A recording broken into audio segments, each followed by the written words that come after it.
of Kericho are aware of the IPPD and ID numbers of the MCAs within the county assembly. And finally, Speaker, on this issue of, you have seen on volume 1, page 6, that there are some MCAs who did not go with the phones into the chamber.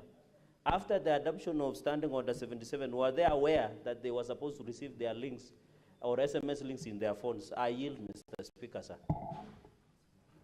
Senator Mogeni.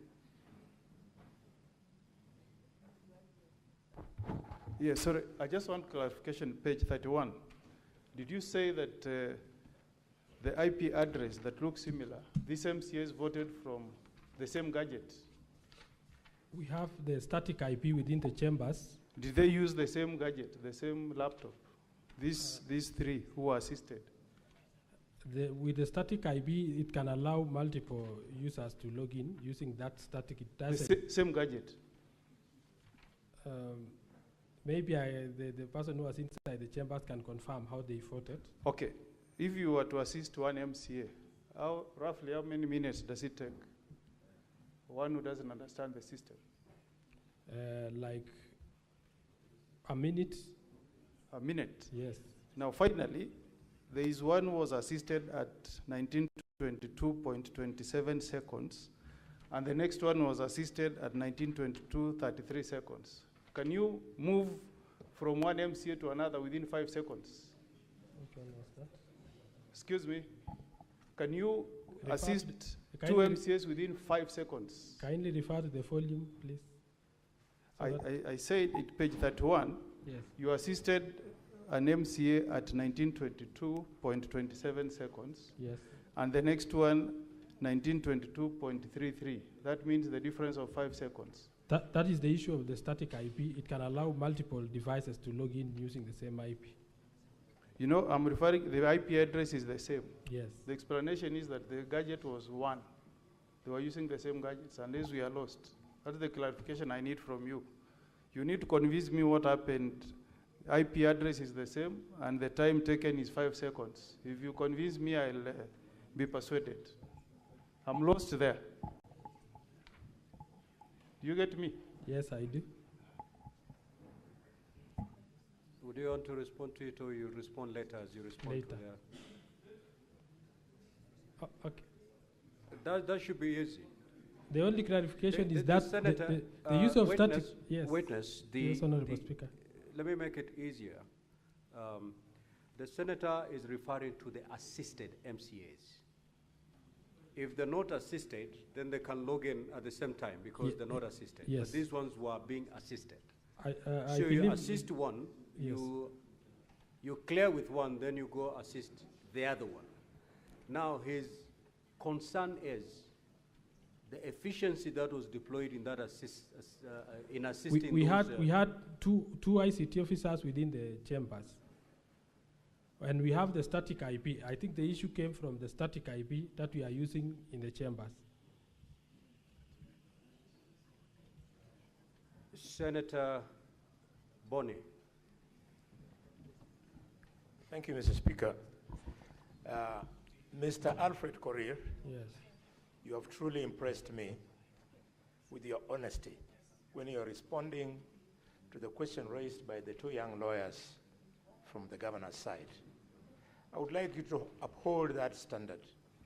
And the question is this. Cybersecurity expects the highest standards. The reason why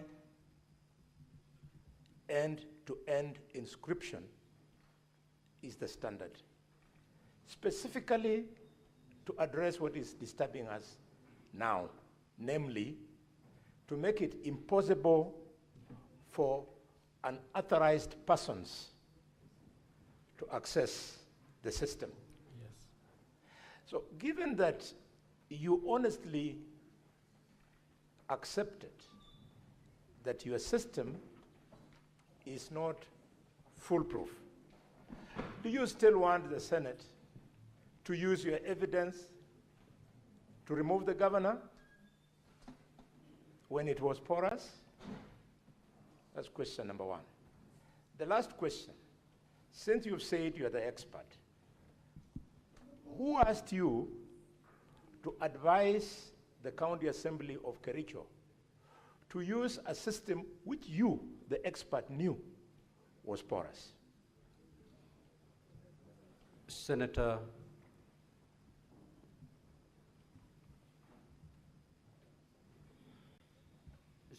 Beatrice Akinyi. Thank you, Your Excellency, the Speaker. Other than policies of the Kericho County, e-voting systems must comply with other national existing legal and regulatory frameworks. Is there any nationally that you think you may not have complied with?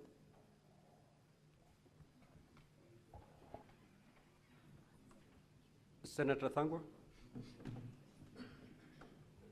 Thank you very much, Mr. Speaker. Yes, it is true an assembly can have a static IP address. That is the router. But that router will give different IP addresses to all the gadgets. So you cannot have an IP address the same from each gadget. I'm an IT expert. My question is, yeah, verified. My question is, it is hypothetical, Mr. Speaker. From the IT department of Kericho Assembly, can you recommend your system to IEBC so that probably they can use this system in the next general election? That's one. And question number two, Mr. Speaker, question number two, we have seen that one IP address voted about 8 times, 9 times. My question is to the Council for the Governor. Are these 9 people who are voted for the one who have already done an affidavit to say they were voted for? Those are my questions. But Mr. Speaker, this is a classic case of a proxy voting system. Thank you. Senator Muma. Thank you, Honorable Speaker. To the witness, the matter before the Senate is for us to determine whether there was a valid vote taken in respect of the impeachment of the governor, how many MCS voted, and I would want you to indicate how many MCS were present, how many voted, and can you confirm that nobody voted for any MCA? Is that evidence before us?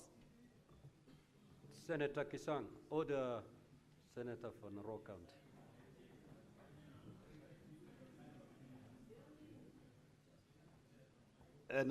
Thank you, Speaker. Speaker, mine are 2 questions. Question number 1 is, who made the decision to use a system that had not been used before on a critical matter like this?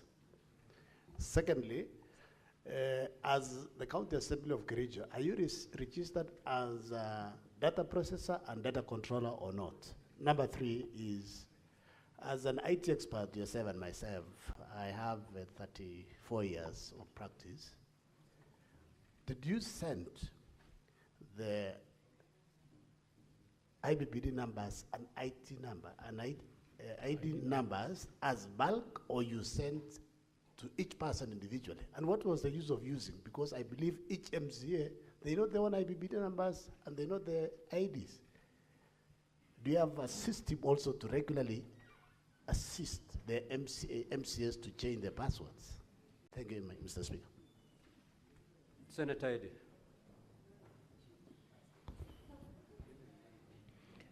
Thank you, Mr. Speaker. The expert in the House, yesterday when you argued on the principles and requirements of a secure e-system, you argued that ID was the best to use for password generation. Yet we know that any member of the public's ID numbers are everywhere in the county documents. So why was there no other, or do you have any other way that you could be able to have given password access, for instance, generation of OTPs, so that it is a second layer verification? Number 2, this was the first time you are adjusting the existing system to a voting system. And therefore you say that you designed this system to meet that in the shortest time possible. In an event where Senator Kajwang has asked for us to access the logs, and the governor side to access the logs, in an event where you cannot share with us that, can you share with us a rational unified process, especially looking at the project duration and software increments that you did? Can you share with us that in this house, or can you take us through your RUP process? Senator Lelegwe.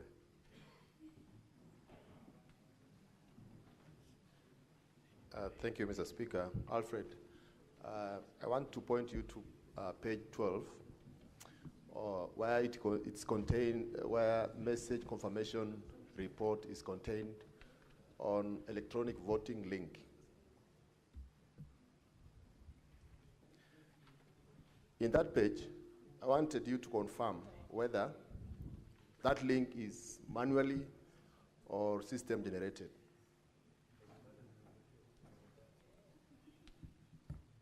Are you done, Senator? 2, if it's system generated, why is entry number 13 a 25-digit number while all others are 24-digit number? Senator Chute.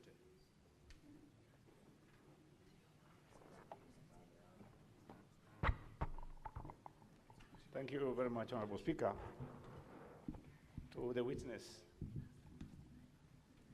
it is your evidence that you've said each member takes a minute. And on page 29 to page 32, 9 persons voted on the same IP address.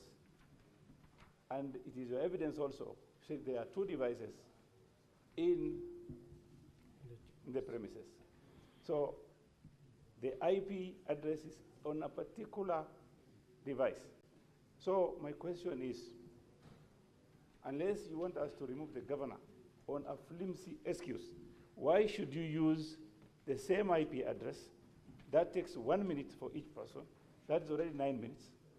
How is it possible that these people took 9 minutes to vote on the same IP address? Definitely they've used a system. So tell this Honorable House, how did it happen that you've used 9 minutes for 9 persons? Thank you very much, Honorable Speaker.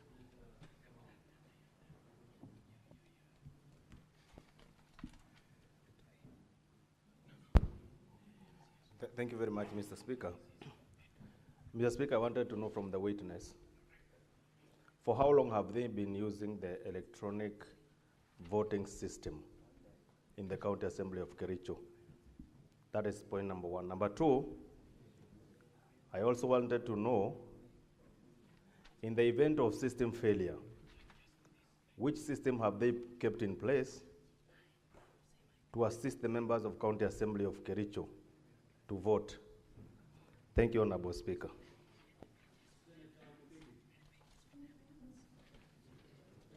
Thank you, Bwana Speaker. Swali langu ni kwa mkurugenzi wa IT. Hii ni mara ya pili ya kutumua gavana wa Kericho. Na unajua kuna 200. Katika kona zote, kila kitu yote siku hizi ni IT. Kama ni kwa election, kama ni nini, siku hizi watu warudi kwa numbers. Na kama ulikuwa unataka kusaidia watu wa Kericho na Kenya mzima, kwa nini wakati kazi ilianza ya kufoti, wakati system ileta shida, kwa sababu macho yote ilikuwa kwa wewe hata kama uko ndani ya shamba, kwa nini au kusimamisha mara moja ndio uweze kusema system ni mbaya, ndio uweze kusema kuwaambia, kwa sababu wakati wa voting ndio uweze waende kusema kutafuta watu wawili wa kusema yes na no wasimamishwe pale ndio waweze kupata 200. Bwana Speaker, swali langu ni hilo.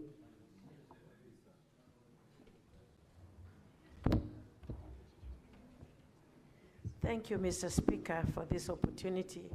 My question to the witness is I want to know if this Peter on page 15 of volume 4A and 16 and 17 who tried to log in so many times and the login failed, if he was ever assisted to vote. And I would also want to ask, this is a very heavy matter of impeachment. And when we look at the system, it had problems. How come you continued with it and allowed MCS to vote through the same system which had they had difficulties in voting for an impeachment? This is a heavy matter. Thank you, Mr. Speaker. Senator Wamatinga. Thank you very much, Mr. Speaker. My question goes to the IT expert. You know, in the age of cybersecurity, I waited for you to mention what kind of firewalls you had put to ensure that we do not have unlawful intrusion. If you did have such a firewall, would you kindly provide us with the logs that showed that there were people who attempted to log in and they were actually denied entry? The second question is, why was it not easy for you to use randomly generated passwords instead of you designated passwords to the MCAs which could be manipulated? Thank you, Mr. Speaker. Senator Shakila. Thank you, Mr. Speaker. Mr. Speaker, it is unfortunate today we are doing the job or the work of the MCAs on how they voted, whether they voted or not, which is not our work as a Senate, Mr. Speaker. Mr. Speaker, we can as well call those the MCAs to come and vote here to establish the truth of the matter, because it seems now the doubt is how they voted, who didn't vote, and how many times, which is not our work. We are here, when a governor is brought here, we look at the issues and impeach the governor, or we save him. But now we are doing the work of the MCAs, Mr. Speaker. That is not the work of this House. It is very unfortunate. We either bring those MCAs here to vote before the eyes of the senators to establish the truth of the matter and close this case once and for all. Thank you, Mr. Senator Speaker. Wakoli. No question there.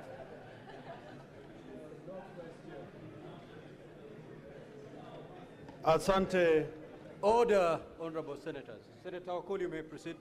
Mheshimiwa Spika, kulingana na mawasilishi ya mawakili, kumekuwa na mtafaruku kwamba kuna wale walipiga kura kupitia simu na wengine kupitia vipatakalishi. Langu ni je, ama kwa Wakenya waelewe, ni kina nani walipiga kura kupitia simu za rununu na wangapi walitumia kompyuta?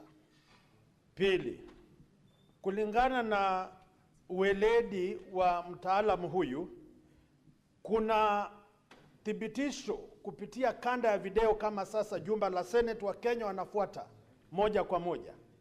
Kuna thibitisho kwamba waliopiga kura walikuwa ndani ya jumba la County Assembly, ama ni wapiga kura hewa ambao tu kupitia nambari ulizosema wanathibitishwa. Na mwisho kabisa, wewe kama mtaalamu, iwaje hauelewi mfumo, mbinu ama sheria ambazo zapaswa viongozi katika jumba la county kupiga kura? Asante Mheshimiwa Spika.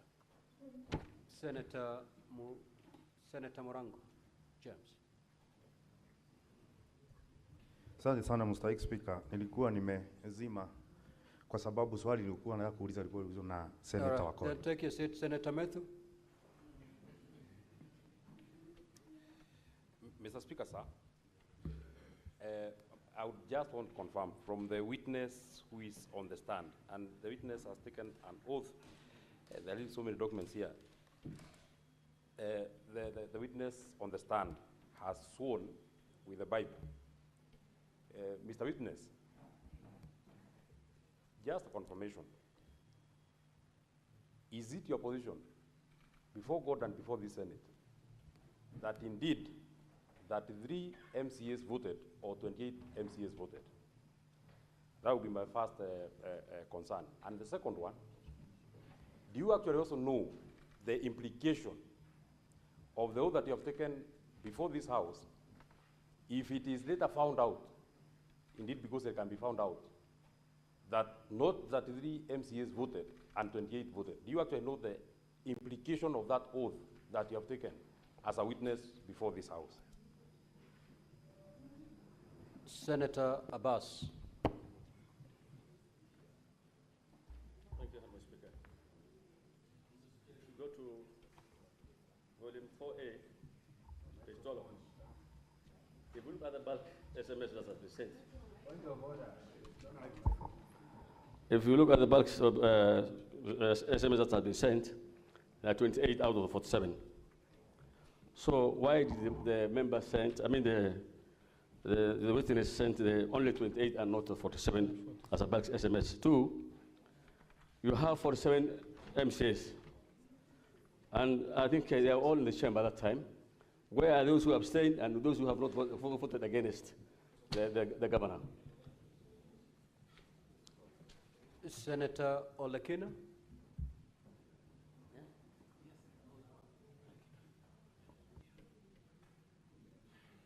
Thank you, Mr. Speaker. Mr. Speaker, let me just get some clarification in terms of the IP addresses. I was listening to the counsel for the governor cross-examining the witness and referred to the issue of the IP address.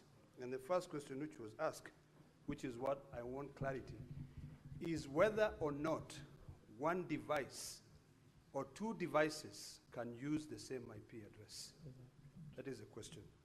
Number two, the question goes to the witness. I want to know whether at the Kericho County Assembly there is a Wi-Fi router or all the MCAs vote using their unique phone numbers. Whether there is one Wi-Fi router that produces one static IP address that is shared among several devices, or whether each of those members of the assembly are using their own phones to be able to vote. And finally, whether the device which was used based on the IP addresses listed on page 29, 30, and 31, the one that you allege were assisted voters, whether the laptop which was used to their own phones exercise this vote was sharing the same IP address or the same router or the same Wi-Fi? Because I heard you saying that you get fiber from Safaricom. Thank you, Mr. Speaker. Witness, you may now respond to those queries. Thank you very much, Honorable Speaker and Honorable Senators. I'll start by the question about the Wi-Fi and the users within the assembly. We have a Wi-Fi that is dedicated to the chambers, and I've said it has a static IP. That's why it's picking exact IP all along. But I'll make my assistant come and clarify very well whether the multiple devices that access. The multiple access using the static IP, I believe the IP can be used by more than one device. So that's why it happened in several pages here. Number two, members use either laptops or their phones to vote, and we are allocated a laptop in the chambers for voting.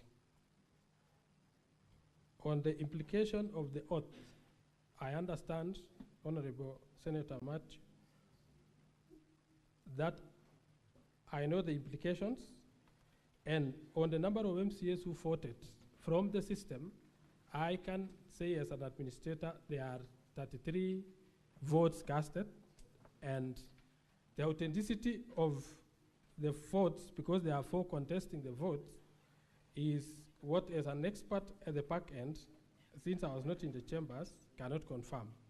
When the members take their stand, they will confirm whether they voted or somebody actually voted on their behalf. On confirmation of votes within, that one I think I've talked about. There is an issue about the firewalls,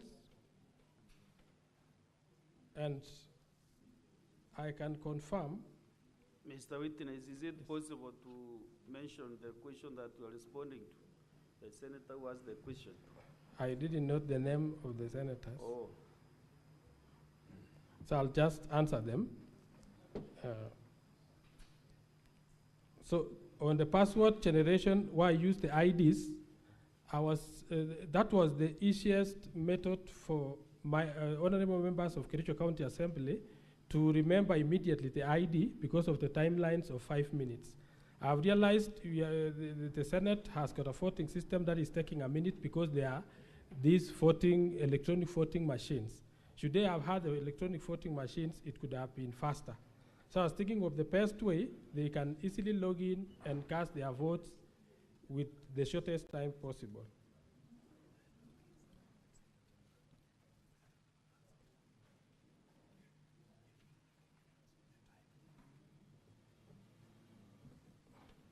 The issue of alternative voting when the electronic system failed is available in the standing orders where they could have taken a roll call, but at that time the results didn't indicate that there was an error or there was a problem with the votes since it recorded 33 votes.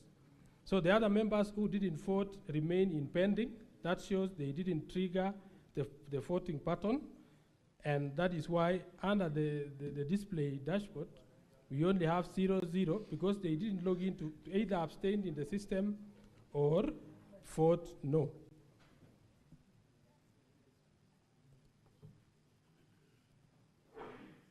I think I can answer those ones.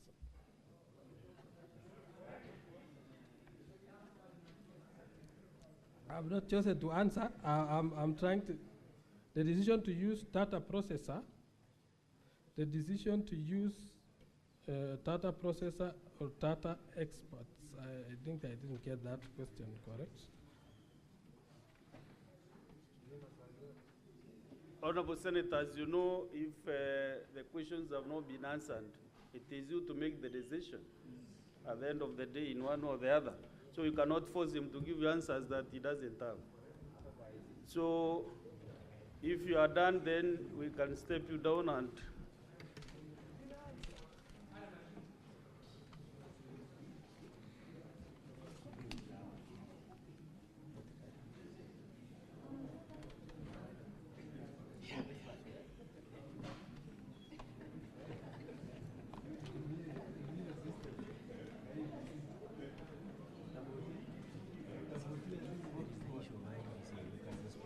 yes, Honor Senators, honor.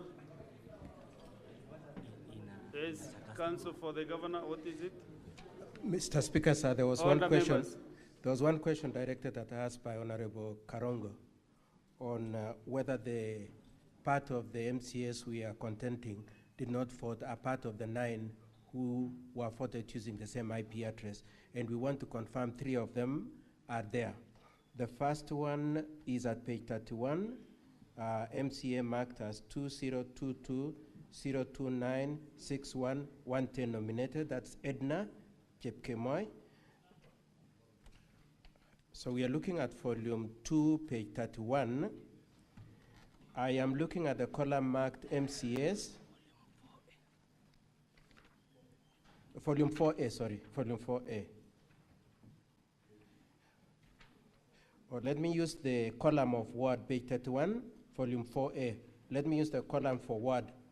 So there is an MCA for Kipkelion, and then below the Kipkelion MCA is nominated. That is the one, the nominated one is Edna Chepkemoi, who was voted for, and the affidavit is at page 128 in volume 1 of the governor's bundle. Then the next MCA is in the column of words is Cheplanget, and that is Haron Hilary Bosuben Kibet. And this affidavit is at page 121 of volume 1. The third one is at page 32 and is the MCA for Kukerwet, Martin Cheruyot Kiplangat, and this affidavit is at page 121 of volume 1. Thank you, Honorable Senators and Mr. Speaker, sir.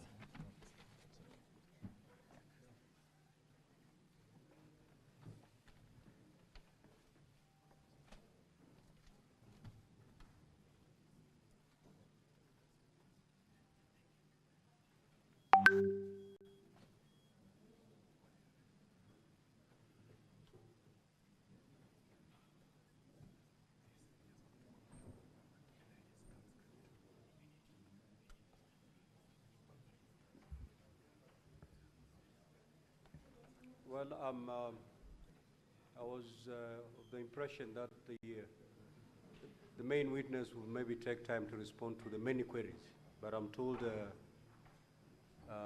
he opted to leave it at that. Okay, so were there any queries directed to any other party other than the witness? So that we proceed. Okay, so then we will. Now, honorable senators, before, yes. There was a query that I raised, but I thought both parties would respond to it on whether we should take the logs as they are, considering they were extracted by one party without the involvement of the other party. And I referred to the 2017 presidential election where some precedent was established. So I don't know whether the Governor's Council is happy with that. My observation on that.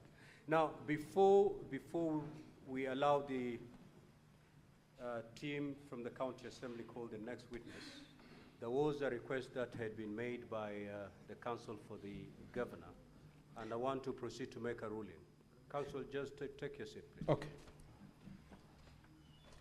What is your point of order?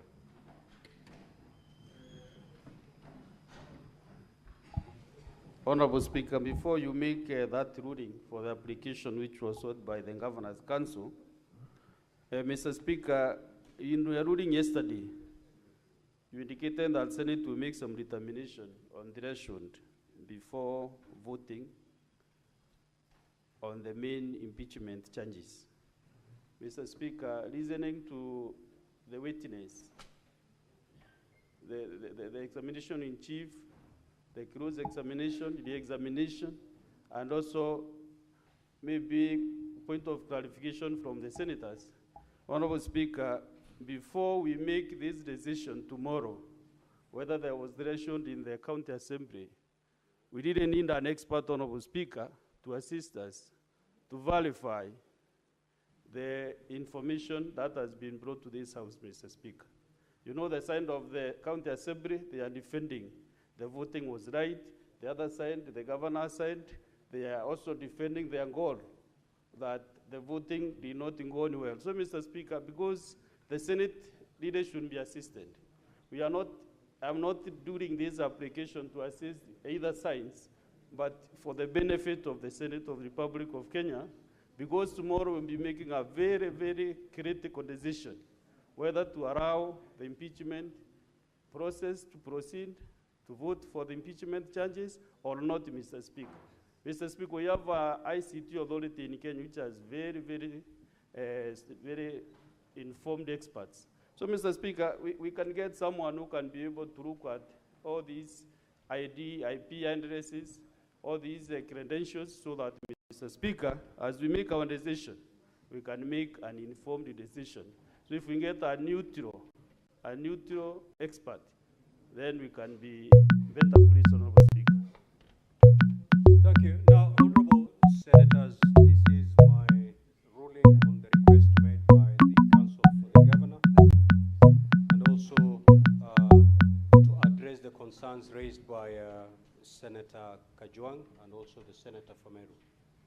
Now, Honorable Senators, at the start of the proceedings this morning, Counsel for the Governor, Mrs. Katwa Kigen, and Peter Wanyama made an application to be allowed to call the expert evidence Hello? of one Mr. Job Okun Oguya, whom they claim to be an information technology expert. Council sought to be allowed to rely on evidence on behalf of the governor on the report prepared by the said Mr. Oguya on 25th of August 2025 and his affidavit sworn at Nairobi on the 27th of August 2025. Now, counsel for the governor asserted that they had served the counsel for the county assembly by email with a report and affidavit sought to be relied on, and that the hard copies were available for circulation to honorable senators. Counsel for the county assembly opposed the application, arguing that this was an attempt by the governor's side to introduce new evidence at this late time during the impeachment trial, and that this would be prejudicial to the county assembly's case. Honorable senators, you will recall that I undertook to make a ruling on the application after having sight of the document sought to be relied on by the governor. I have since had sight of the documents. They are contained in a bundle titled Volume 5, His Excellency Eric Kipkoech Mutai Defense Response Affidavit of Okun Job Oguya. In the affidavit, Mr. Oguya deposed that he holds a Bachelor of Science, Computer Science degree from Kenyatta University, having graduated in the year 2014, and that he's currently the project consultant, Security and Networks at CyberHub Systems, with the mandate to provide high-level threat detection penetration testing for clients. He further deposed that he was requested to analyze the extracts of the system audit logs, which are contained in Volume 4A of the County Assembly documents, and was also given the affidavit of Mr. Alfred Kimtai Korir, contained in Volume 2 of the County Assembly documents, to make observations on the matter. Honorable Senators, Mr. Oguya deposed that he undertook a cybersecurity audit of Kericho County Assembly electronic voting system and made observations contained in a report, which report was also attached. Now, Honorable Senators recall that yesterday, in disallowing the preliminary objection raised by the governor's side, contesting the voting system and the threshold of the vote at the Kericho County Assembly, I ruled, among other things, that no summary determination of this matter is possible without these witnesses taking the stand to give evidence and being subjected to cross-examination in the usual manner. I further ruled that the only way for the Senate to determine this question is to receive evidence on the matter, evaluate the same, and make a finding one way or the other on the preponderance of evidence. Now, Honorable Senators, Rule 10 of the Rules of Procedure for Hearing and Determination of the Proposed Removal from Office by Impeachment of a Governor provides as follows. The Senate may, at the request of the County Assembly or the Governor, invite or summon any person to appear and give evidence before the Senate. Rule 2 of the said rules make it very clear that the impeachment proceedings are an investigation to determine whether the particulars of the allegations against the governor have been substantiated. Now, Honorable Senators, on the basis of the importance of the question on the voting system and the voting process that was undertaken, and noting the ruling that I made yesterday, and on the strength of Rule 10 of the Rules of Procedure, I will allow the application by counsel for the governor to admit the affidavit by Mr. Job Okun Oguya and his report on the cybersecurity audit on the Kericho County Assembly electronic voting system. I find that the opposition by the County Assembly to the application is outweighed by the need for the Senate to get to the root of the voting system and the voting process. No prejudice will be suffered by the County Assembly if the Senate establishes the truth on this matter.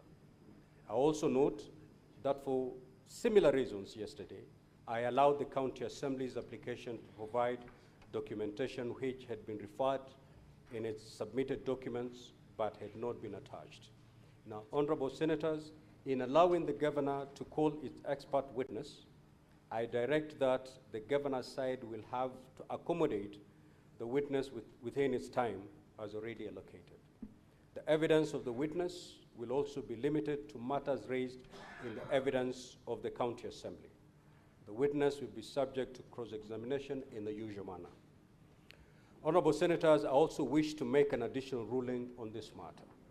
It has become apparent from hearing the evidence so far adduced in this case and the examination, cross-examination and re-examination of Mr. Alfred Korir Kimtai, Head of Information Communication and Technology, Kericho County Assembly, as well as the request by the Governor's application to call the expert witness, that the Senate requires neutral, impartial, and dispassionate advice on the matter away from the witnesses of the parties. Indeed, this was referred to by Senator Moses Kajwang, MP, when seeking clarification from the County Assembly witness. Senator Kajwang reminded the Senate of its power to summon any person to assist it in its investigation in an impeachment process. The Senate has indeed invoked this jurisdiction before. For this reason, therefore, I direct the Office of the Clerk to immediately contact the Information Communication Technology ICT Authority of Kenya and request the authority to provide the Senate with 2 ICT experts to come and assist the Senate in this matter.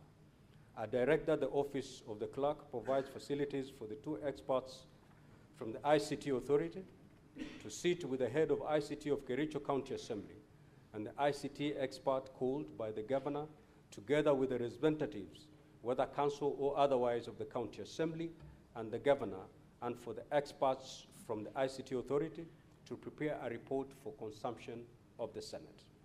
The report, which must be brief and concise, should be submitted to the Office of the Clerk of the Senate not later than 6 p.m. today, Thursday, the 28th of August, 2025, and must answer the following questions. 1, did an electronic voting process take place using the system? 2, is the number of MCAs who voted on the impeachment of the Governor verifiable? Number 3, was it possible for any MCA or any other person who had a link to vote on the motion on behalf of an MCA or another MCA? Number 4, how many MCAs voted in the affirmative on the motion to impeach the Governor? Number 5, is there any evidence of multiple voting or other compromise of the voting system and or impropriety in the voting system or process? It is so ordered. Next witness. You may, Senator Boni. Mr. Speaker, I thank you for that. And my mind is telling me there is something that the parties might lose if we only receive a written response to the issues you have raised.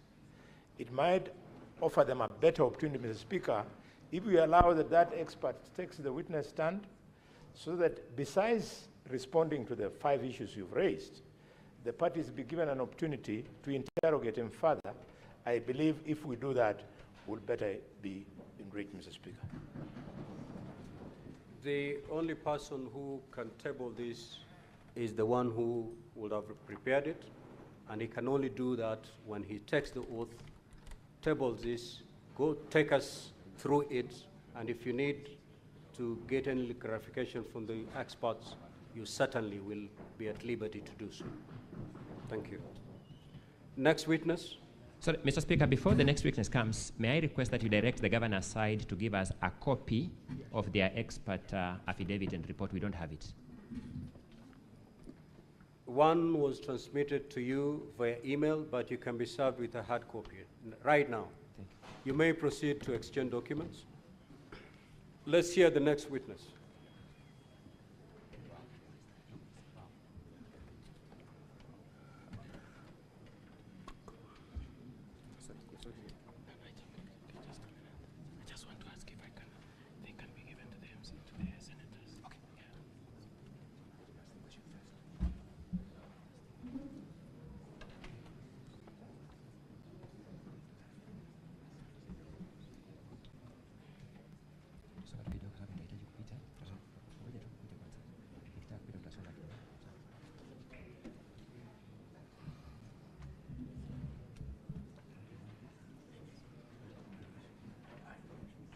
Yes, Counsel for Governor.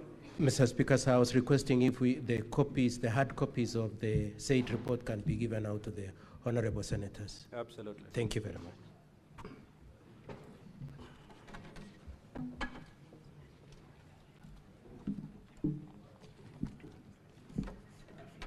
Now, Counsel for County Assembly, you have 57 minutes, and I note you still have 6 more witnesses to call. So apportion your time accordingly.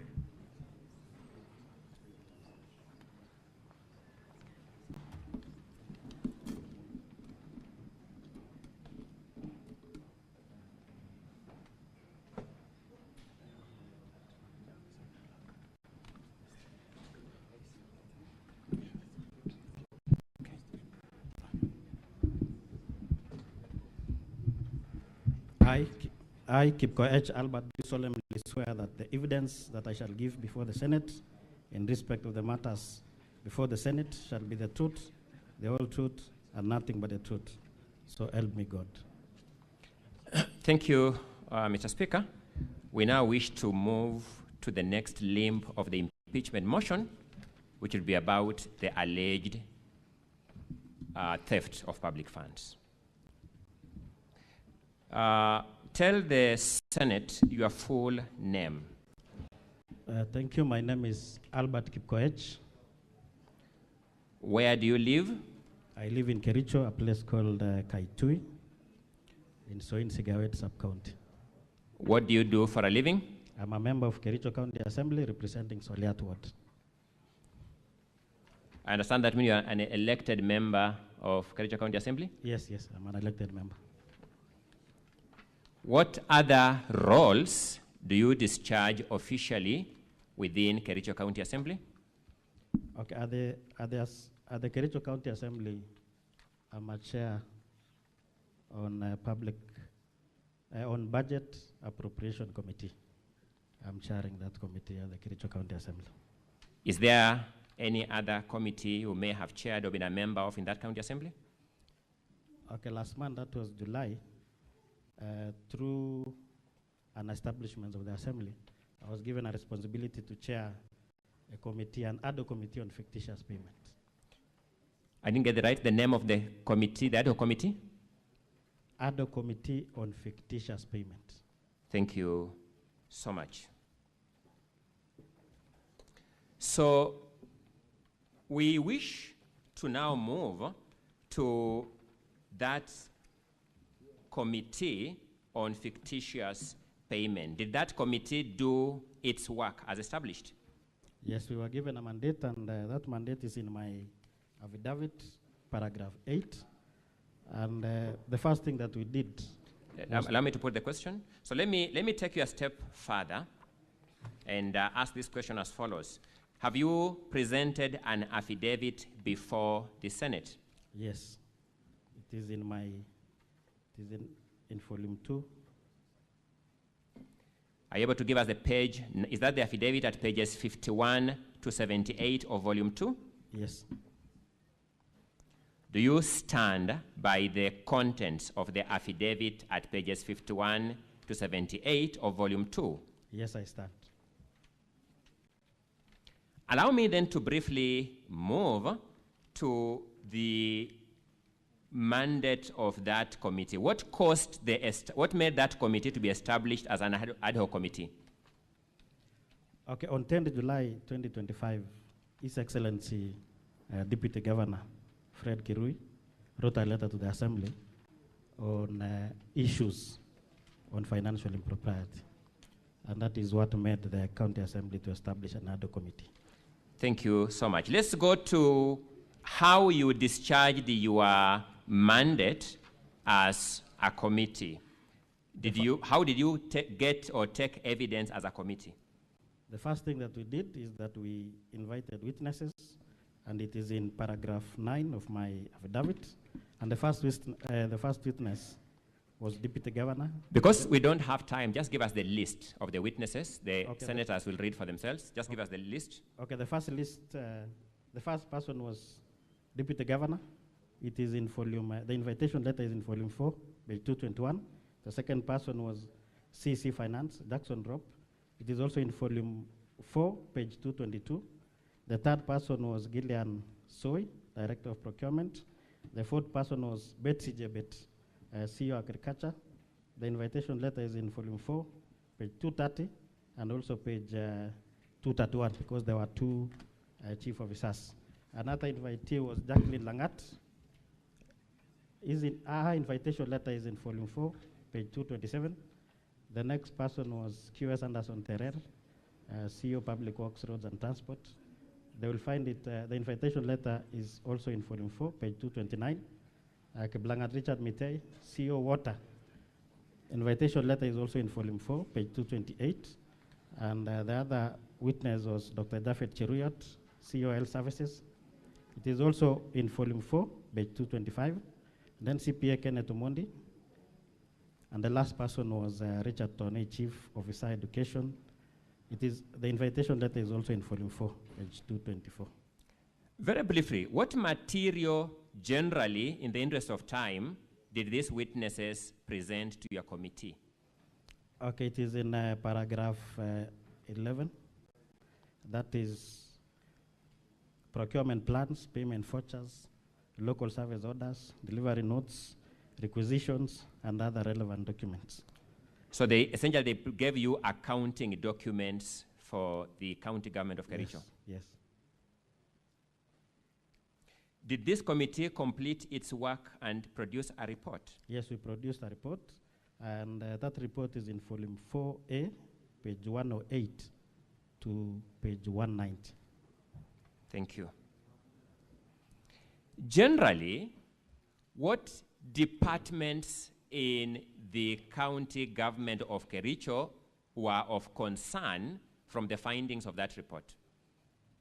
Okay, there were 6 departments. The first one is Land and Physical Planning Department. So let's go step by step. That Department of Lands, what were the key issues from your committee findings? The key issue is that there was a proposed repairs, decoration, and re-roofing works that was done in Kipkelian, and they paid without completing the works. That was the first one. The second one in the Department of Lands was public participation. What was the issue about public participation? They also paid, and the works were not, they did not do the works. Thank you. The second department? Roads. What were the key issues in the Department of Roads generally? Double payments on detentions, and also falsification of documents. The next department? Agriculture. What were the key issues in agriculture? Splitting of contracts. Maybe you may explain what do you mean by splitting of contracts? Well, it is expected that works of more than 5 million should be subjected to opening tendering. Unfortunately, what the department did was to make sure that they procure works of less than 3 million, so that it fits requests for quotations. The next department? The next department is water. What were the key issues in water? They overprocured.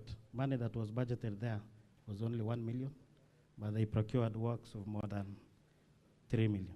They procured goods and services beyond the budget devoted? Yes, yes. The next department? The next department is health. What was the issue in health? The issue in health is that they paid equipment that was not supplied to hospitals. What was the next issue, or the next department? The next department is the Department of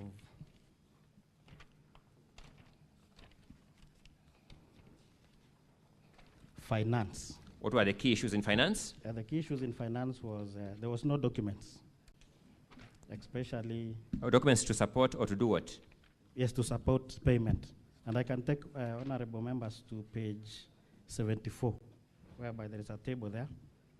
For example, Finch Focus Limited. That's enough. I'll come to the specifics in a short while, because I can see time is running and we need to manage time properly. Allow us to sample some of these matters, and at this juncture, I'll be asking the ICT team to put for us on the screen the image in volume 6A at page 16. The image in volume 6A at page 16. And as they do that, allow me to draw your attention. Volume 6A of the County Assembly's documents, a thin volume, very thin, at page 16.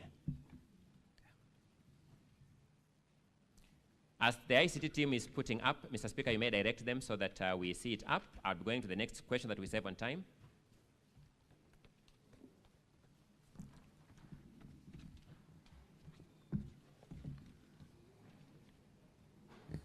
So, to be sequential, let us begin dealing with the Department of Lands, and in particular, the Kericho houses issue. I want you to look at volume 4, witness, at page 87. Volume 4 at page 87. And answer the following question. What document is at volume 4, page 87? Voucher. What is the project in respect that voucher is generated? The project is maintenance of lands, housing, and physical planning offices, buildings. How much money is that voucher paying out? 2,999,000. Was that payment made before or after the commencement of the work of your ad hoc committee? Before. Look at the screens in the house. Did you visit the site of that project? Yes, we visited the sites on the 30th July, and we took those No, photos. no, give us a full date. 30th July of which year? 2025. Is that image a correct representation of the houses you saw in Kericho on 30th July, 2025? Yes. Please wait for me to finish, then you answer for the Hansard. Is that image the correct representation of the house you found on 30th July 2025? Yes, it is the correct. We took those photos as a committee. Let us now go to page 129 of volume 4. What document do you see at that page? A contract. Oh, a BQ, sorry. BQ. Just repeat, what document do you see at page 129 of volume 4? Yeah, bill of quantities. The bills of quantities in respect of which project? I proposed repairs and redecorations to council houses, the 15 in number. And it was signed by county quantity surveyor on the 5th September 2024. Is the house we are seeing on that screen, the ICT may have to leave the screen on, I don't know why it's going into sleeping mode. Thank you. Is the house we are seeing on that screen the subject matter of that bill of quantities? Yes, yes. Let's just pick one item because time is running, the roofing element in the BQ. What does the BQ prescribe as to be done on the roofing? Okay, the BQ says that it allows for careful removal of the asbestos roof. Let's look at the screen. Is the asbestos roof removed? No. Proceed. Okay, it also says that and cut away is directed by the project manager. Is that element of the BQ undertaken from what you can see on the screen? No. Next. Allow for replacement of defective timber work for roofing, for example, rafters and purlins. Was that done? No. Next. Supply and fix pre-painted resin coat 115 profile sheet gauge. Those are resin coat iron sheets. Yes, yes. Is that work undertaken? No. Anything else? Another one is allow for the production of facial board to the pitch board roof as directed by the project manager. I'll stop there because time is running. What is the payment status in respect of this project? It was paid. How much money was paid? 2,999,000. Let us look at the same volume 4 at page 128. What is there is interim payment certificate. Who prepared that interim payment certificate? County quantity surveyor. When is it dated?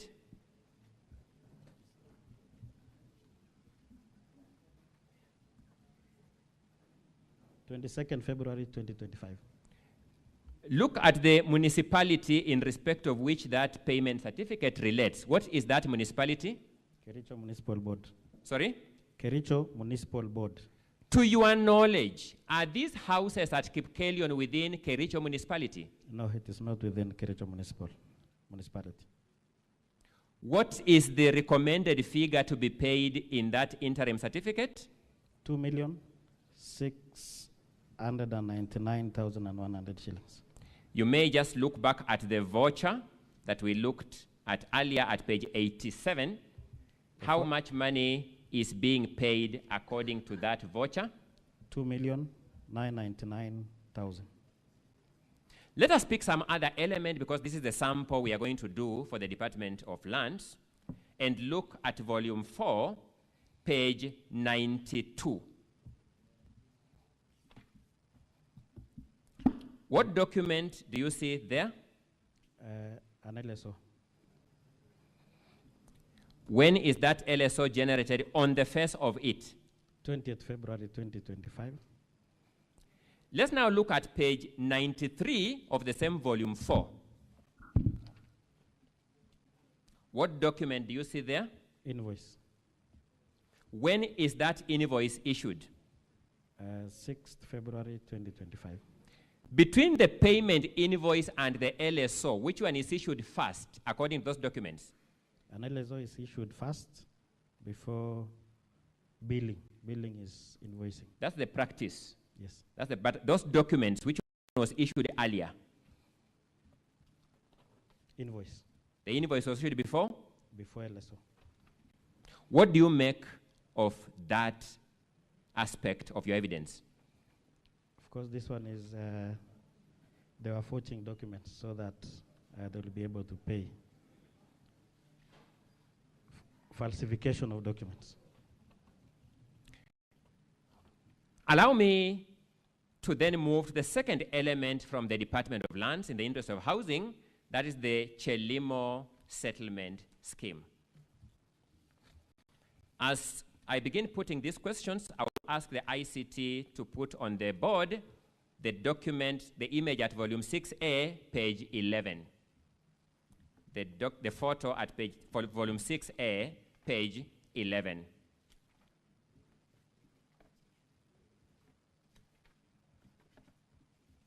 Look at volume 4 on your end, witness, page 38. Volume 4, page 38. What do you see there? A payment voucher. What is being paid for? Provisions of catering services. Provision of? Catering services. How much money is being paid under that, in that voucher for catering services? 2,985,000. Repeat? 2,985,000. 2,985,000 for catering services. Yes. Look at volume 4B. Volume 4B. At page 445.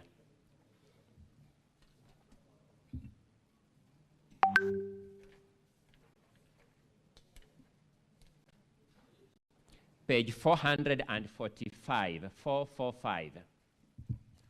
What do you see at that page? A budget. Sorry? A budget. County Government of Kericho budget estimates for the financial year 2024-2025, lands, housing, and physical planning. That is the budget for 2024-2025, Department of Lands. Yes. That is the department from which the voucher we have looked at earlier relates? Yes, yes. What was the budget for catering? You may find it as the fifth item from below. In that budget line, the fifth item counting from below. 1,500,000 shillings. The budget for that item is 1,000,005 shillings. And 500. And 500 yes. Shillings. Yes. How much money is the voucher paying? 2,985,000. Is that payment within the budget? No, it is more than the budget.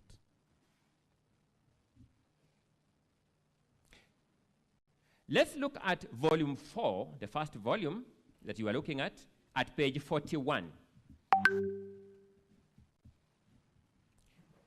What document do you see there? Invoice. To what transaction or event does that invoice relate? To Chelimo. The same transaction we are looking at in this Yes. line of questions. Yes, with a figure of 2,985,000. That's the invoice. Yes. Before you go there, witness, my apologies for that. When is that invoice dated? 10th December 20.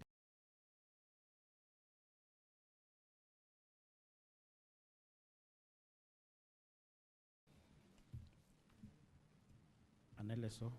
Sorry, what document do you see there? An LSO. A local supply order. Yes. This is the, in accounting terms, the document giving the contract. Yes. When is it dated? It was generated on 20th February 2025. Sorry, let's go step by step. When is it generated? 20th February 2025. Before or after the invoice is issued? After the invoice. The invoice comes first, then the contractual document, the LSO, follows. Is that what you are observing from, Yes, from these documents from Kericho yes, County? yes, that is that's what I just confirmed that's what you are narrating. So it's generated on 20th February. When is it printed? 25th February. You're looking at the far right-hand corner. Yes. 25th February 2025. When is it signed by hand? Signed by hand. 21st February 2025. It is signed by hand in advance of printing. On the face of it. From the document, yes, it was signed before printing. In Before this transaction, between billing the county and contracting, the county contracting, which one came first for those documents?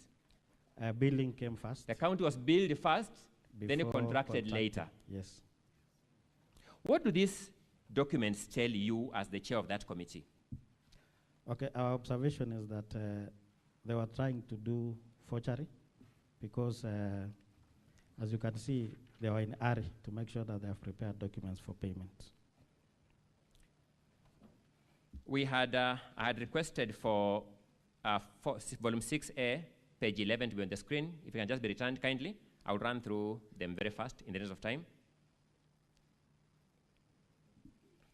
Let's run to now page 13. We're just observing as we go. Sorry. Yes. What are we seeing in that image? Members of the public. Members of the public. Yes. Look at the invoice at page 41. Is there an element of tents being invoiced in that invoice? Yes, it is there. Hire of 100-seater tents. How many? 5. 5 100-seater tents. Yes. Is there an element of a red carpet being billed for? Yes, one red carpet, hire, 10 meters square. Is there an element of dressed chairs being billed for? Yes, 30 of them. Are you seeing any of those elements in the images I've so far shown the senators? No, it is not there. Let's move to the next image, page 14. Are you able to see something in the background there? Are you able to observe a motor vehicle in that image, perchance? Yes, a motor vehicle. What is it probox, carrying? 2 speakers. 2 speakers. According to the invoice at page 41, how much is being billed for the public address system? 375,000. 375,000 shillings. Yes, yes. How many days did this activity take? 1 day. Sorry? 1 day. This was a one-day event. Yes. Date 6th December 2024. Let's then look at the same volume 4, page 77.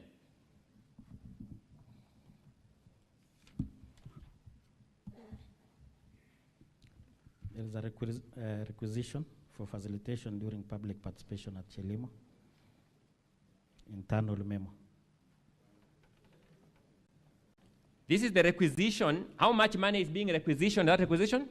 2,987,500 shillings. This is the same public participation for Chilimo that we are looking at in these photos and invoices. Yes, yes. For how many days was the requisition made?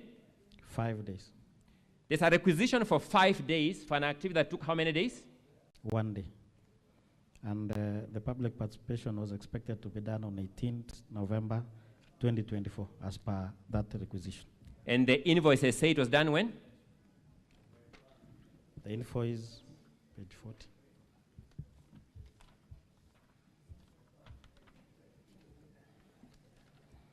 It was only one for 1 day. And the date is 6th December 2024. Thank you so per- much. Yes. Allow me, in the interest of time, to sample the Department of Roads. And for starters, I would want you to look at volume 4B.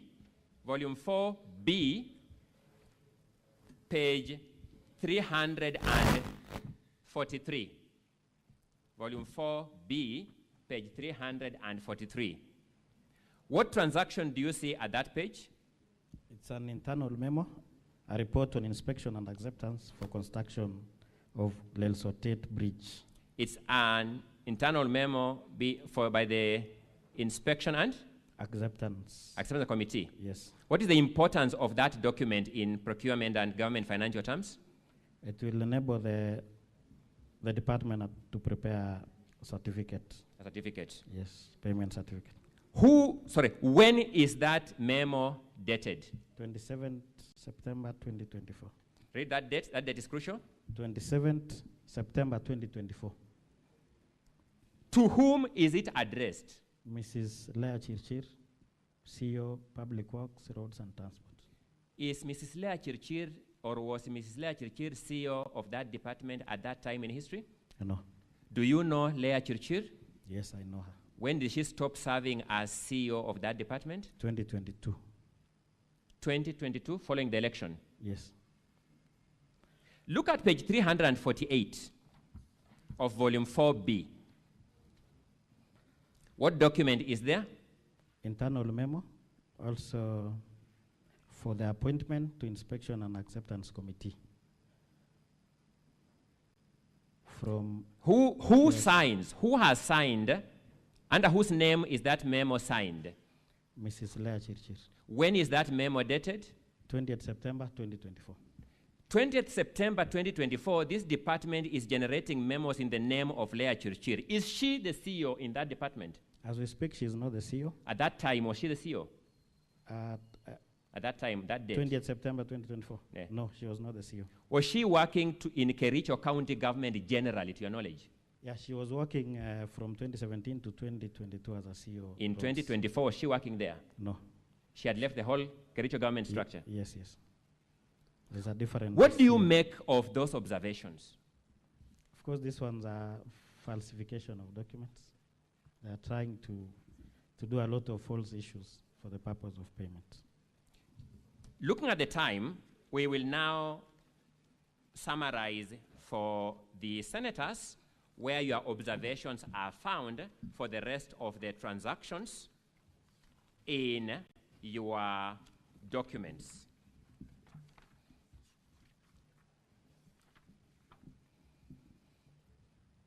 Draw the senator's attention to volume 2, which is where your affidavit is found, at page 63.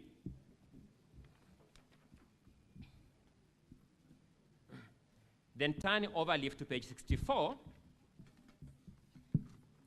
and tell them what that table represents. Okay, Honorable Speaker and Honorable Senators, I prepared this table to show the double payments. The double payments for? For Roads Department. Sorry? For Roads Department. For what aspect of the Roads Department, the whole department? Mostly maintenance of roads and also bridges. Bridges. Yes, box culverts. I want you to look at the second last column. The second last column is first payment. Of what? Of retentions.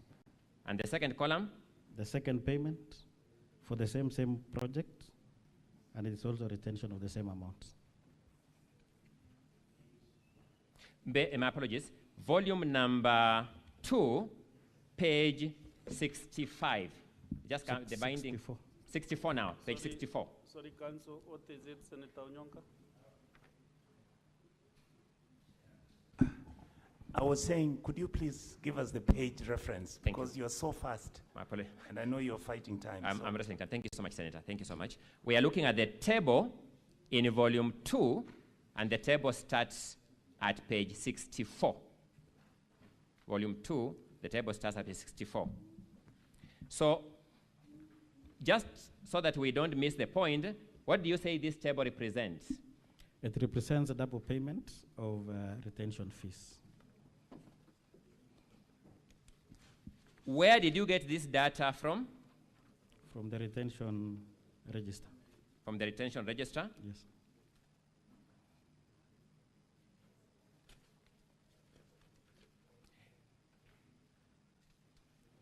Look at volume 4D.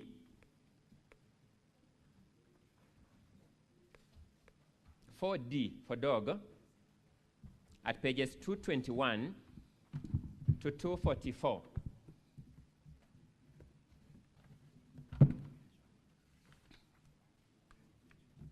What document is that? RTGS that shows payments. This is the RTGS register that shows various transfers of money from the county government of Kericho. Yes, yes. You're saying this summary can be found from those RTGS transactions? Exactly. Thank you. In the interest of time, explain to the senator what table that is found at page 68 represents. Volume 2, my apologies for that. Volume 2, page 68. Okay, at page 68, these are the companies that was fully paid, and later on, they were also paid retentions. Just in a half a minute, tell us what you mean by fully paid, then finally paid retentions. When they were paying for these contracts, they paid without retaining the retention money. So the original payment is without retention? Yes. Then subsequently also see retentions being paid? Yes. Then, very fast, let's move to the table at page 74 of volume 2.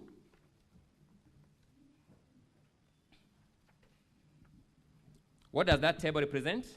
It represents tender irregularities in the Department of Finance and Economic Planning. These are the supplies that was made without documents.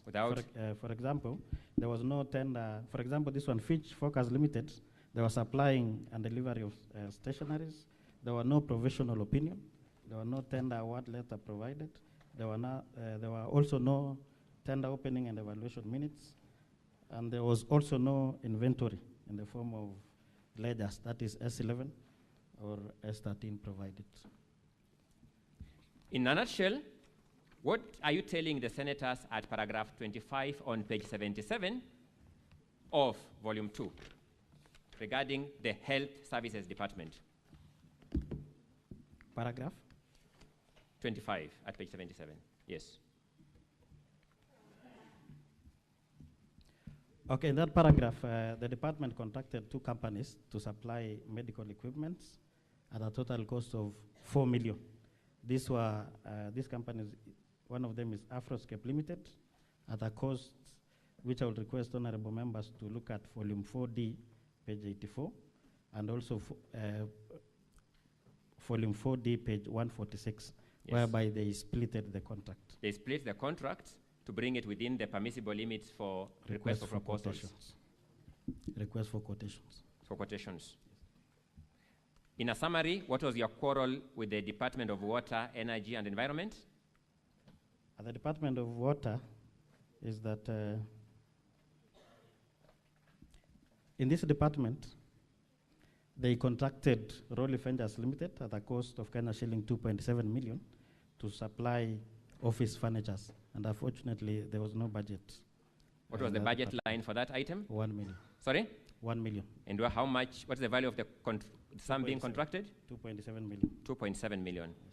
Are these depositions in your affidavit true representation of what your committee actually established by looking at the documents? Yes, yes. Are those documents before these senators in full? Yes. Are you adopting the contents of those documents as your evidence? Yes, I adopt. The governor then says, you never gave him time to implement these findings. What do you say to that, to the senators? What I can say is that the governor is obligated to make, especially when he sees those things happening in his government, he's supposed to have acted on it. For example, whistleblower whistled on 10th June 2025 that there was fictitious payment. So he was supposed to act or to look at all those departments that is affected so that he sees if these things are real or not. You're saying instead of waiting for the assembly. You're saying the alarm bell was by the whistleblower way back in June? In July. In July. 10th, yes. The governor took no action? Yes. As we stand before this Senate, do you know of any action the governor has taken to this, in respect of these transactions? So far, no. He has taken none. Mr. Speaker, in the interest of time, I can see my time is far much spent. We have another witness. I will rest these witnesses' testimony at that. Thank you. That's okay. Sergeant Tatams, save some minutes, bring the next witness.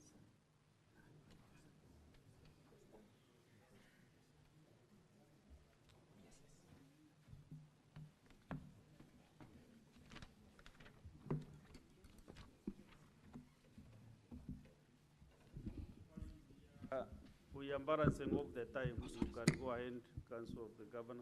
Thank you, Mr. Speaker, Close sir, and examination. honorable senators. Good afternoon, Mr. Kipkoech. Good afternoon. Yes. Now, I want to start from the last answer you gave. You said that the alarm was raised in July. Council, you have 18 minutes in total. Yes. For cruise examinations. Yes, Mr. Speaker, sir. Thank you. You said the alarm was raised in July? Yes, July 10th, 2025.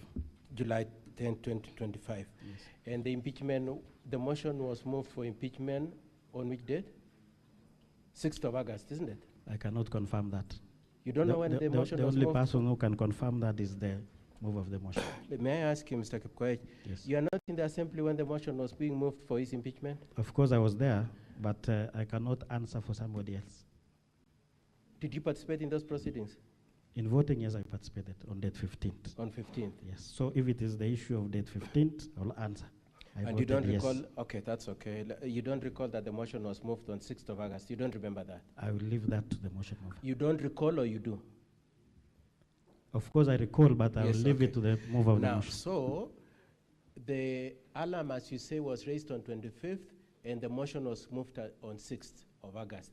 That's about 10 days, isn't it? Which alarm are you talking about? The motion for impeachment on 6th of August. You say the alarm was raised on 25th of July, isn't it? Okay, the alarm on fictitious payment. Just ask me on issues of fictitious payment. What was whistleblowed? Who is it asking was the question, whistleblowed Mr. on Kipkoech? 10 July Who is 2025. asking the questions? I'm asking you again. Yes. Your point through your counsel was that the governor had had time to act, isn't it? That was your point? Yes. And it is because he had the alarm as on 25th of July, isn't it? That was your point, isn't it? Okay, the alarm. Mr. Speaker, sir, I am really struggling with time. If the witness could just answer without being obstinate. Yeah, you should just answer it. But I've not said anything Either about yes 25th. or no. If you don't, you are not aware, and just say no, yes. Did you say the speaker had time to act, the governor had time to act? Yes. And when was the, according to you, when was the alarm raised? The alarm on fictitious payment was raised on 10th of July. Of 10th of July. Yes. And so as at as of 6th of August, when the motion for his impeachment is being moved, he had had about 20 days, isn't it? Basically about 25 days. Yes. And according to you, that was adequate time for him to have acted, isn't it? Yes. Okay. Now, I want to move on to a different issue. This fictitious payment report, the other reports, Were they sent to the governor? Yes, it was sent to the governor. Were they sent before the motion to impeach or after? Before the motion.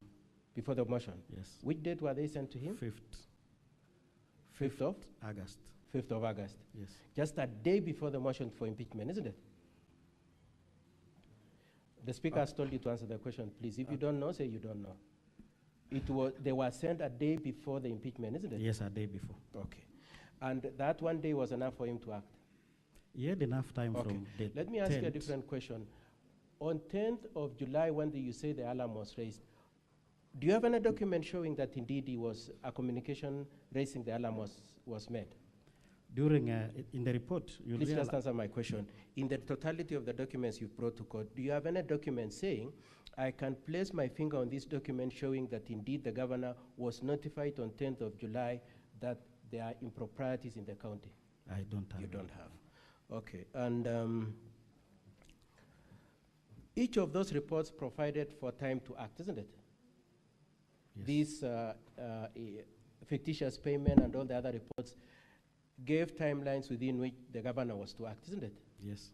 And by the time the motion is being moved on 6th of August, that time had not expired, had it? It had not expired. It had not expired. Thank you very much. Now, the whistleblower, according to your paragraph 3, is the deputy governor, isn't it? Yes.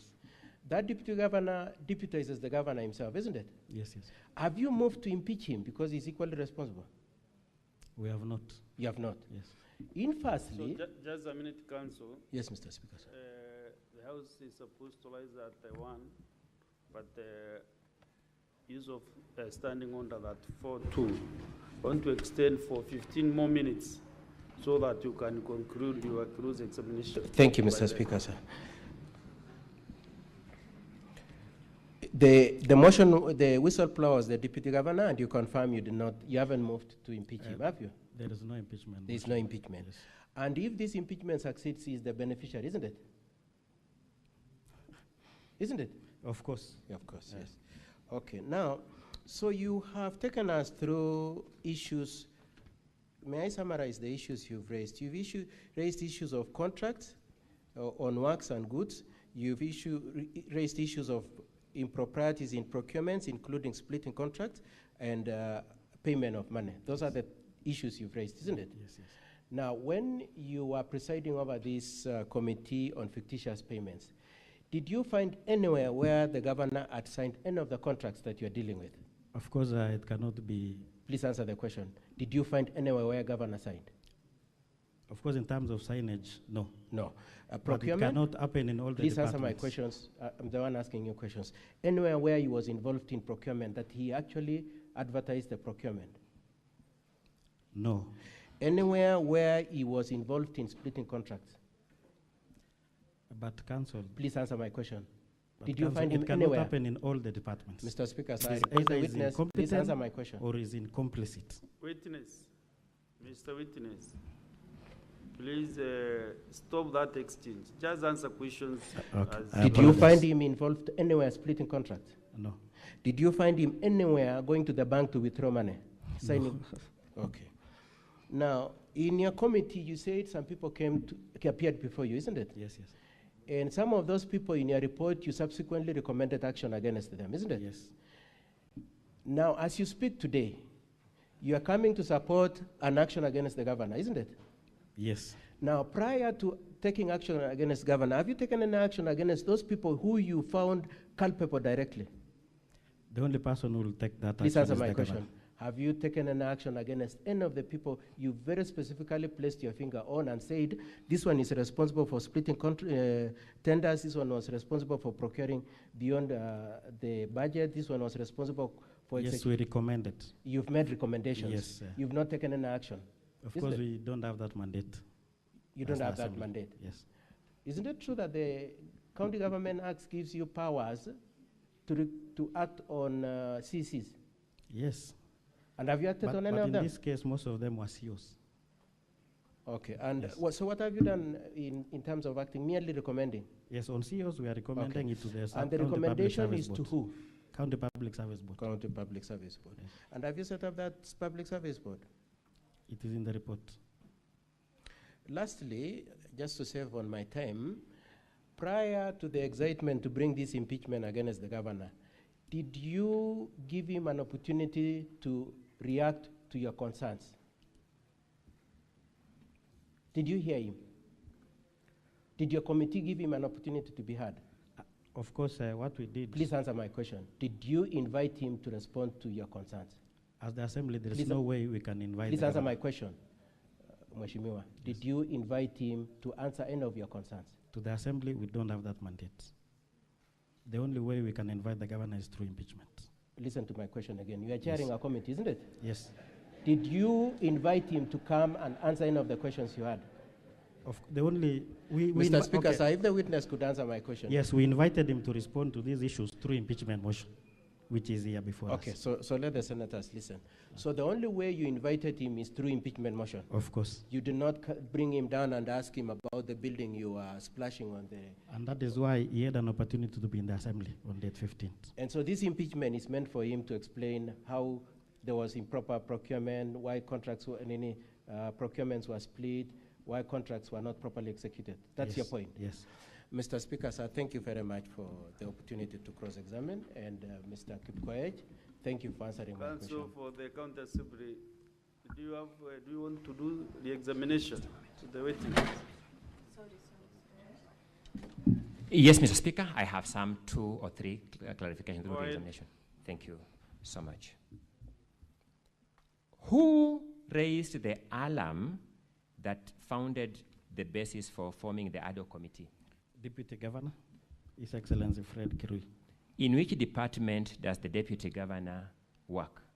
In which section of the county structure? Executive or the Assembly? He is the principal assistant of the governor. The principal assistant to the governor is the one who raised these issues? Yes. You've been asked about the deputy governor being the principal beneficiary of this impeachment motion. My question to you is, the facts in the deputy governor's alarm, when you did your investigation, did you confirm them to be correct or false? The facts he raised, were they eventually confirmed to be correct or false? It was correct. It was correct. Yes. Who supplied you with the documents that helped you to verify the allegations in the DG's alarm? CC Finance. The CEC Finance. CEO Finance and chief officers from the affected departments. To whom is the CEC Finance answerable? To the executive headed by the governor. To the executive headed by the governor. You have been asked as to why you now attribute these actions to the governor without any signature of his on the paper trail. What do you say to that? It cannot be coincidence that all the departments is being affected by all these fictitious payments. It's either the governor is incompetent or is in support. That is all in my re-examination.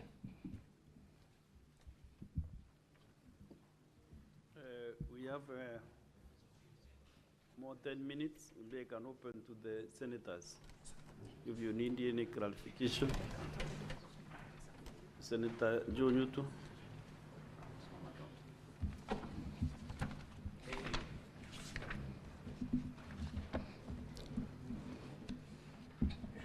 Thank you, Mr. Speaker. I just need to seek some clarification from the witness.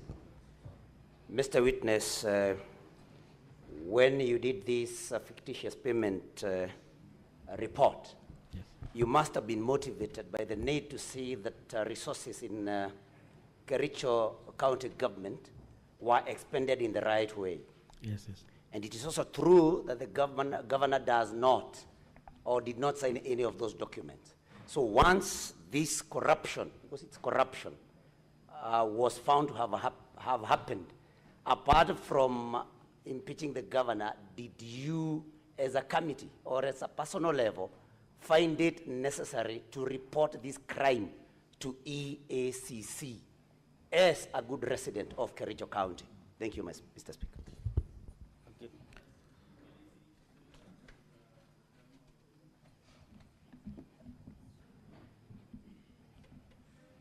Thank you, Mr. Speaker. Mr. Speaker, I have a couple of concerns here. These are issues that we deal with on a daily basis, issues of accountability.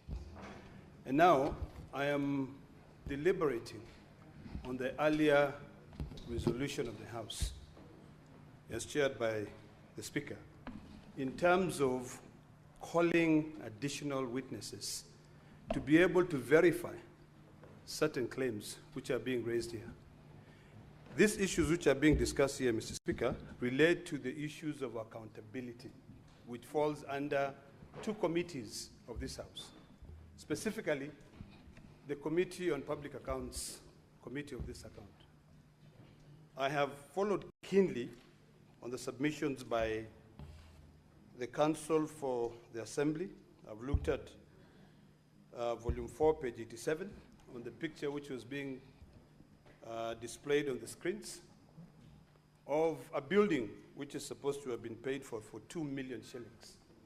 And all of us here are quite clear.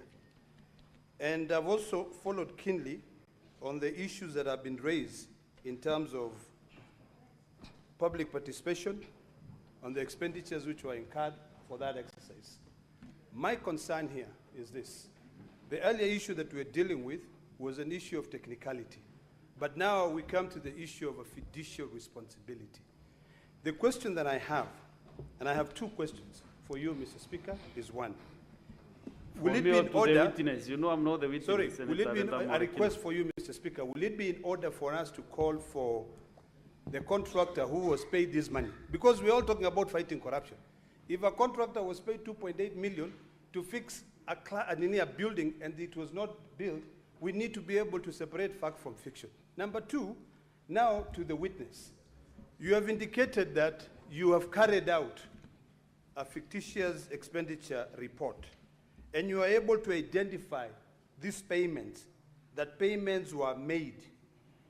You know, there's one which was overpaid. There was one department that you alleged, the water, I think water, was budgeted for 1 billion shillings, but the overpayment was for... My communication and all the time we have been consuming 2 minutes only. Then because of time. Can I finish this? You should have told me that, Mr. Speaker. So just because, conclude. Mr. Speaker, this is a very important matter. Conclude for me. within 1 minute. Okay, thank you, Mr. Speaker. So the question is, you are dedicated that in the water department, the budget was 1 million, but the procurement was 3 million. Did you verify clearly that these payments were paid out, or was it a budget or a planning budget or an actual budget? Finally, Mr. Speaker, on the issue that I've raised, I've requested you, can you please guide this House in the matter of expenditures that have been paid out, whether we can verify that from either the controller of budget or from the contractor? Let the witness answer or clarify those issues. Maybe he has an answer for you, Senator Orekina, that he has the documents to justify his allegations. So witness, you have 4 minutes. Okay, thank you, Honorable Speaker. The first question on ESCC report from... Under senators, witness, proceed and give your responses. Okay, when the Deputy Governor appeared before another committee, he confirmed that he wrote a letter to ESCC on the said fictitious payment. We also invited the County Secretary, who confirmed that they have also received the reports from the ESCC. So when we saw that already the ESCC has a report, we decided to deal with the issues that we were expected to do by the Assembly.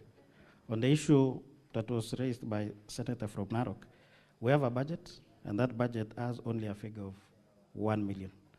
And when the CC appeared before us, he confirmed that all the payments in that list of fictitious payment was paid. So which means it was overdrawn in that fourth line item. Thank you. Senators, are you done with the answers? Yes. Then I have 2-3 minutes for other senators to still ask their questions. Senator Kericho, Senator Keroche Tabitha,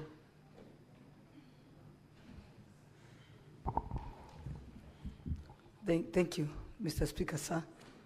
I also want to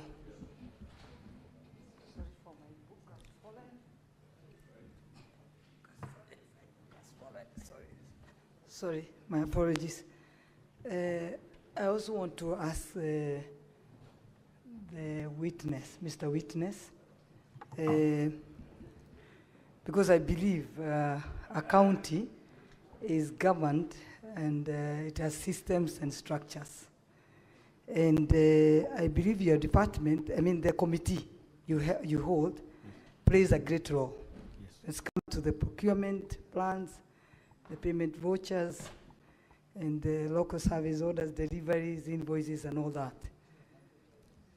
So I would really ask you how it happened that money was paid prior to the job being done. So where do you come in? Or is it that you're just, is it called stamp? Just a committee for stamping things? Because I don't think the CEO, I've been a CEO of a company, so I know the CEO does very little. He depends on the people on the ground. I'm supporting what you've done, because as MCAs, having a code for when you see misappropriation of your funds and all that, is you deserve to be commended, because some of us, we come from counties that misappropriation of funds is a everyday business. But we've never had any, even our MCAs attempting even to impeach our governor. So congratulations for that. But for now, Senator, I just want to understand. I just want to. Senator Tabitha Keloche, let the witness answer you within less than 1 minute. If you have, but the time is over. Yes, witness, answer that.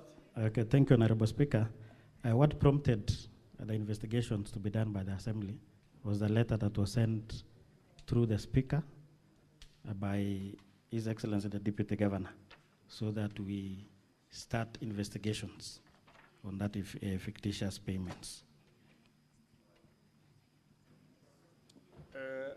Honorable Senators, more senators will have time in the afternoon to still seek for clarifications. I can see we have so many on my screen. Senator Veronica, it is already 1:15 p.m. And then the County Assembly will have 20 minutes as balance of your time. And then also the governor's team, 9 minutes for examination of other witnesses. Therefore, senators, it is now 1:15 p.m., time to adjourn the Senate. The Senate, therefore, stands adjourned until later today, Thursday, 20 August 2025, at 2:30 p.m.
Senator Boni Khalwale.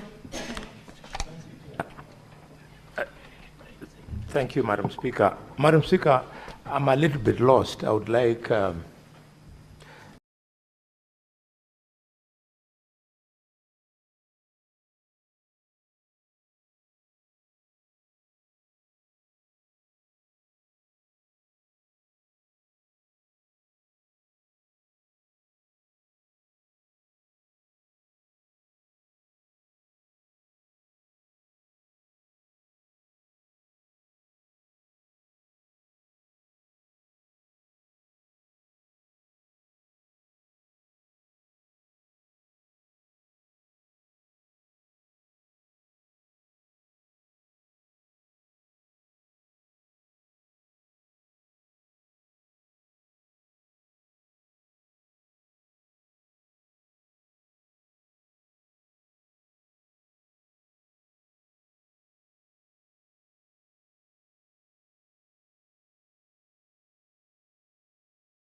Good morning, I'm Telvin Yaga with Audrey Media. Today, we turn our lens to Magadi Road, a busy stretch near Multimedia University where students, workers, and locals move daily, but not always without fear. Sio kuzuri vile, lakini sio vizuri vile, lakini inafaa upitie mapema. Vitu kunyuma kuanzia saa 5, saa 6. Wezi niambia askari watashinda hapa hadi saa 6 na ngoja tupie ndio akupe security. Najua mmoja mwenye he was robbed his phone, laptop na hiyo bagi ya lapi. So inakuwaga ukiteremka towards Rongai Bangladesh, hapo inakuwaga insecurity mingi, hapo watu wanaibiwa, wanapigwa. This documentary seeks answers. What's the real security situation here? What's being done to protect the people who use this road? And how can the community work together for a safer tomorrow?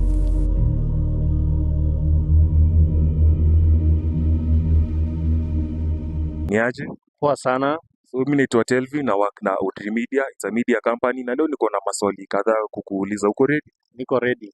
So utatuambia jina lako, how personally umekuwa ukiwork hapa kwa hii stage ya Rongai, umefanya for how many years, na jina lako. Kwa majita, nimekuwa hapa kwa stage kwa 6 years now, nikifanya bodaboda throughout Rongai town. Yeah. Umekuwa hapa for 6 years. Yeah. So, wewe ni msee unajua hizi area vizuri kabisa. Mimi ni msee naelewa hizi area zote. Nazijua kabisa. Which common spots ndio unaweza kupick passengers or drop them? Kutoka hapa media most of the time, yeah. So ni stage iko hapa. Ndio stage hapa. Yeah, ndio tunabebea. So in your 6 years of working as a bodaboda operator, have you personally witnessed or experienced any insecurity incidents along maybe Magadi Road ama Multimedia University? Yeah, nimeshaona mingi, mostly usiku, time ya usiku inakuwaga mbaya. So inakuwaga ukiteremka towards Rongai, hapo inakuwaga insecurity mingi, hapo watu wanaibiwa, wanapigwa.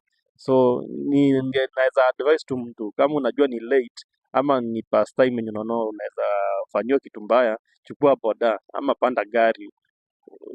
Na sasa along Magadi Road ni students pekee wako wanaweza kuwa kupigwa ama kuwa burglarized ama ni wasee wengi? Ni wote tu, mtu wote tu bagi ama uko na simu au watu wage wako somewhere tu wanakusubiri. So ni kitu, it's insecurity for everyone. Tati ni students pekee, ni like kila mtu ako anatumia hiyo Magadi Road. Security for everyone. Yeah. So are there specific times when it becomes risky to operate ama on this route ama risky times za students kupatikana kwa njia? Yeah, kuna most of the time kuanzia usiku na kuelekea inakuwa very very bad.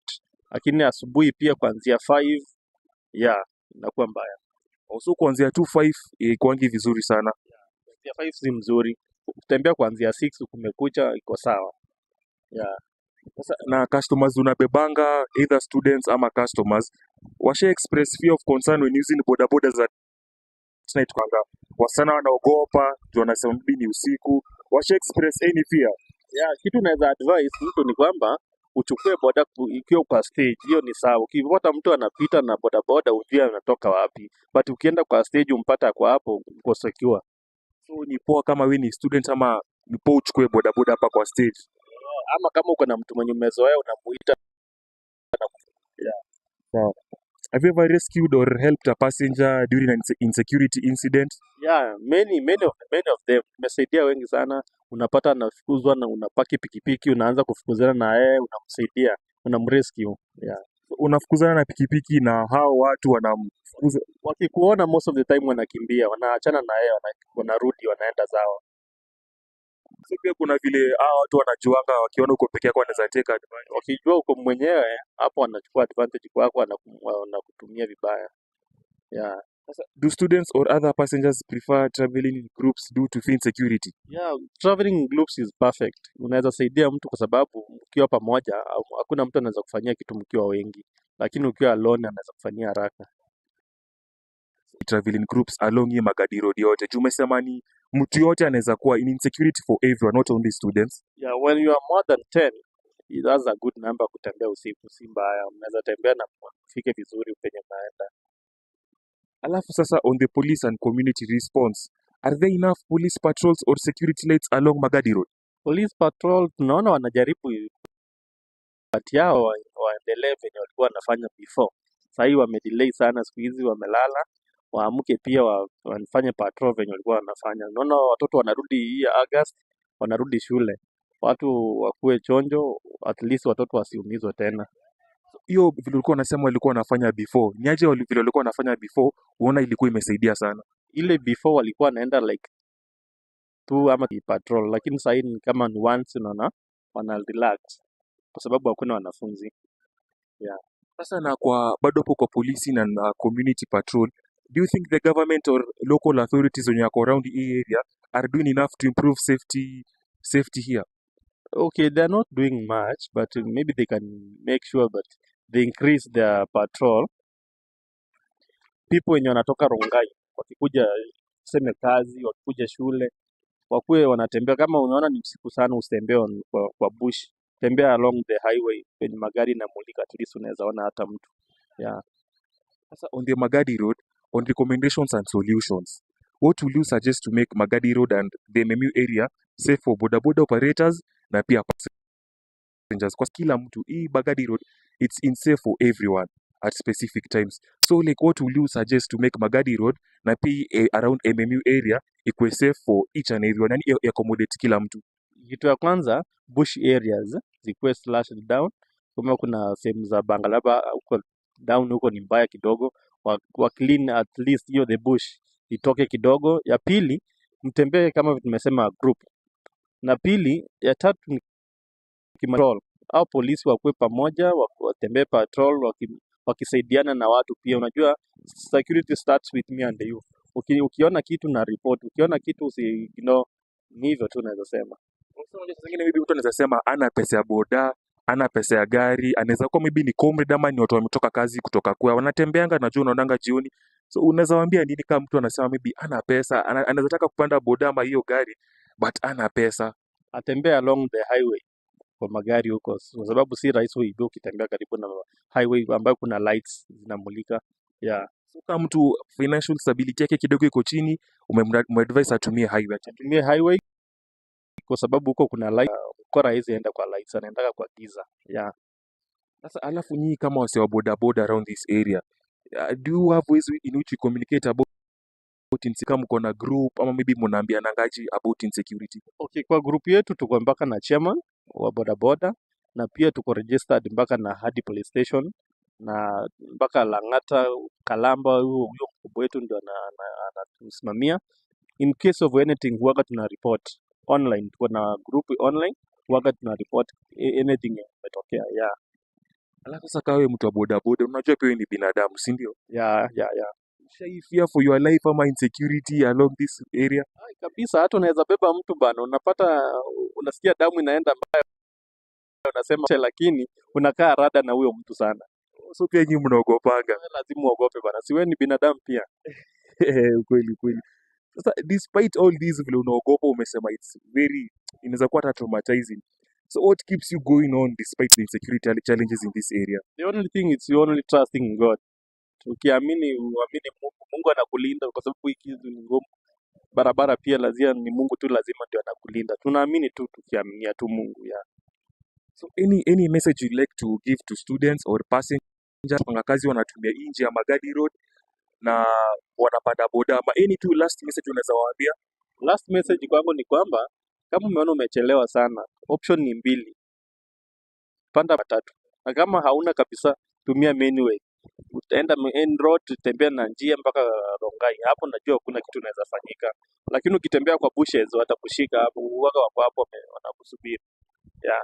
Na pia saa zingine mtu anaweza sema anataka kupanda boda magari, lakini hajui kama mtu wa boda ni mzuri. Like watu zingine pia watu wa boda pia wanakuanga saa zingine involved kwa, lakini pata na shida. Ule ukipata kwa highway anaenda, huyo ndio utakuwa unaogopa, lakini kwa stage huyu ni member wa stage, anaga shida. Ukipata mtu kwa stage unaweza chukua huyo.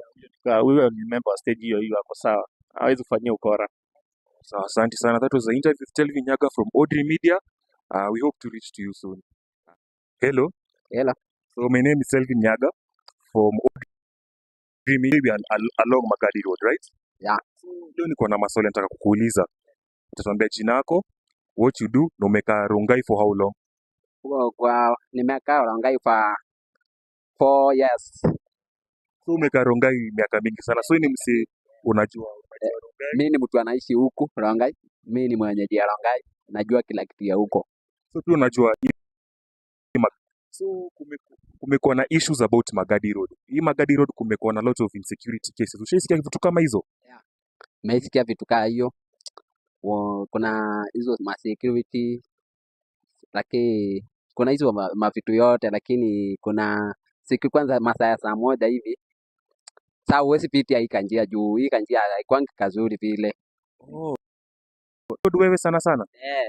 Naingiaka lakini mchana. Oh, unaingia lakini mchana. Una feelingi safe ukitumia Magadi Road? Hii kanjia sio kuzuri vile, lakini sio vizuri vile, lakini inafaa upitie mapema.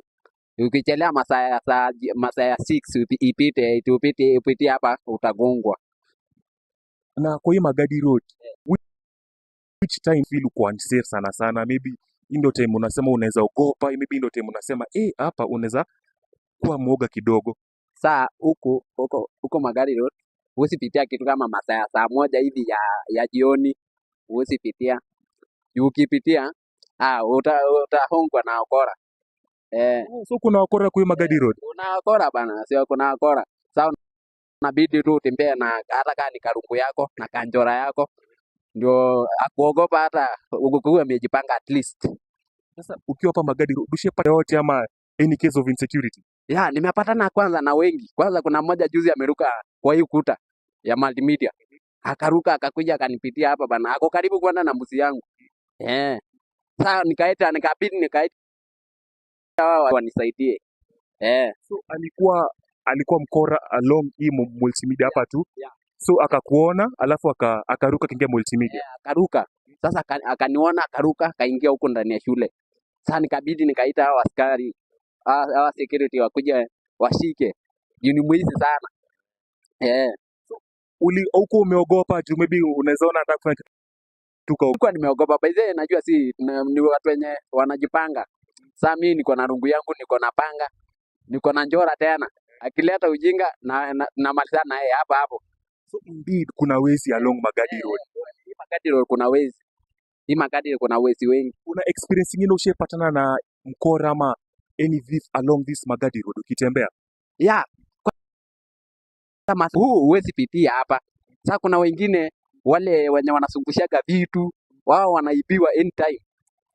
Hii barabara ikwange kazuri vile. Ushai witness maybe mtu akiibiwa ama mtu ukasikia anything to do with security pia wewe? Like sasa haikuwa wewe lakini ulisikia ama uka witness? Nimesikia hata kuna mama mwingine mwenye alikuwa anasungushaga mandazi huko. Akaibiwa hiyo mandazi yake na pesa kila kitu. Akaibiwa kila kitu. So alibiwa mandazi na hadi chakula akachukua. Waachi kitu. Hata akachukua hata pesa amechukua akaenda naye na hakupatikana. Wameenda hivyo, hawezi, ni hatari huko. So like ni kitu, it's very serious in your opinion. Ni vitu yenye ni serious. Sasa kuna safety measures maybe wamechukua ama mnaendanga wapi, ama is there anything that kuna security inasaidia along this path? Kuna security inasaidia. Ukishikwa utafungwa milele. Juu hiyo ni mbaya, sio kitu mzuri vile. Hiyo ni mbaya kabisa.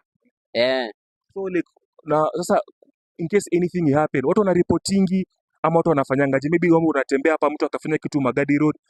Ushasikia mtu ameriport ama watu wanafanya thing bad happen? Maybe amepatana na mkora vile umesema kuna wakora. Ukipatana na wakora una must useme ajulikane. Najua usiposema baada atakuja kuiba hata kati kesho ama siku nyingine. Kwa hivyo must report, wakuje washike. Sasa kwa vile kuna insecurity along Magadi Road, umesema kuna insecurity, si ndio? Kuna security, So like unaweza like, are there any like along affecting your daily activities ama wase wanatumianga nje, kuna vile ina affect insecurity?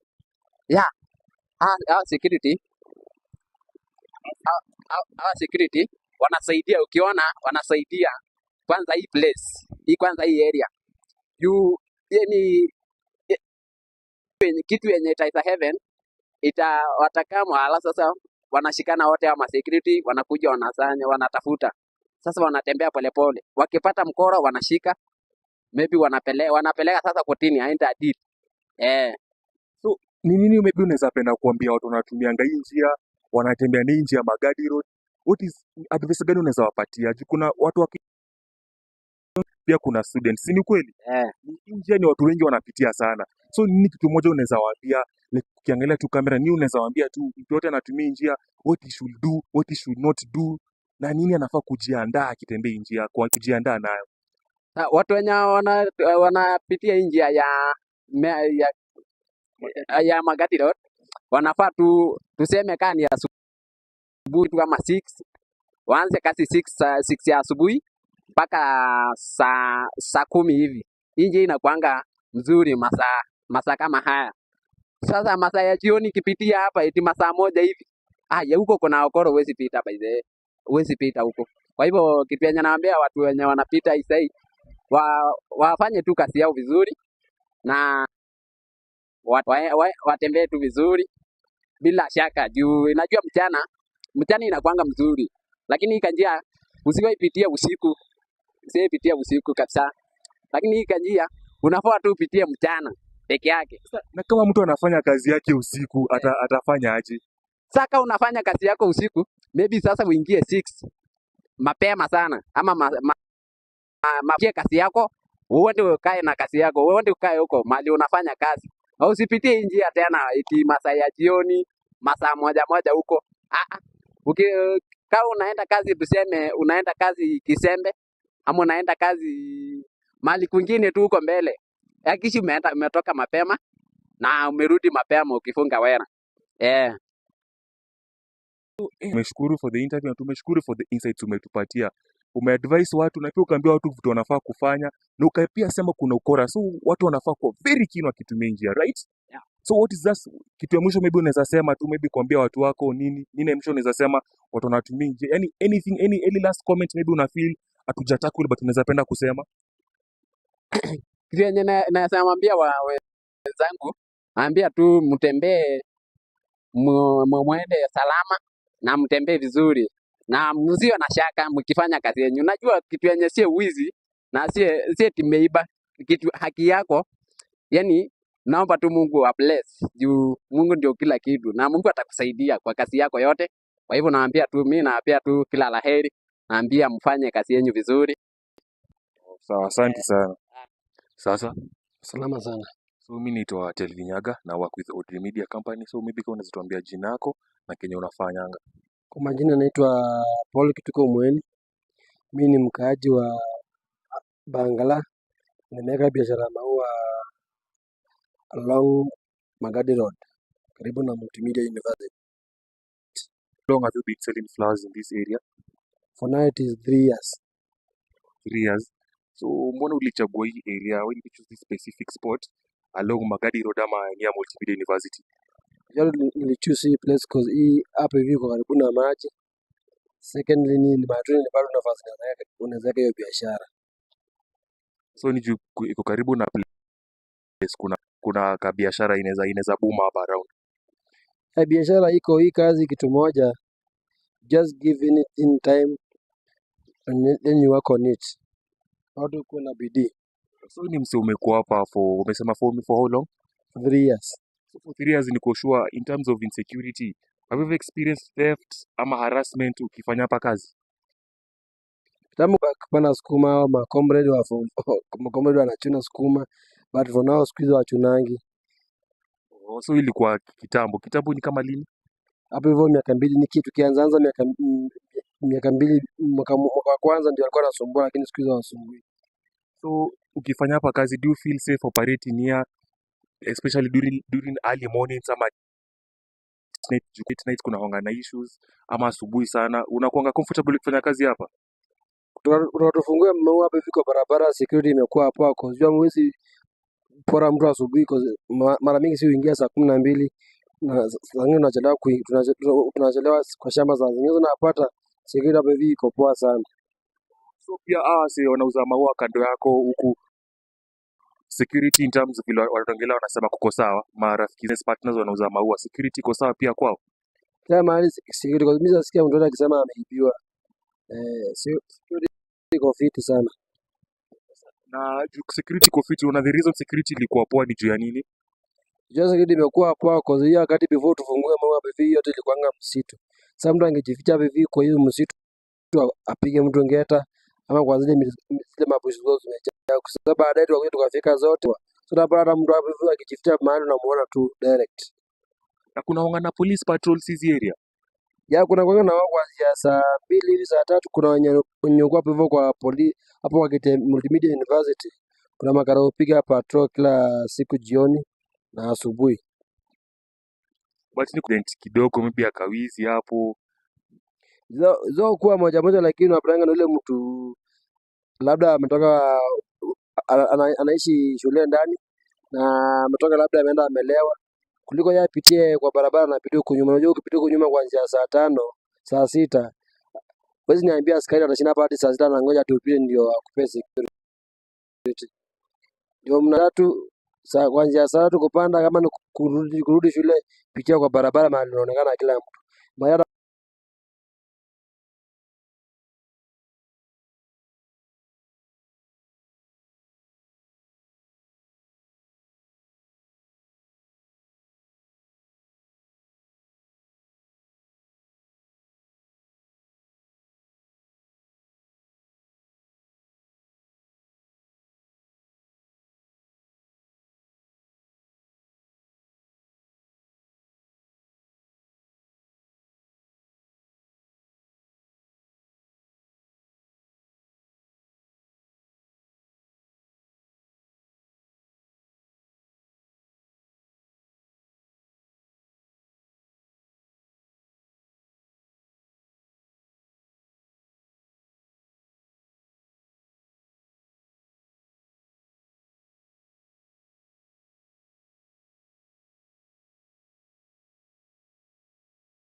Good afternoon.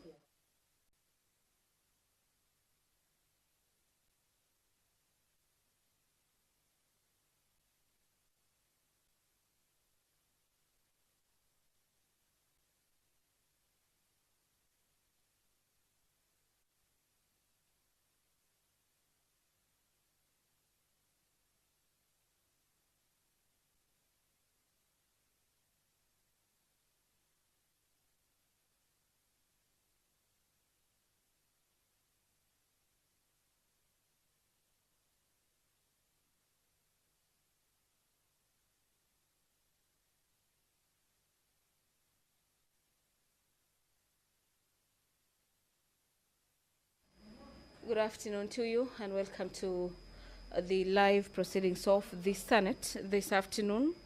This being the second day where the House in plenary is hearing, reading itself for determination on the issue facing the governor for Kericho, Governor Eric Mutai, who is facing impeachment after the County Assembly of Kericho impeached him. This being the second time that the governor is finding himself in the Senate.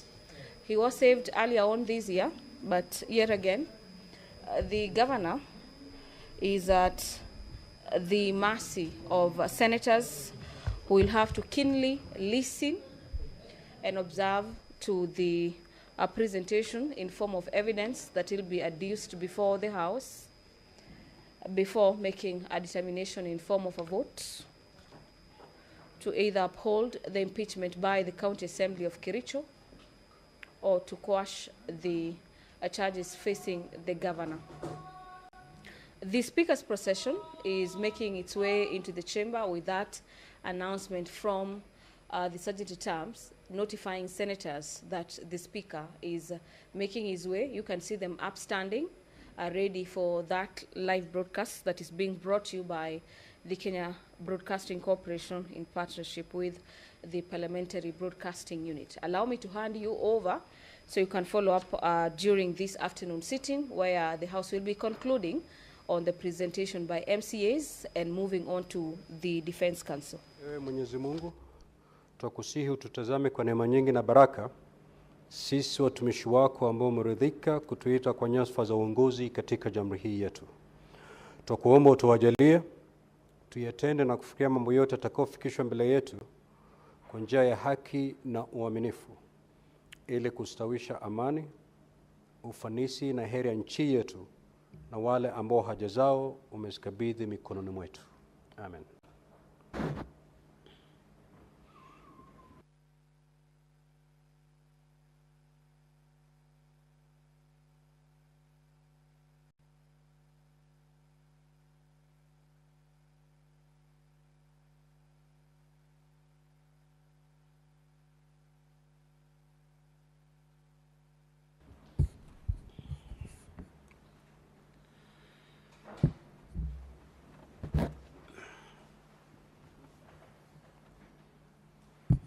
Clerk, do we have quorum?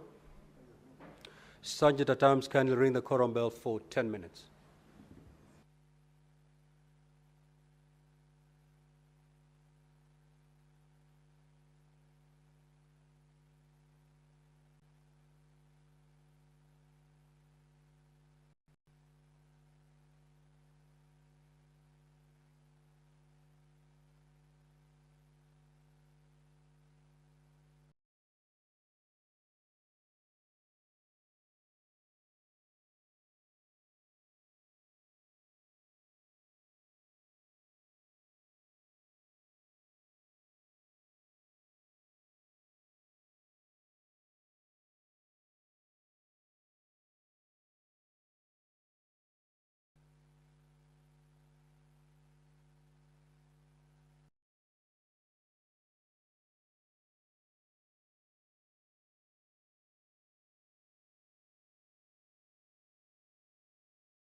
The quorum bell is on ring mode as per the directives by the Speaker to allow senators within the presence of Parliament to make their way back into the House for the afternoon session. Remember during this afternoon session, we'll be having the evidence by the County Assembly, who have a balance of about 20 minutes to conclude on that before the House moves to hear from the Governor and the team representing the Governor.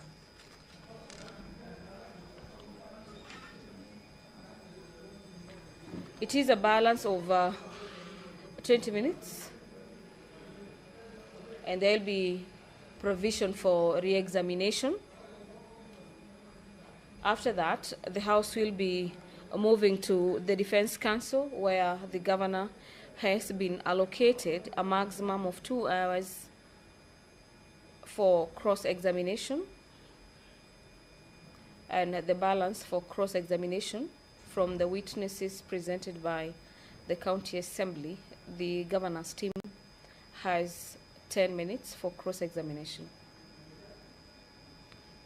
During this afternoon sitting, the House also, according to the rules on matters impeachment, the senators will also be seeking further clarifications and asking questions in regards to the presentation made before the House.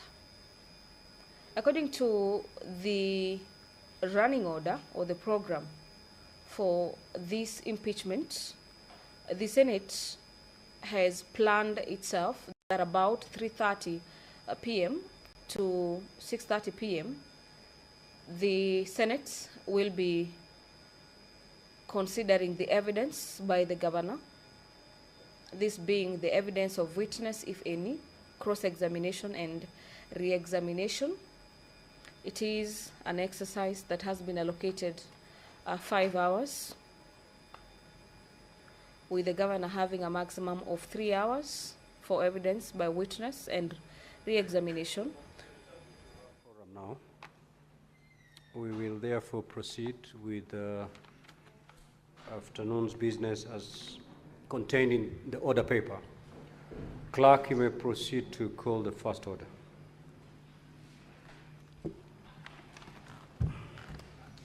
Order number 1, communication from the chair. Order number 2, hearing and determination on the proposed removal from office by impeachment of Honorable Dr. Eric Mutai, Governor of Kericho County.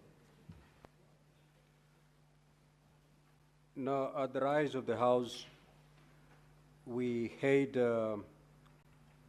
Honorable Albert Kipkoech. He had given his evidence, cross-examined, re-examined. It was for senators to seek clarifications, and most of you had done that. I will pick 4 more, and then we move to the next witness. Now, honorable senators, today we may have to go all the way to midnight if you're to serve tomorrow. So just mentally prepare yourself for the long haul. It's going to be a long flight today. Sergeant at arms, you may usher in the witness.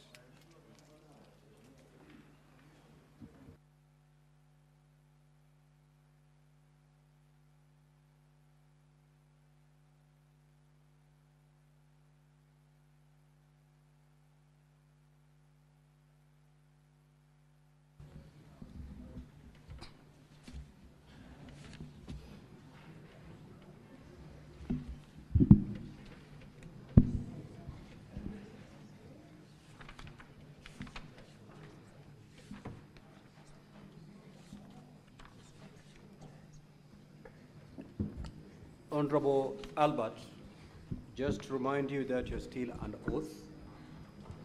I will therefore proceed to call Senator Enoch to seek your clarification. Thank you, Mr. Speaker. Mr. Speaker, mine is directly to the witness, and he has brought before the Senate a number of issues of impropriety, allegedly, against the governor. What I wanted to know from him, so that I make up my mind on how to proceed, is whether the governor, in his own opinion, is guilty on account of being the head of the county government of Kericho, or he can in any way connect the acts of impropriety directly to the governor. Thank you. Senator Fanandi, Senator Chirange. Speaker, just two clarifications to Mheshimiwa Albert. One is that, what is your opinion? You know very well that the governor does not sit in procurement processes.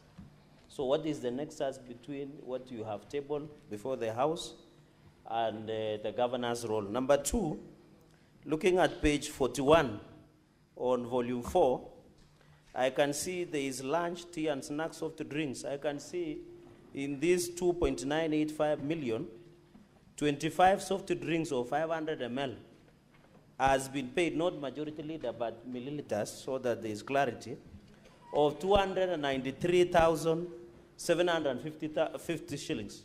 If you divide by 25, it shows that one bottle of soft drink was procured at 11,750. So what will be your opinion? In 500 hired plastic chairs, 200,000, one chair was hired at 400 shillings. So what will be your opinion? And shed light on the issue of tissues and sodas as per this voucher number 41. Finally, Chair, do you have any evidence that Lea Chepchirchir, who assigned most of these vouchers, is no longer working within the governance structure of Kericho County? I yield, Mr. Speaker, sir. Senator Mungatana. Mr. Speaker, there was a very grave allegation that was made by the governor that the reports of the ad hoc committee, in fact, not just this one, but this report and another report, were filed after the impeachment, that there was no opportunity for the governor to exercise his authority on his officers so that those mistakes or problems can be resolved. So I wanted to ask the chair of this ad hoc committee, the witness, to clarify to us when was this report served on the governor, and when was it that you actually moved the impeachment, so that we are clear that there was no ill motive as alleged by the governor in his opening statement. I thank you, Mr. Speaker. Senator Manzo. Thank you, Mr. Speaker. Mr. Speaker, I would like to ask the witness, in order of things, there are matters which Senate can settle or oversight and matters which the County Assembly can oversight. In these particular allegations, did the County Assembly exhaust all its internal mechanisms and did it give the governor an opportunity to be heard as is required by the law before it comes to the Senate? I thank you, Mr. Speaker. Senator Mutinda Tabitha. Thank you, Mr. Speaker. From what has been presented as exhibit, as far as the payments issue are concerned, my concern, Mr. Speaker, is to the governor. All these various payments from the different departments that have been queried, what actually would be his take? And when I listened to the MCA, he stated that they do not do oversight. I would want to understand then what is their role, because when he was asked if they did ask the governor to appear to be able to explain the fictitious payments that had been done, you seemed not to have authority to summon the governor. I would also need a clarity from the MCA. Thank you, Mr. Speaker. Senator Wafula. Thank you, Honorable Speaker. Mine is from the way you've ably taken us through this document. Just to know, you are doing how many terms as an MCA so that Kenyans can understand the caliber of MCAs we have in the county assemblies. Thank you. Senator Maruma. Honorable Albert, you need not respond to the query that has been raised by the Honorable Senator Wafula. It is of zero help to these proceedings. Yeah, thank you, Mr. Speaker. Mine is to the governor as the CEO of the county. Was he aware that money was paid for renovations on houses which was not done? Was he aware as the CEO? Because we were shown payments that were done and there was no work that was done. Thank you, Mr. Speaker. Senator, lastly, Senator Murango. Then we allow Honorable MCA to respond. Asante sana, Mr. Speaker. Swali langu ambao nitauliza ni kama, kwa sababu hapo awali nilikuwa pia mwakilishi wandi, ningetaka nijue kama kuna ukurumba ama ushuhumba wote ambao uko katikati ya mbunge la Kericho kati ya bunge na gavana, ama sana sana wale mawaziri katika ambao wanafanya kazi katika wanafanya kazi na wao. Na la pili, ningetaka nijue katika kamati ya ukaguzi na wasimbu CPAC katika mbunge la gatuzi la Kericho, kuko na ripoti yoyote ambayo ilitolewa kulingana na matumizi ya pesa ambayo mumeleta mbele yetu leo kama bunge la Seneti? Asante sana, Mr. Speaker. Proceed to respond, Honorable Albert. Okay, thank you, Honorable Speaker and Honorable Senators. I will start with the first question. I didn't get the name, but allow me to respond to all the questions that you have raised. The first one is that, Honorable Senators, you need to appreciate that the county CEO is the governor. And since he's the governor, he's supposed to put preventive obligations in all the expenditures that is being done in the counties. Remember, Honorable Senators, that these monies that is alluded to be fictitious was paid in February this year. It only happens that our DG brought into the attention of the public in July. That is 5 months after. Does it mean that there was no internal controls? Or there was, does it mean that governor did not have an intelligence that there is something fishy that is going on in his county, especially on issues of payments? So to me, I have a belief that the governor should have a preventive obligations 24/7 to make sure that everything that is happening in each and every department, he knows it and he sees it if it benefits the public. That's the first one. The second one, Mheshimiwa Senator Cherargei has asked if there is nexus. Allow me to say that, of course, it is there. It cannot, these issues of fictitious payment, it cannot happen in all the departments without the knowledge of the governor, unless there is a very big distance between the governor and the departments, or he has left automatically the county. So to me, I want to believe that there is that connection, because something, for example, an issue of agriculture, whereby soybeans was paid to a tune of 15 million. Does it mean the governor can just stay without knowing that there is a cooperative society that is expecting 5 million for raw materials that is meant for cooperative society? To me, there is that link. Or I will also say that maybe the governor is complicit, he is aware. It's only that maybe when these things happened, he was protecting it until the other day when our DG whistleblowed it. So to me, Mheshimiwa Cherargei, there's a very good connection between His Excellency the Governor and all the happenings, especially on fictitious payment. Mheshimiwa Cherargei also said about the issue of DNB Holdings Limited, whereby there is exorbitant prices. Volume 4, page 41. I want to confirm to you that, you know, when you are paying something that is fictitious, something that you are stealing, of course, wrongs must be there. So maybe they were saying that these things will not be known. And the only way to siphon this money was through soft drinks.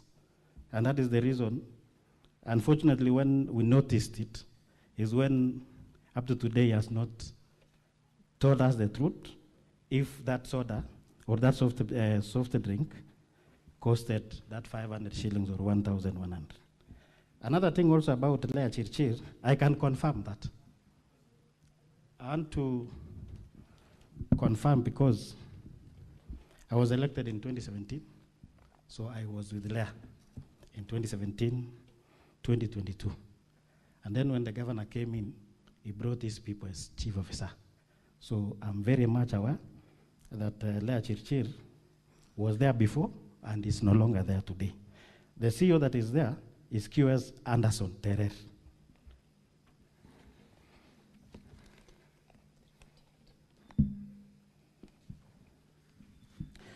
Another question on reports. It is not the first time that the Kericho County Assembly is responding to or is giving His Excellency the Governor ad hoc reports. There was a report that we gave him in 2023. He has not acted upon that report up to today. There is also another report on Kasim Tahani. He has not acted on that report up to today. So it's only that maybe it's unfortunate, or in what kwa bahati mbaya, there is this collusion now that maybe this issue of ad hoc committee on fictitious payment is coming in when he's being impeached. But he has that habit of not responding to reports. On oversight. No, Honorable Albert, yes. Just be specific to the questions raised by Senator Mungatana. Which came first, the tabling of the impeachment motion or the transmission of the ad hoc report on fictitious payment to the governor? The transmission. We gave him the report on date 5th of August, 2025. Motion was tabled on 6th.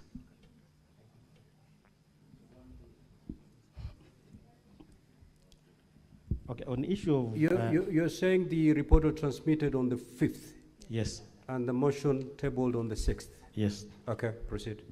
But remember, Honorable Senators, that the only person who prepares a motion should give us the reason as to why he decided to use report on fictitious payment. So maybe that one can be answered well when the mover will appear here. It's okay. Proceed, Mheshimiwa. There was that question on oversight, whether we have invited the governor to appear to the assembly. I want to leave that to you because the issue of law, are we allowed to invite the governor to the assembly to answer on issues? I want to believe that the only way we can invite the governor to the assembly is through the impeachment.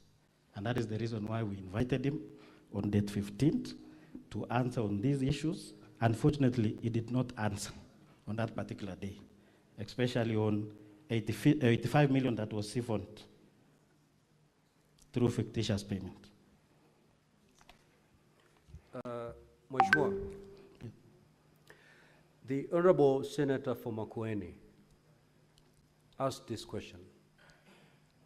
Yes. That having worked so diligently as a county assembly and unearthed the fictitious payment and compiled a report, was it not prudent on your part to hear the other side through the governor, so that he can explain exactly what happened and maybe what action he may or... Yes, we did. We invited CCs, headed by CC Finance and his team from the finance, and also all the chief officers from the affected departments.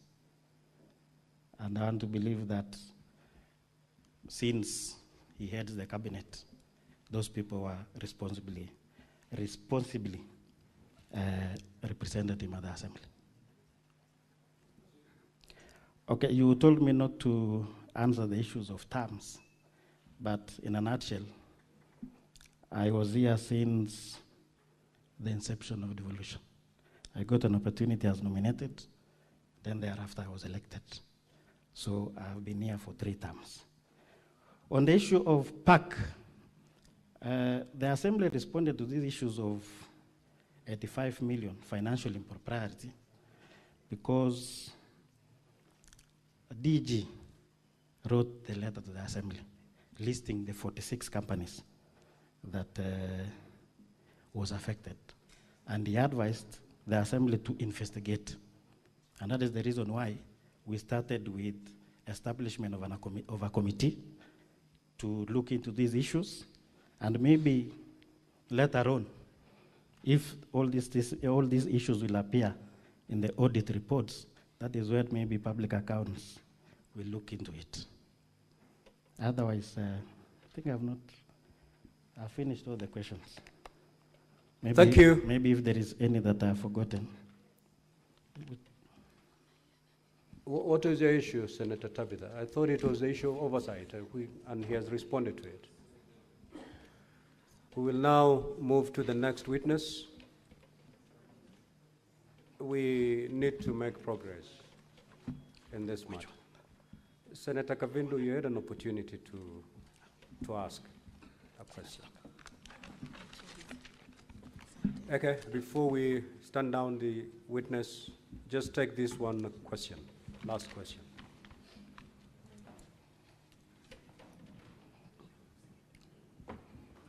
Thank you, Mr. Speaker. Just one question to the witness. You say that you've just answered one of the questions and said that you had summoned the CECs and the CEOs. I would like to know, when was this done? Because part of the MCA's job is to oversight the executive. And if there was all these irregularities, definitely you would have summoned the CECs to come to appear before you as the counter assembly and answer questions. And then was the report forwarded also to the governor? Thank you, Mr. Speaker. Okay, thank you. Allow me to state that we invited them. If you have my affidavit, volume 2, allow me to take you to paragraph 9, sorry. Page 52. And then I want you to also take volume 4, sorry.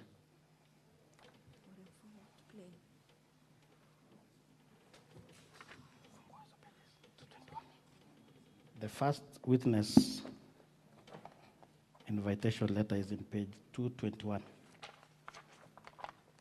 And that is the whistleblower. So you can see the date. He appeared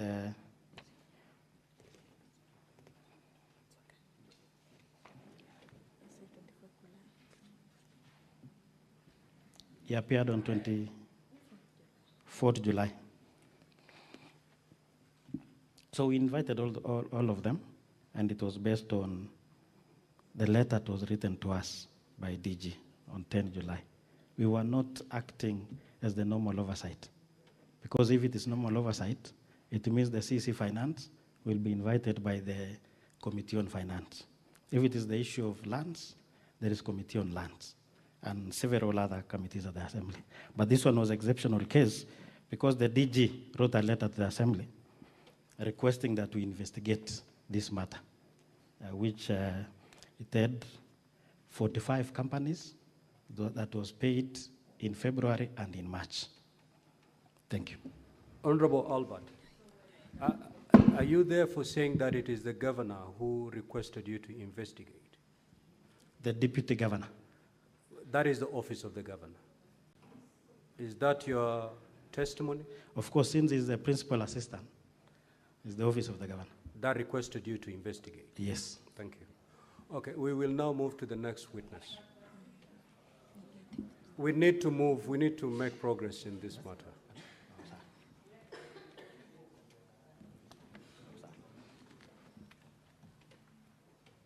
Council for County Assembly, you may now usher in your next. How many witnesses do you have?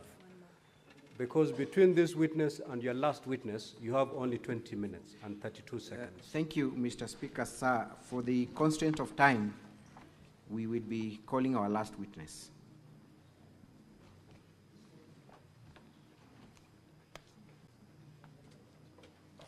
Mr. Kiprotich Rogoni.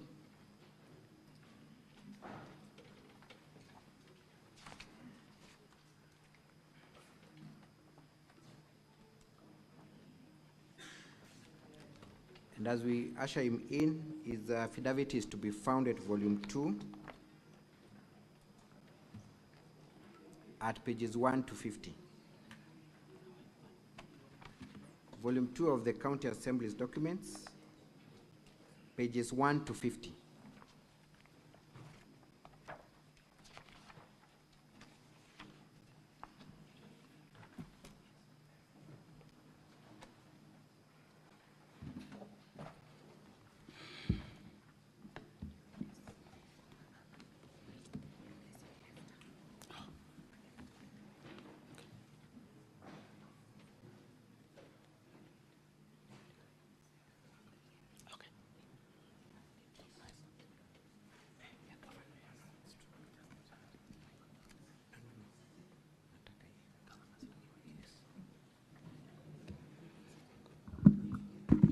Okay.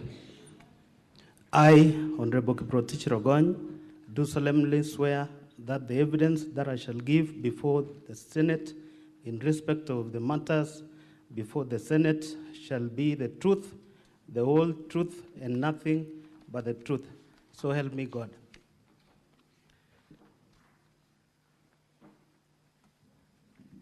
Thank you, Rogoni, and good afternoon to you. Good afternoon. Kindly introduce yourself with your full names and what you do for a living and how you are associated with the motion before the Senate. Thank you. My name is Honorable Kiprotich Rogony. I'm the member of County Assembly representing Sigawet Ward in Sigawet Sub-County, Sigawet Soin constituency. You also confirm that you are the mover of the motion before Senate today? Yes. And you prosecuted the same before the County Assembly? Yes. Do you also confirm that the motion met the threshold under Section 33 of the County Governments Act and the standing orders of your Assembly? Yes. How so? How did it meet the threshold? We voted, when the vote was called, we voted, the members voted 33 of the 47. Threshold is 32 members of the County Assembly. So you confirm that the threshold was met? It was met. Thank you. You have been, because of limitations of time, I will go straight to the issues. You were present before Senate yesterday, rather you must have watched, and you were accused of having called one of the MCAs and bragging that you voted on their behalf, and there was an audio that was played to that effect. I followed the proceedings, and there was an audio that was played. Let me ask the question. Was that you in that audio that made those utterances? No.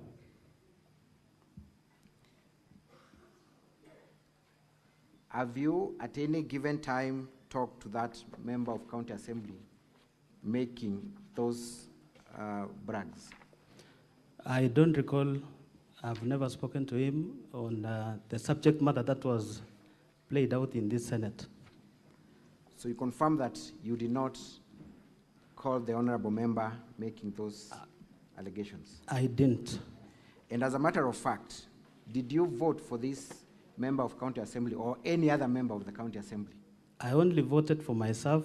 I never voted for anybody else. Are you aware of any instances where one member of the County Assembly might have voted for another? It was impossible because from the link, if you voted, once you voted once, it becomes inactive. So you cannot vote twice. Thank you. Indeed, look at volume 1 of the governor's documents at page 261. Volume 261 of the governor's response, volume 1 rather, page 261. There is a certificate of electronic evidence. Yes. Are you on that page? See? Yes. Is the number provided therein your number? It is incomplete, it's not mine. It is not your number? Yes. For record purposes, kindly tell the honorable senators what your number is that you ordinarily use and how many numbers you have for that matter.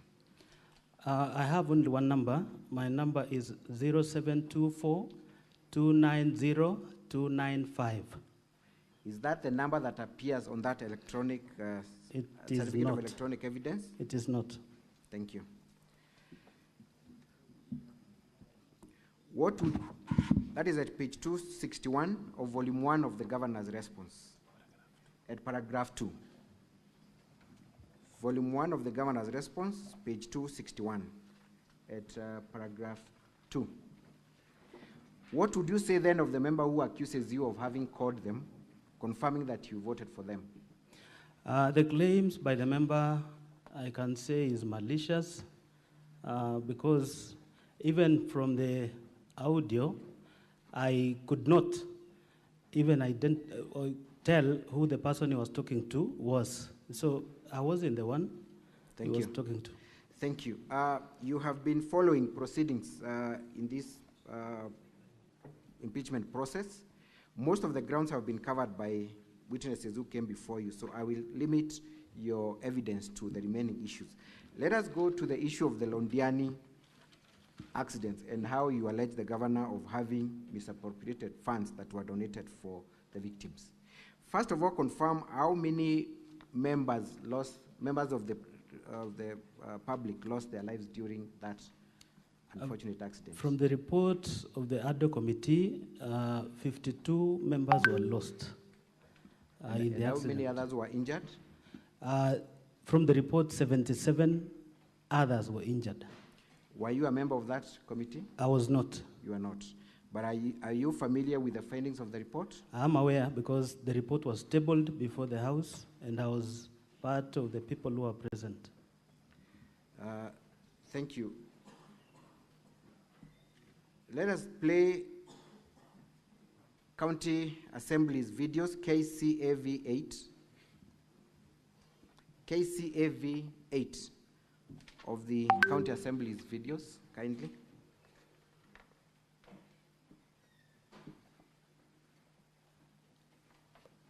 Takes to ensure that the victims are compensated properly. I must admit that having looked into the circulation in social media and having also asked about the money that is still there, the committee confirms to me that progressively they've been giving out money, and they've been giving out money to the victims and even the families that have continued to be identified, and even those that are still in the hospital, and they've been progressively doing that. They have also indicated to me that there is still money that are yet to be dispatched. And in the process of this, we have borders that were affected, and they have indicated to me that they are also in the plans of giving out money to the borders, those who are affected, and also dispatching money to those who were, those who have not been given. To address this, I'm taking an immediate action. And before I do that, I want to confirm here to the public that I had said the hospital bills would be met by the county government of Kericho. The position is still the same. That is a commitment from me as the governor of this county. The medical expenses, and what I mean by expenses, I mean the treatment of the patients, We have patients in the hospital, you know, normally you pay for the doctor, you pay for the beds, and we have continued to say, and I still indicate here today, that medical bills will still be met by the county government of Kericho. Those that were in the mortuary, we waived the mortuary fee, we waived it to zero, and there is no money that families paid or that were paid for the same, because we waived more than 2 million and then the hospital. It is therefore then, based on the circumstances that has been there in social media, I would wish to indicate as the governor today that there is no money that should be paid to Londiani Hospital or Kericho Revaro Hospital. The money belongs to the victims, it belongs to the survivors. And I have directed today to the committee that they need to step out, make sure that whatever money they still have be paid immediately and promptly. Thank you. To We the can stop. families. We can stop there. The governor is alluding to a committee that is in place. What was this committee that he was alluding to, that he's seeking to direct on what to do? You will recall when there was a whistle blow on the issues of this fund, the Speaker formed another committee that was led by the Honorable Moses Rotich, MCA Tendeno Soget. Now the governor came up with a committee of his own. Now this is the committee he's talking about. That he Who are members of that committee? I cannot recall the names of all of them, but now there is also a committee formed by the governor and the county commissioner that was led by the then county secretary, Dr. Wesley Bor, and the county commissioner being a co-chair. And who appointed this committee? The governor himself. The governor himself. It is the same committee that the governor is seeking to direct on how to use the funds, correct? Yes. So would you say that the governor was in control, in charge of this committee? He was purely because of the... Just yes or no? Yes. Would you say he is or he is not? He is in charge of the committee. Thank you. And we have seen the governor confirming that no money will be paid to any hospital and that the money that was donated was meant for the victims, correct? That is true. What did the committee investigating how these funds were used? So the other committee discovered that there were minutes drawn by the same committee that we talked about, led by Dr. Wesley Bor, where the victims were paid slightly below 5 million. It's almost 5 million. And the rest of the monies were expended. We will have a list. Kindly take us specifically to that part of the report. So it is found in my affidavit, page 44. Page 44, that is what you said, but we want to look at the report itself. Volume 2. Volume 2. At what page? Page 44. No, we're not looking at your affidavit, Rogoni. We want to look at the actual report. Okay, the report is in...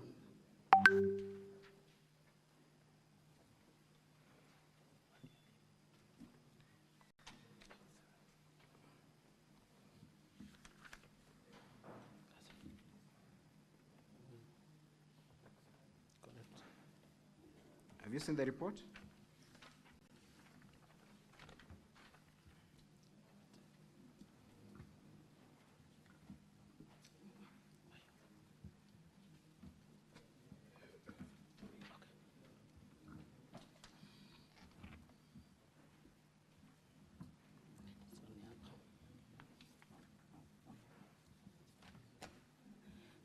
So,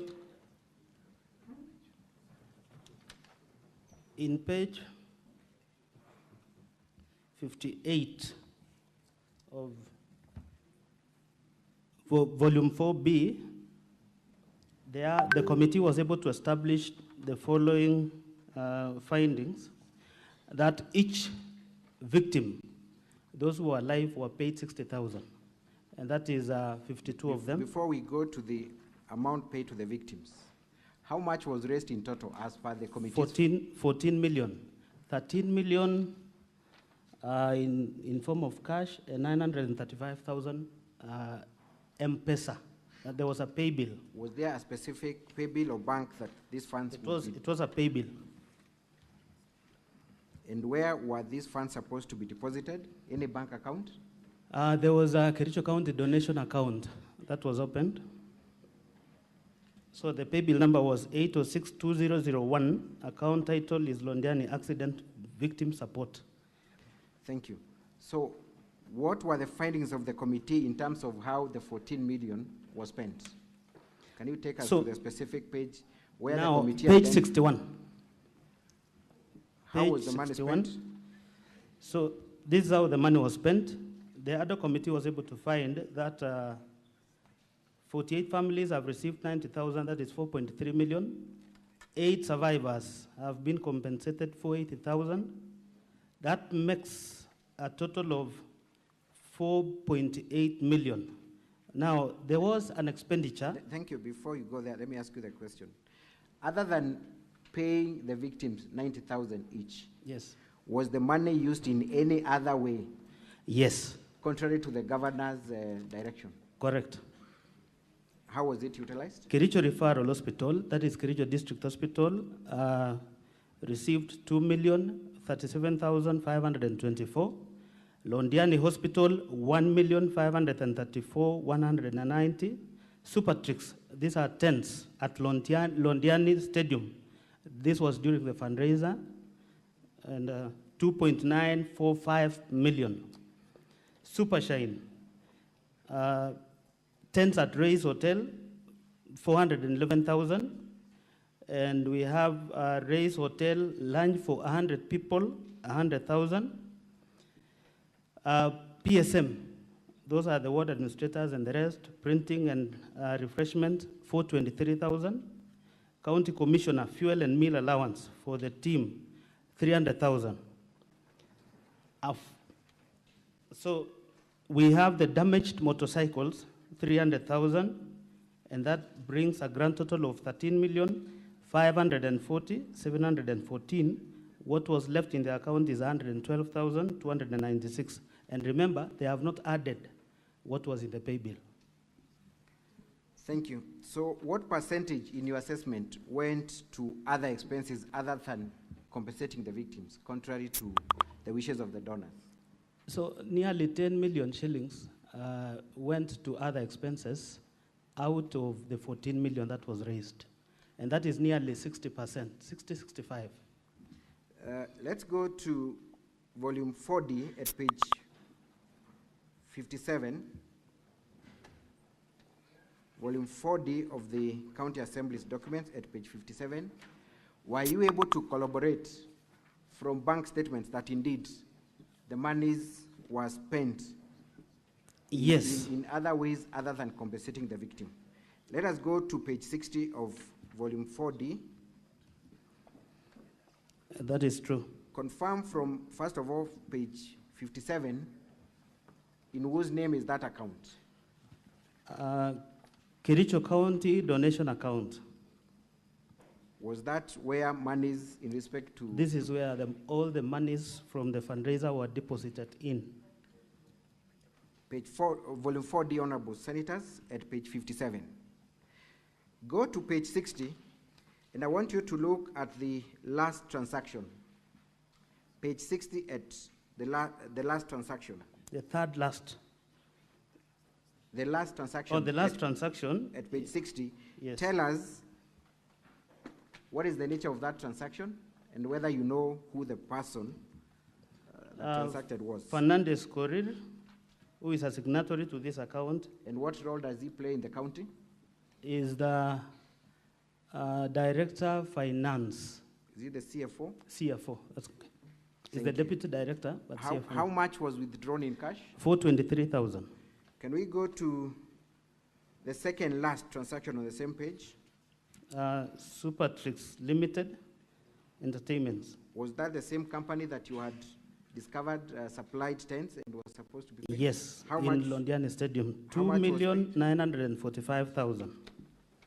Let's go to page 61. 61. The second from the top. 61 of the same volume. There's a withdrawal. From who? By Fernandez K. Korir. How much? 300,000. Let's go to the third transaction on the same page.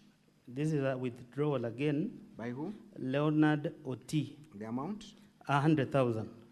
Let's go to the fourth transaction on the same sheet. It's a withdrawal again.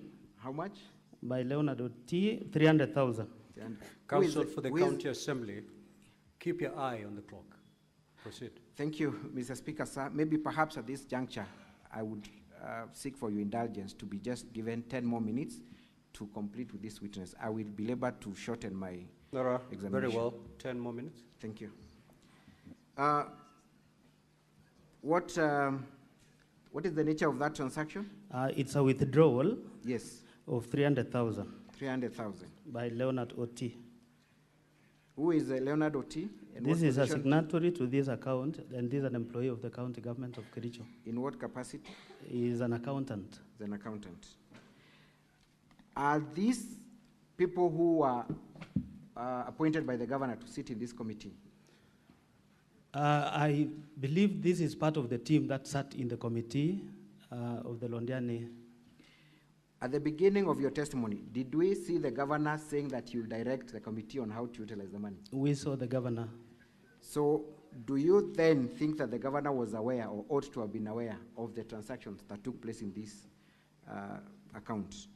This squarely puts, the statement of facts to the governor, because he committed that all the monies raised were meant for the victims, but up to 9 million cannot be accounted for. Thank you. Did you have an opportunity to visit Londiani Hospital and any other hospitals that these monies are purported to have been paid to? The ADO committee paid a visit to Londiani Hospital, Kericho Referral, and even up to Nakuru, where most of those patients were referred to. What was unearthed from their physical interaction with these hospitals? Most of those hospitals, they had not, and they were never paid the amounts that they have been, that is indicated in the report to have been paid to these facilities. So in your assessment, how much money from the donated amount never got its way to the victims? 9 million shillings.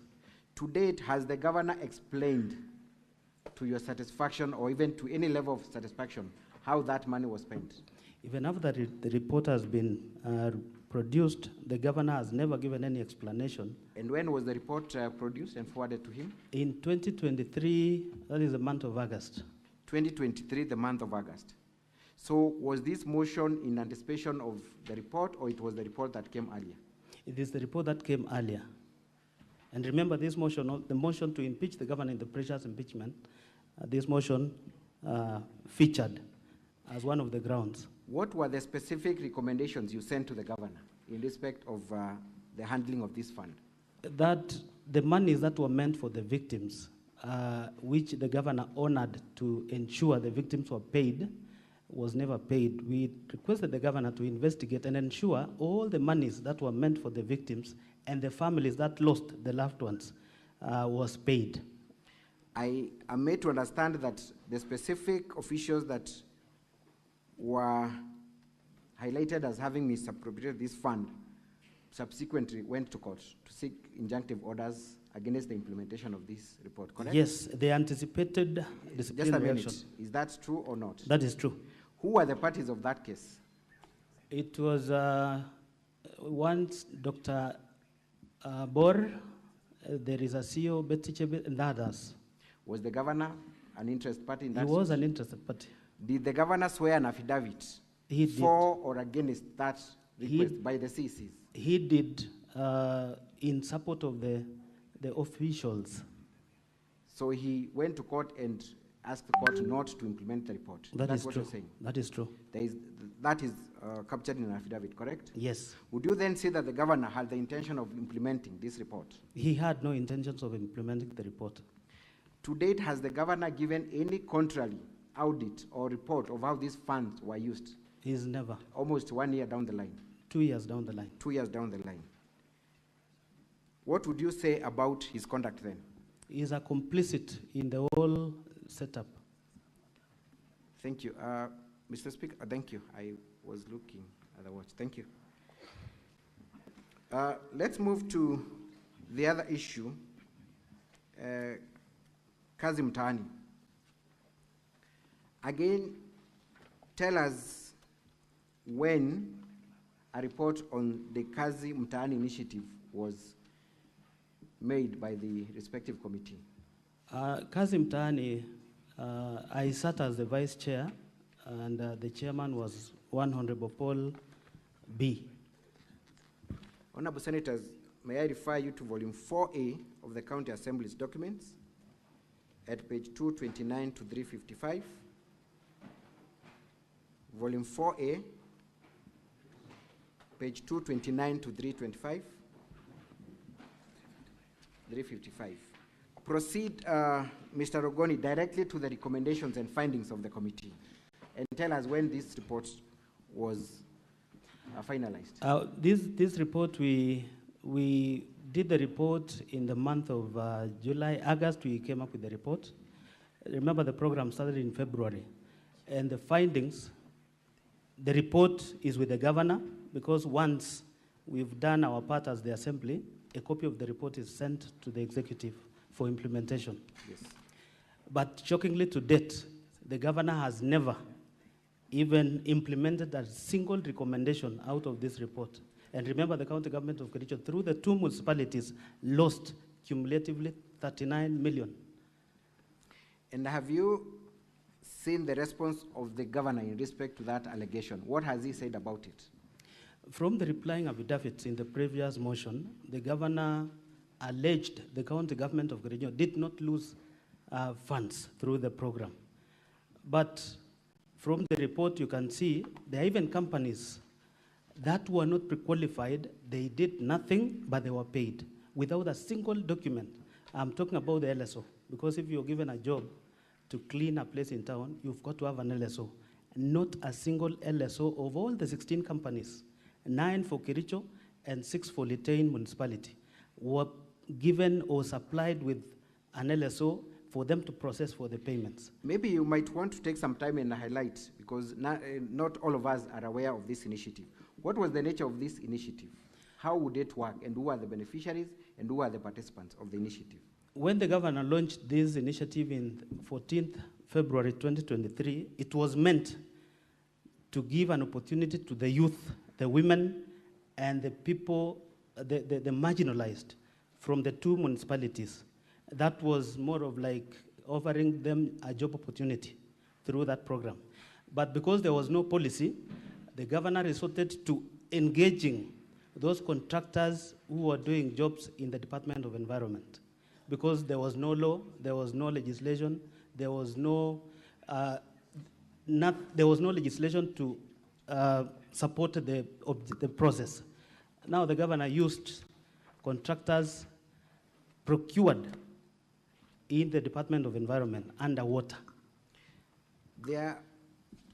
So are you saying that the money never got to the intended now the youth beneficiaries? And the women who appeared before the committee during the hearing, actually they were complaining because they were never paid. Initially, these contractors were supposed to pay them either weekly or after 10 days for a period that they signed the contract. But out of this, you can see from the report, there is even a contractor who was... Take us to the specific page where those complaints were raised, and what was the nature of those complaints? So the report is page 230 of volume 4A. So for my understanding and for record purposes, how were the youths of Kericho County supposed to receive or to get their cash? These contractors promised to pay them via M-Pesa. Correct? Each, and they were assigned duties in the various parts of the municipalities. So was it the contractor who would subcontract the youth, or it was the county that contracted the youth directly? It was a contractor who contracted the youth directly, but supervised by the municipality, the municipal manager of that particular municipality. Proceed and show us the findings of the report. You can see the whole thing is voluminous, but let me just take you to page 253, because that is where, page 253, you can see down there, 252, sorry. There was only one director who appeared before the committee, and that is 4.6, director of Gleris Company Limited and Rehiza. Again, in this program, it was so funny where a contractor with two companies was given the job. So you can see he explained the number of days he was given from the BQ and the amount in that BQ. Out of this particular contractor was supposed to hire, in Kericho municipality, they had anticipated to hire 70 youth, 120 youth. In Litein, it was 70. But these numbers ballooned because of the number of contractors who were given the job. But then, they were supposed to still pay these men, youth, women, and the marginalized group. So then ultimately, who are the beneficiaries of the funds that were utilized under the Kazi Mtaani initiative? These contractors. Those contractors. And can you confirm that the Kazi Mtaani initiative was the governor of Kericho's program? It was squarely the governor's. That is why it is called Equalizer Kazi Mtaani. It is him who launched the program. And from the photos, if we had time, you can see. I want to believe in all the annexures, you can see the governor even pushing the wheelbarrow in one of the, during the launch of the program in both Kericho and Litein. Indeed, I'm made to understand the governor's nickname or campaign name is Equalizer. Equalizer. Is that true? That is you want true. that to go on record? That is true. Equalizer. Thank you. How much in your estimation of from the report was utilized in this initiative? For the two municipalities, it was 39 million. Kericho being 23, and the balance being for Bureti, Litein municipality, 16 million. And have you seen the response of the governor and how he has responded to the issue? Has he made any clarification or brought documents to confirm how that? First of all, he relied on the affidavits of the former CEC in charge of lands, once Malel Kipruto. That from what the officers gave him, the information, there was no funds lost. But the committee, where I sat as a vice chair, we felt the value for money in these programs could not be, met. Thank you very much. So in your final submissions, of all the grounds that you have accused the governor of in terms of violating the Constitution and other laws, would you say that the governor is liable for all the impeachment charges that you brought against him? This is one of the grounds that it shows the governor, even 2 years down the line, is never acted on this report. There are very specific recommendations where a contractor was paid. He never discharged even a duty anywhere because of even the attachments. Now, when we gave the recommendations, the governor has never even communicated back to the committee on the implementation, whether these contractors returned the money. Remember also, there's a contractor who signed for 46 days, but he was paid for 26 days. So the government of Kericho lost that money. We recommended that the contractor be surcharged or he complete the work where he was paid in excess of what he was supposed to do. That never happened, and the governor can confirm in his defense. Thank you very much. I reserve the remaining minute for my re-exam, if need be. Thank you, Honorable Speaker, sir. Counsel for Governor, you may proceed to cross-examine the witness. Good afternoon, Mheshimiwa Rogony. Good afternoon, Kato. We are meeting again. Yes. Yes. Just for the information of the honorable senators, you are similarly the person who moved the motion in September 2024, isn't it? That is true. And you moved this one. And I'm again the mover. This time? This time again. Yes, and when we were in the county assembly, you said you will move another one, isn't it? No, perhaps this will be the last one if we will successfully. Okay. But your mission in the assembly is to remove him, isn't it? Not my mission. When you are elected, you took it that this is the mission to remove the governor. Of course, if this house finds him liable. Kazi Mtaani, one of your recommendations was that the EACC to investigate, isn't it? That is true. It's true. And you're aware that the governor instructed these people to hand over all the documents for the ESCC investigations? I'm not aware. You don't know that the ESCC is investigating? That's what you are now raising here. You don't know that? Yes. Okay. Remember, I sat in this committee. Okay. Does it reduce your appetite to impeach the governor, or it still remains the same? Now we have the officers who were involved. Okay. Yeah, so this project was under lands, isn't it? No, the two municipalities, not lands. We have the municipality of Kericho Yes. and Litain, Yes. and the two are supposed to be very independent. Eventually, were these projects under what department in the county government was it falling? That is the Department of Lands, the mother department. The mother department is Yes. lands. And who was the CEC when this project was going on? One Brian Langat. One Brian Langat. Could you confirm that Brian Langat is a lawyer? He's a lawyer. He's a lawyer. Could you confirm that you've recruited him in the county assembly? He is now a deputy director. Just answer my question directly. He's a part of the county assembly, isn't it? Yes. And he's part of the witnesses in this impeachment of the governor, isn't it? He is not. Isn't he one of the people who are cited in the county assembly motion to impeach the governor? But not in this program. No. Just a minute. All I'm asking is that Brian Langat was part of this impeachment processes. He's one of the resource people you interviewed for purposes of impeaching the governor in these proceedings before the Senate, isn't it? We interviewed two of the sacked Just answer, CECs. is Langat one of them? He is not one of them. You didn't interview him? Now, he's an employee of the county assembly, unless in the previous motion. Okay. Now, as we speak, it is true then that he was the CEC for lands when you are investigating Kasim Mtaani, isn't it? That is true.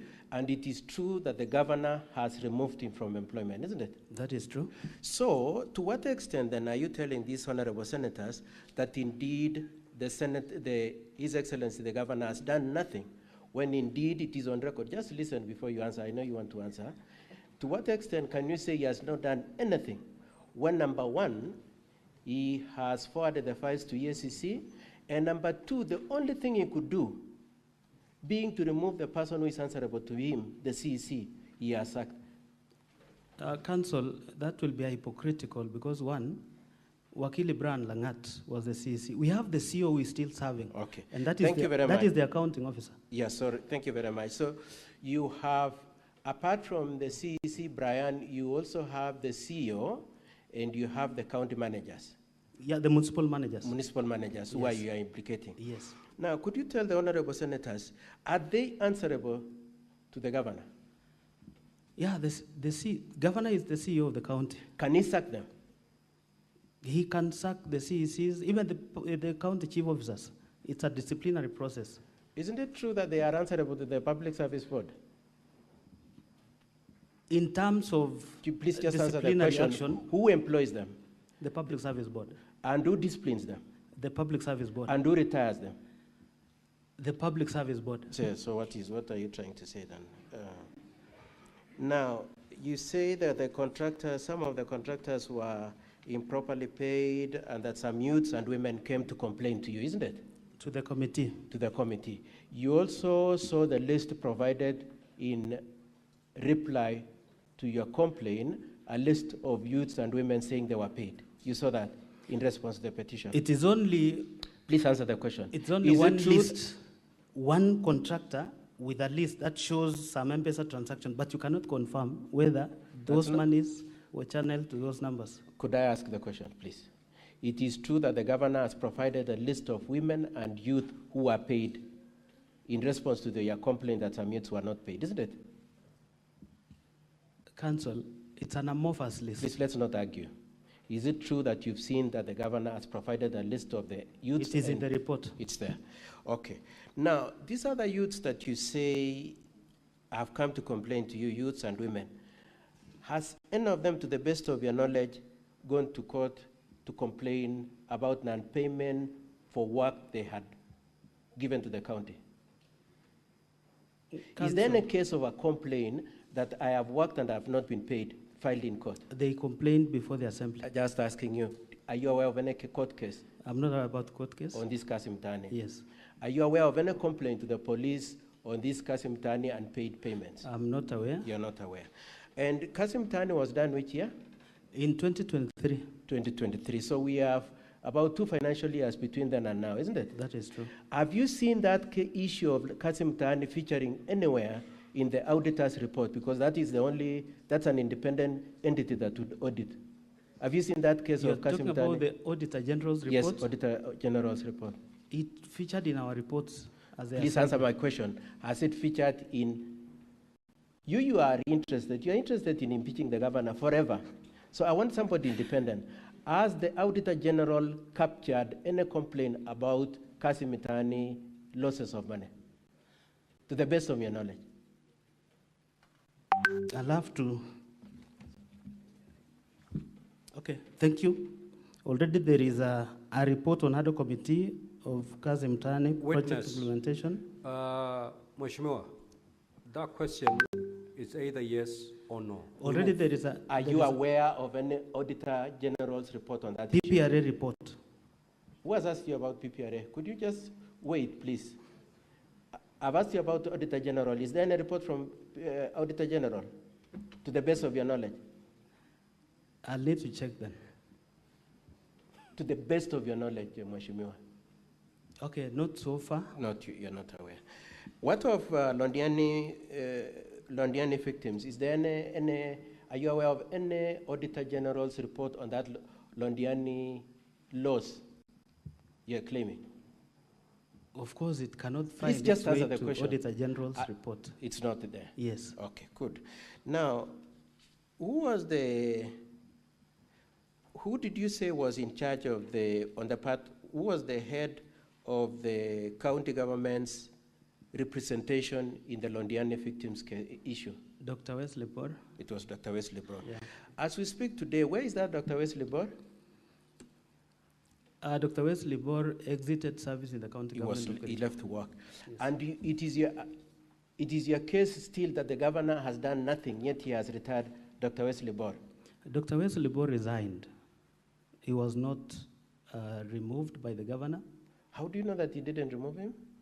Because... Okay, so anyway, an action has been taken, isn't it?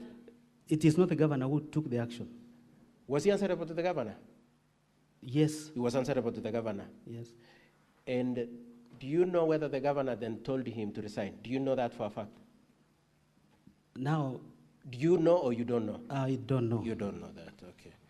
Now, in your report for Londiani, you also interviewed somebody by the name Edna Tonu, isn't it? And implicated her in that report. It was... was Edna Tonu the CEC one of judge the people in charge of health? Yes. Was she mentioned in that report? As a CEC. And you made recommendations? Part of the committee, that's okay. You made recommendations about her, isn't it? About the need to discipline her, isn't it? Those who were... Please just answer the question. She was not part Tonu of was them. mentioned. She was not part of the... She was not part of those who were recommended to be disciplined. Okay, but she was in health. Counsel for the governor, your time is up, unfortunately. Mr. Speaker, sir, could I very kindly plead for about 10 minutes, kindly? Very well. Thank you very 10 minutes much. to conclude. Thank you very much, Mr. Speaker, sir. Did you mention her in the report? As those who were present in one of the meetings. Thank you. And has she been removed by the governor? Yes, of course. She has been removed. What of Leonard Ngetich? He's a former CEC. Has he been removed by the governor? Yes. And you still want these senators, honorable senators, to still hold the governor as not having taken any action on the Londiani issue? Now, is it true that the people you had mentioned in that report included one Betsy? Yes. And is it true that Betsy filed a suit against you in court? On that report? The assembly. Not you? Yeah, okay. I don't know whether I'm the assembly, but Okay. Anyway, Honorable Rogonya, I am more interested in the fact that it is true that she went to court, isn't it? Against the assembly. Together with other people who are recommended. Actually, the for findings removal. of the report. Yes. She was Against the challenging. finding of the reports. Yes. And a decision was made by the court that the governor should not take sorry, that's not correct. My apologies. A decision was made by the court that no action should be taken on that report, isn't it? Yes, the Thank you, findings. madam. The findings that no action is to be taken. Yes. But that notwithstanding, you want these honorable senators to say that the governor has not done anything when at most she was respecting a court order. So you mean we leave the 9 million without accountability, and that was publicly? No, your case is not 9 million. Your case is that you have made recommendation in around 2023 and governor has not done anything. And I'm telling you, governor has removed about 4 people from employment, and when he was to take the next action, a court order was in place. Removal is not compensation, Kato. And so what did you want the governor to do? You want him to remove the money from his pocket? Okay. Now let's move on. What have you done yourself? You have oversight over the resources. Have you gone to court yourselves? Yeah? I don't know. Have you whether gone to that is court for the relevant. recovery of the money, Honorable Rogoy, yourself?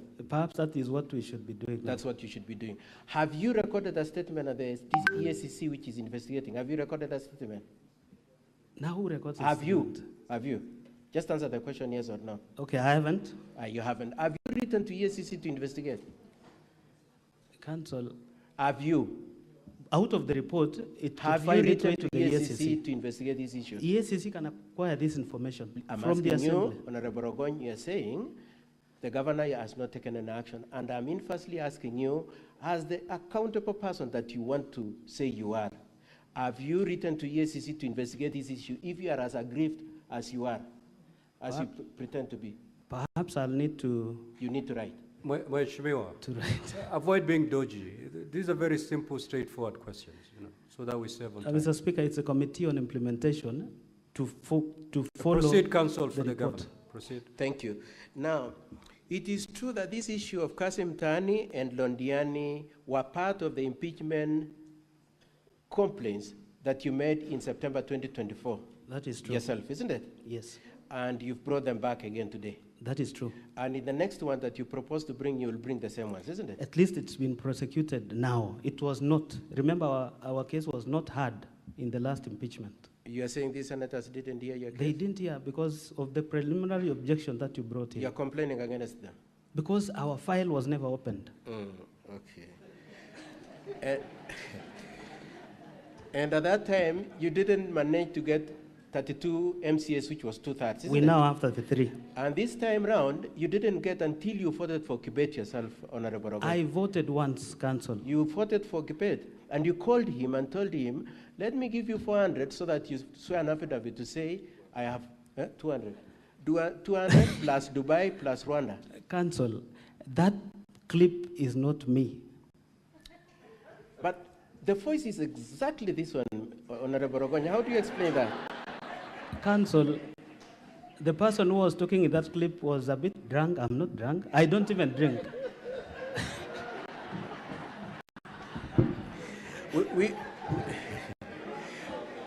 We would like the people of Kericho and people who voted for you to hear you say this.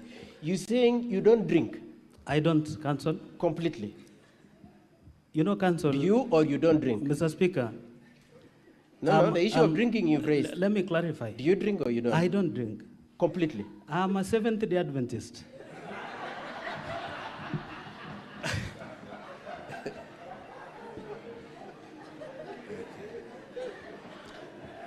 The moment you are a Seventh-day Adventist, you don't drink? You know, Council. Okay, let's leave that issue. I don't think we want to go there. And lastly, on Londiani, I just want to explore this subject on Londiani finally. Is it true that when you investigated the Londiani matter, you found that the county commissioner was the chair of the committee? He was a co-chair. Remember, the only outsider in that committee was the county commissioner. Just to stick to the question I'm asking you. Was the county commissioner the chair? The co-chair. Together with? The county secretary. Who has left Dr. Bor, isn't it? Yes. Okay. And was the governor a member of that committee? He appointed his own members. Please answer the question. Was he a member? He appointed his own Please members. answer the question. Was he a member?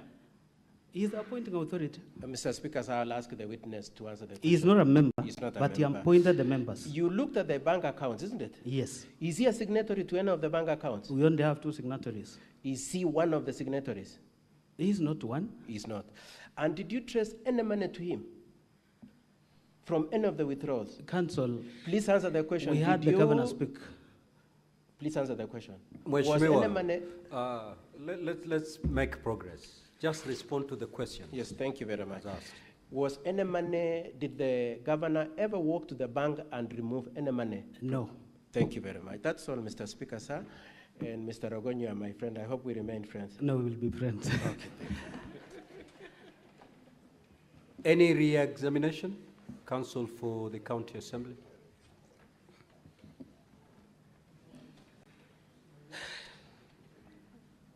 Thank you, Mr. Speaker. Sir, very briefly, Mr. Ogoni. Yes.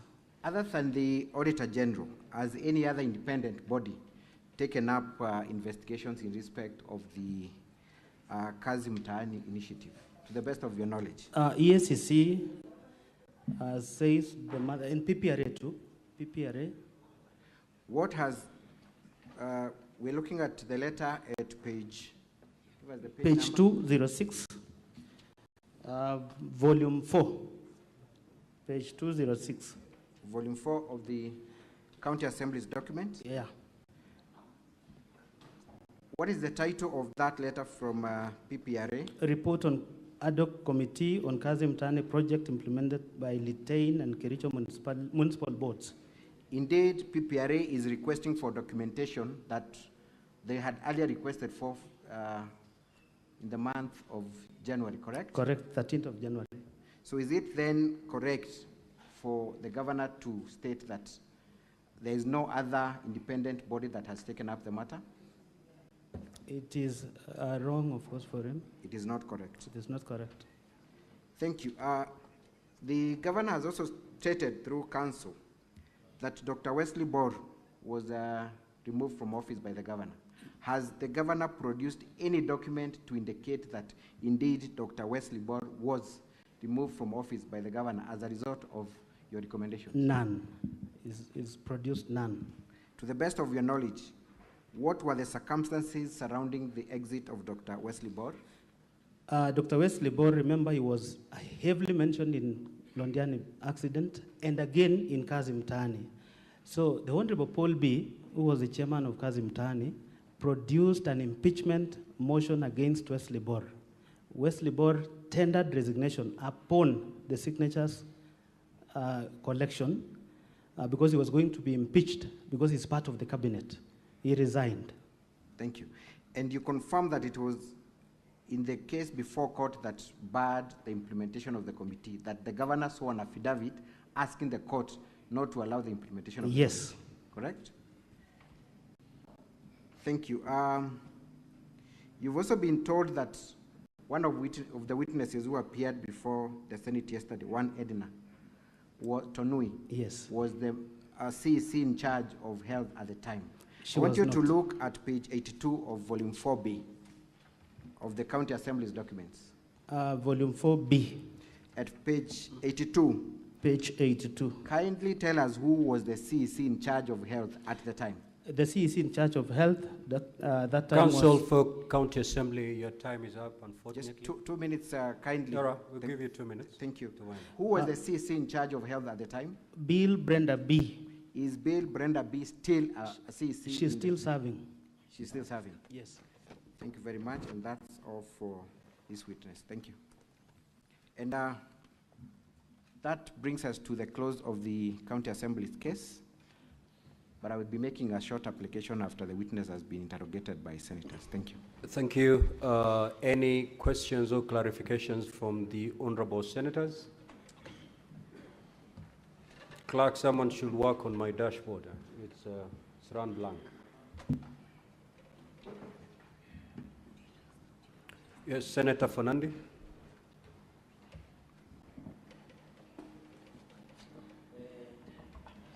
Mheshimiwa Rogony, I'm told you are the Mutusi of Kericho. Two questions only will be, one, are you aware of Section 45 and Section 44 on the appointment and nomination, that both the county secretary and chief officers are nominated or appointed by the governor after competitively being recruited by County Public Service Board? Number two, Speaker, sir, is the ground on fictitious payments the only ground that you want Governor Mutai to go home? Number three, in your culture, of course the Kipsigis culture, what happens to the person who hits or misuses the money belonging to the death? And finally, what do you mean by pastor's appreciation of paying 100,000 shillings? Is the prayer so expensive in Kericho? And out of 14 million, 4 million went to, approximately 4 million went to the victims, 10 million went to expenses. Was this justifiable? And finally, what do you want us to do to the governor? I thank you, Mr. Speaker, sir. Senator Essie.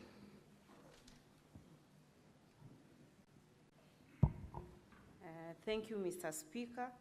I would wish to ask the mover of the motion the following. Did he interact with the voting system before impeachment? That's one. And secondly, do you want this Senate to impeach the governor for not implementing a report? And finally, do we have a report from the Office of the Auditor General? Thank you. Senator Faki. Thank you, Honorable Speaker. Mine is with regard to the Kazi Mtaani report. Is it that the work which was supposed to be done by the companies that were pre-qualified was not done, or the people who did the work, that is the young people who are employed to do the work, were not paid by the pre-qualified companies? Number two, there are allegations that 18 members of the Assembly never voted for this motion. What is your response to this allegation? Thank you.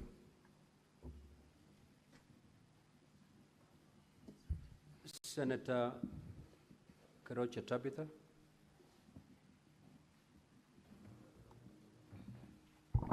Thank you. The mover of the motion, it's about the Rodiani, because I remember it was a very sad tragedy when we all came to Rondiani. We were all there. I remember even Chingai was there, and we really contributed. And I'm happy to see what the video that was played, that even the governor went ahead to say he's going even to ensure that their bills are cleared in the hospital. But then when you're standing there, when you're talking to the world and to the Kenya to say that some of the victims were not paid. Is that what you are saying, that some of the victims were not paid? And the money in the statements where the governor had said that he's going to clear the bills, the withdrawals, have you traced to see whether it went to pay the hospital? And then on the side of the governor, if there are people that were not compensated, it would be nice if they can be compensated. Whichever means will be used, I think it would be very nice for them to be compensated. I think I have nothing more to say. Thank you. Senator Lekina.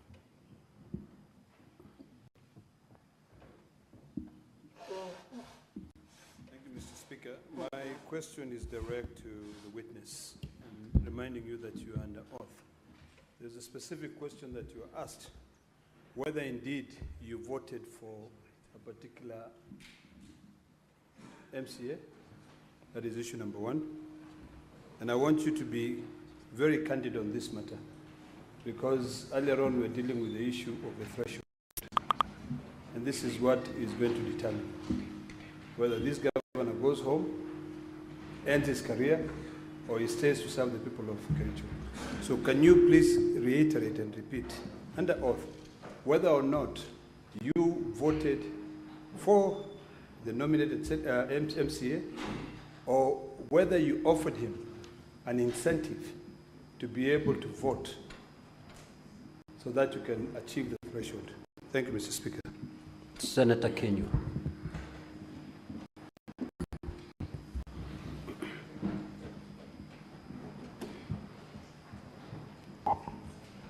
Thank you, Mr. Speaker.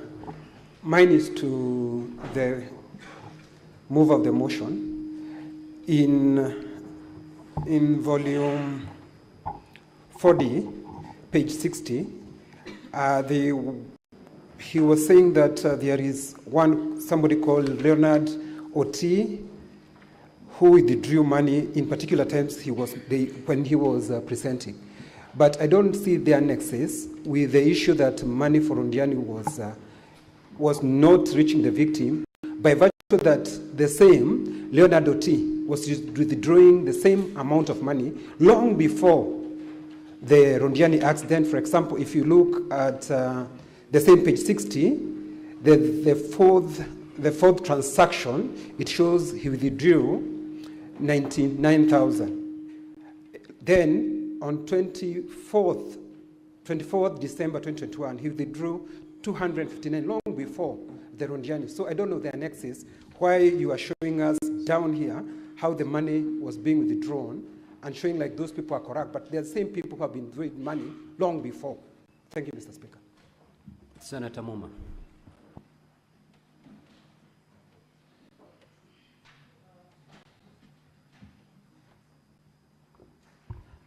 Thank you, Honorable Speaker. Now, my question is for clarification on the issue of whether the governor is accountable to the assembly, whether you are able to call the governor. Of all the issues you've raised in his opening remarks, the governor said he has not had an opportunity to look at and implement the ad hoc report. Is it possible that the issues you have raised in terms of payments, rogue or is it fraudulent payments, and others of misappropriation of funds has just happened, or is an issue that has happened before this ad hoc report? And if it so has happened, is the governor accountable, or it is only the officers who would have signed directly? There are people who would have been on a committee who would be accountable. Can you guide us on the nexus between accountability and the governor on the issues you've raised? Senator Tobiko.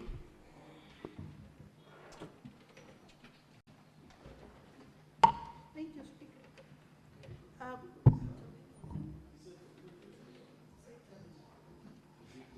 No. Thank you, Mr. Speaker. Mr. Speaker, I wanted to know from the witness, according to you, how many MCAs actually voted for the impeachment motion that you moved? And if there is any other proof you have besides the printout which is here, which already seems to be in contestation. Senator Tabitha.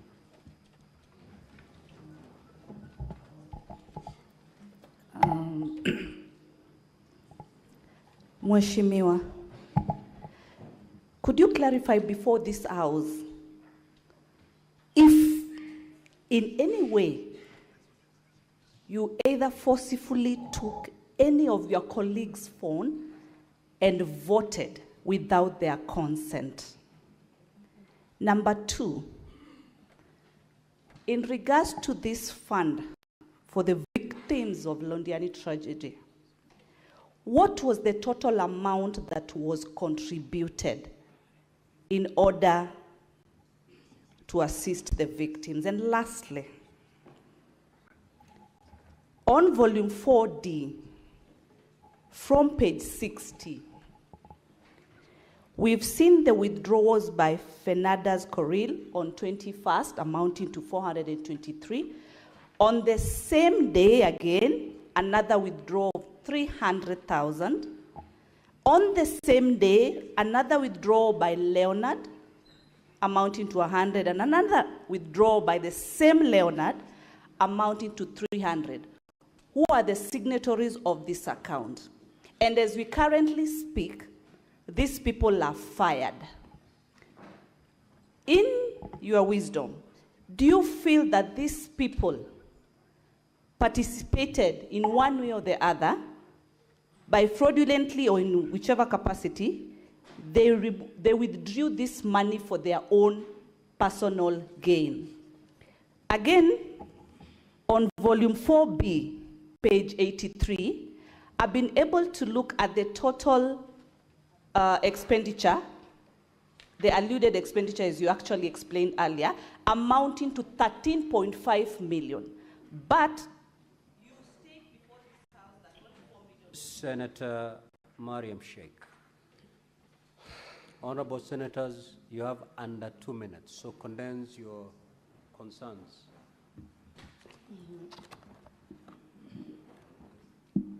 Senator Mariam, your time is running. Thank you, Chair. My question is, Brian Langat, he was removed from the office, and later on, he was again appointed as a CCM. And on that triennial, there is Integrity Act, of which Integrity Act of the section of the constitutions, is it allowed that any person which has been removed from the office can be reappointed again? Thank you. Senator Richard Onyonka. Thank you, Mr. Speaker. I have only one question, Mr. Speaker, and I wanted, Honorable, I don't know that you'll be lucky to have the standing order for Kericho, but I got it from your council, so the Sergeant at Arms could pick it. Yes, Mr. Speaker, if you look at the standing orders for Kericho, which is on page 83, actually 82, and you look at our standing orders in the National Assembly, in the Senate, they are nearly the same. And essentially, it just gives us a chronology. If you go to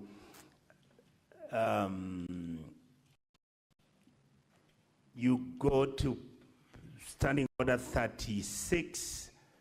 No, sorry, Mr. Speaker. It's basically on electronic voting. What I wanted you to clarify, because it's a matter that we've discussed as members of this sitting, when the voting was done electronically, did you people have a manual system in case the electronic system was going to fail? Because that's what we do here. Every time our system will fail, the speaker will say log in. If it logs in and it doesn't, we are then asked to actually walk to the speakers and we then register and say, no, I wanted to vote yes or no. Did you people have such a last line of defense in case the electronic voting didn't work? Because the question that is related to that is, what would have happened if the electronic system didn't work? Thank you, Mr. Speaker. Senator Karen Nyamu.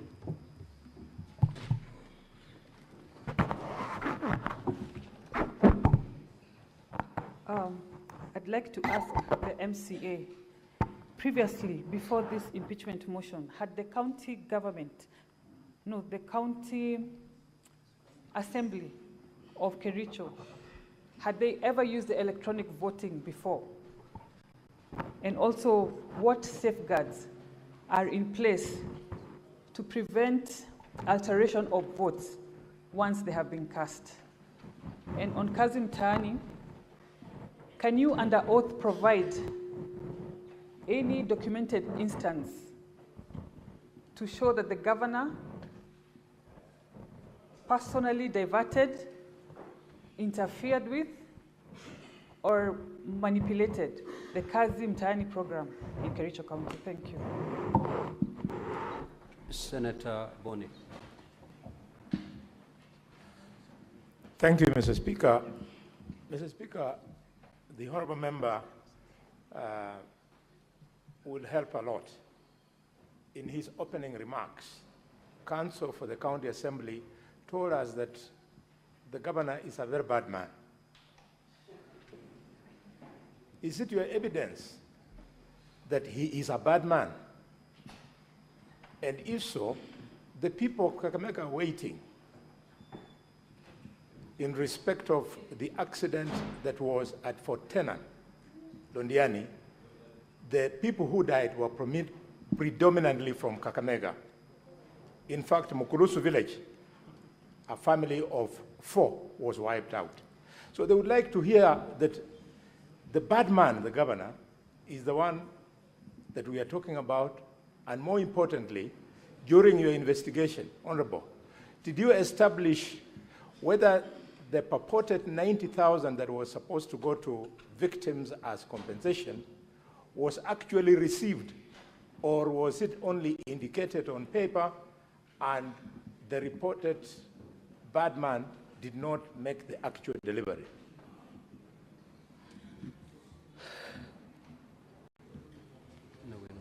Senator Mungatana.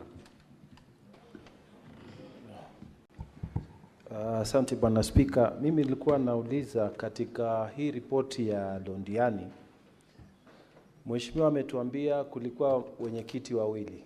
Kulikuwa county commissioner mwenyekiti, kulikuwa county secretary mwenyekiti. Lakini katika mazungumzo yake sikusikia taje hatua gani zimechukuliwa dhidi ya county commissioner. Manake kama kuna hatua zimechukuliwa upande huu, lazima pande hii pia achukue hatua. Kwa hivyo nilikuwa nataka kujua kama mheshimiwa katika recommendation zenu ama katika ile report kuna hatua gani mmechukua, ama ilikuwa target ni moja na ni hiyo peke yake. Asante Speaker. Senator Mundegi. Asante Bwana Spika. Swali langu kwa mheshimiwa wa Kericho. Katika Kenya kuna mipangilio ya kazi wakati pesa imekuja masinani ama kwa serikali, mambo ya Procurement Act. Na kama mlikuwa naangalia kazi vizuri, ndio tunjue mnasema ukweli. Mliangalia katika kila wakati yote kuna tangazwa pre-qualified contractors na suppliers wa vitu, hata youth na disabilities. Wale watu wote mmetanza wamelipwa pesa. Wakati mlikuwa naendelea kufanya oversight, mliangalia ama walikuwa pre-qualified, ama walikuwa wamekuwa gazetted kasile kubwa, ama walipata kazi na namna gani, ama wakati unajua pia kuna system ya kunjaza ile kazi kila kona, sio mambo ya kupatiwa makaratasi. Mliangalia hiyo mambo mkaona kama ilikuwa inajia ile inafaa, ndio muweze kuona, kwa sababu wakati kazi imetangazwa mpaka wale watapeana kazi mpaka waangalie mtu wa chini na wa juu walinjaza hiyo makaratasi na namna gani, ndio ifike hapo na walipwa na namna gani. Asante Bwana Speaker. Senator Osotsi. Thank you, Speaker. My question to the witness is that the system that was used to do the voting, according to the evidence before us, is a system that was developed locally by your people. Is that the case? And if that is the case, speaking as an IT expert, we know that once a system has been developed and installed, there are processes that are done to make the users of that system be able to use the system well. What were the circumstances in which the system was installed today, and then the next day it was supposed to be used for an important exercise of voting? What are those circumstances? And why was training not done properly before the MCS could be allowed to use this system which was developed locally? Number two, I am sure, being an elected MCA, you understand a bit of IT, having gone to school. Do you think it is safe to use IPPDT and a password which is an ID number to log into a system?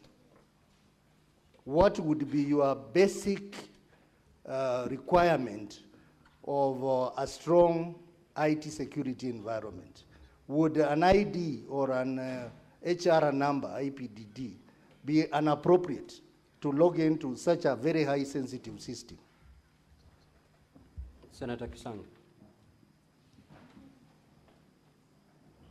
Thank you, Honorable Speaker. Honorable Speaker, I have two issues. Number one is, as a third-term MCA, I believe when the last impeachment case failed, I expected you to go back to the county, reconcile with the governor, and work for the people of Kericho County. Did you make an effort as a senior member of the assembly to sit down and see how you can work for the county and with the governor? And then lastly, Honorable Speaker, I wanted to find out from the MCA, during the 14th day, how many MCAs in total were in the chambers?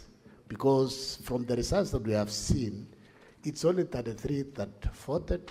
The other 14, what did they do? Did they, because they expected to be either absent or abstain or vote no?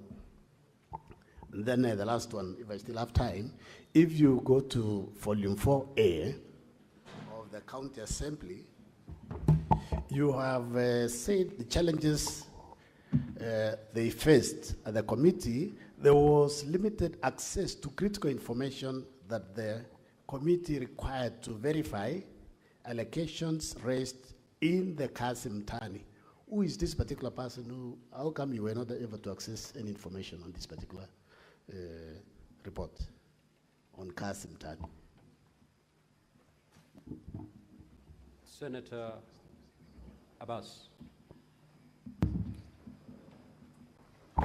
Thank you, Honorable Speaker. Mheshimiwa Doc, my question is that, as aware, the governor is the CEO of the county.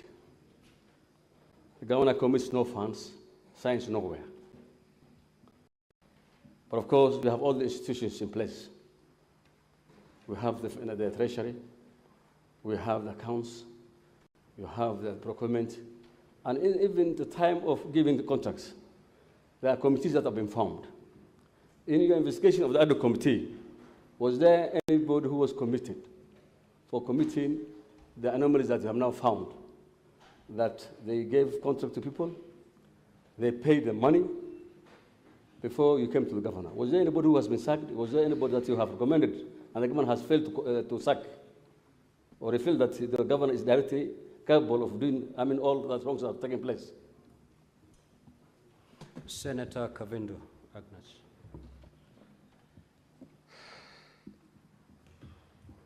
Thank you, Mr. Speaker, for this opportunity. My question is about the Kazi Mitaani. You say that there was no legislation in place. There was no law in place. And yet, you MCRs are the people who should be doing the legislation to put the law in place.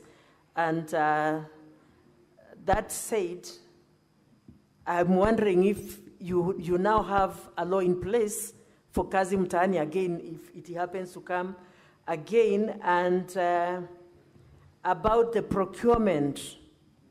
Is it the governor who is supposed to procure all the procurement officers? And were the companies which were given the procurement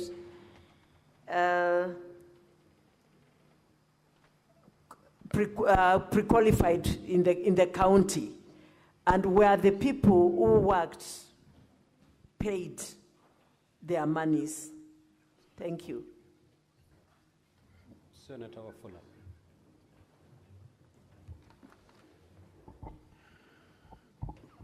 Thank you, Honorable Speaker, for this opportunity. I have clearly listened to our good MCA talk. My question comes here. Did we have any MCA in the steering committee of this arrangement for the burial of these deceased people? How much did the MCAs and the county assembly contribute towards this kitty that you are crying about for the injured and the bereaved? And if you went there as mourners, assume you appeared in nowhere, how do mourners start auditing accounts of funds they have not contributed?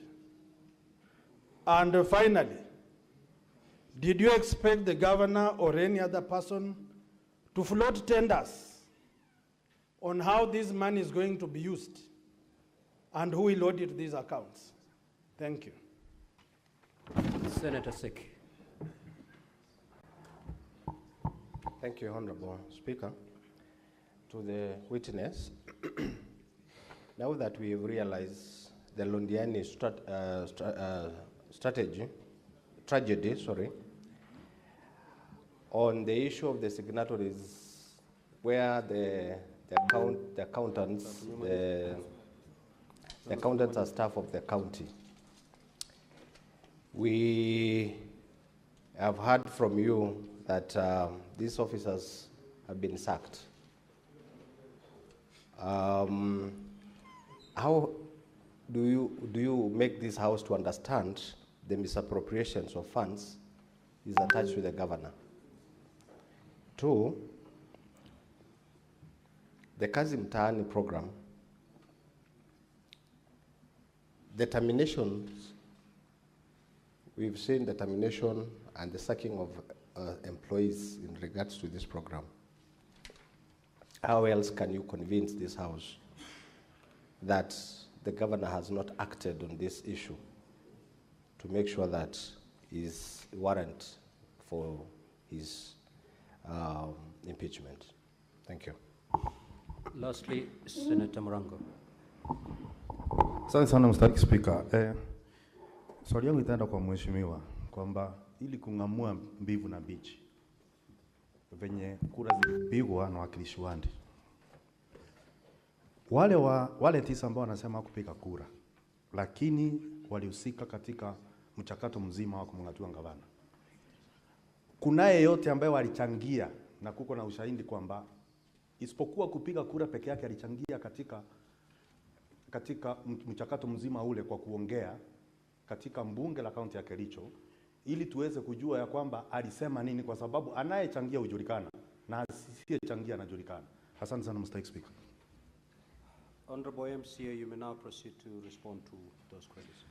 Thank you, Mr. Speaker. And Mr. Speaker, before I proceed, now that I'll need to very fast respond to all the issues raised, I wish you would guide me so that I may not take long. But then let me try my level best. The Honorable Senator Cherargei talked about Section 45. That is the appointment of CS and the COs. Yes, this is done by the Public Service Board, but the County Secretary is part of the cabinet. And from the amended standing orders of the Kericho County Assembly, we can, as an assembly, discipline the county secretary, but the COs, we can do the recommendation to the Public Service Board. You talked about the fictitious payment. I think it is because of time. Mr. Speaker, sir, we have the misuse of FLOCA money. This is World Bank money. That is highlighted in my motion, but has not been canvassed in this house. But it is in most of the reports that you have in this house. We also have strategic intervention projects. These are capital projects in the county government of Kericho, and I can highlight one which is captured in my motion, the Kunyak dispensary upgrade to become a health center, where, Mr. Speaker, a certificate of payment of Kenya shillings 8 million was raised even before the contractor started anything on site. It is wrong, and this is when the Committee on Implementation visited the site, the contractor was going to begin the works, But from the information given to the Assembly by the Department of Finance, they claimed that the facility itself is on the slab level and the kitchen is on the walling stage. This is contrary to the findings of the committee which visited the site. Mr. Speaker, we also have the misuse of enough CDP funds. It is also highlighted in my motion. And Mr. Speaker, even if you check the response from the governor, as of 10th of June, 2025, up to Kenya shillings 281 million, that is 266 million from the World Bank and 15 million from the county government of Kericho contribution has been used. If we had an opportunity to prosecute this, it will be appalling because this is a fund, Mr. Speaker, which has a manual from the World Bank. And I can tell you the governor cannot produce even a single minute from the county project steering committee. Mheshimiwa, whose question are you responding to? No, to this Honorable Cherargei. He was telling me that are we only pegging the impeachment of the governor on the fictitious payments? There are so many grounds that we raised, and that is why it's a matter of time. I cannot talk about the money for the death, Honorable Cherargei, because in our community, it is not good to take money meant for the death. And it was prosecuted, the money for the pastor. Of course, it was wrong. It was not part of the expenditure out of that money. So the county government of Kericho cannot account up to Kenya shillings 9 million. And the governor has a burden to prove to this house when he takes the stand. Senator Okenyuri, the voting system before, we used to do any division manually. But when the standing orders were amended last year, it then required the Assembly to use electronic voting even on a matter as this. And I can guarantee you from the logs that will be produced, and I followed when the director ICT was being cross-examined, each member who voted can be accounted for, for 33 of them. I did not get the Auditor General's report from Senator Okenyuri. Senator Faki, Kazi Mtaani. Mr. Speaker, most of these works were done, but then not even most of these works, some of them were done, but others, the contractors were merely assigned a place. They never did anything. It is in the report, but they were paid. We felt as a committee that looked into this, that the value for money was not realized. And we even gave the governor recommendations to ensure these contractors who were paid without a single documentation be surcharged, and the officers who oversaw this process be disciplined. As of now, it cannot be the CEC in charge of lands who will carry the burden, when we still have the municipal manager who is still serving to death. The accountant who paid is still serving to death. The municipality of Litein was, at the moment, acted by the sub-county administrator. He's still serving.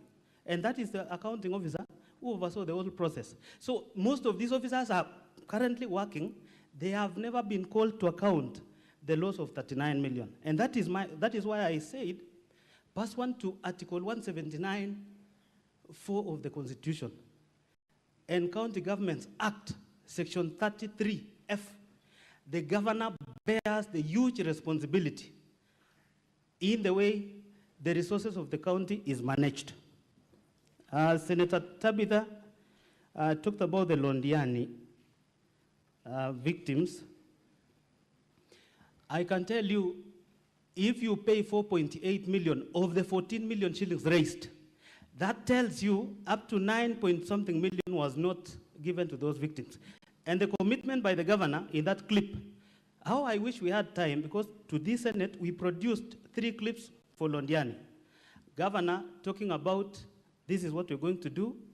When the report from this committee came, he talked about my hands are tied. I cannot punish any official.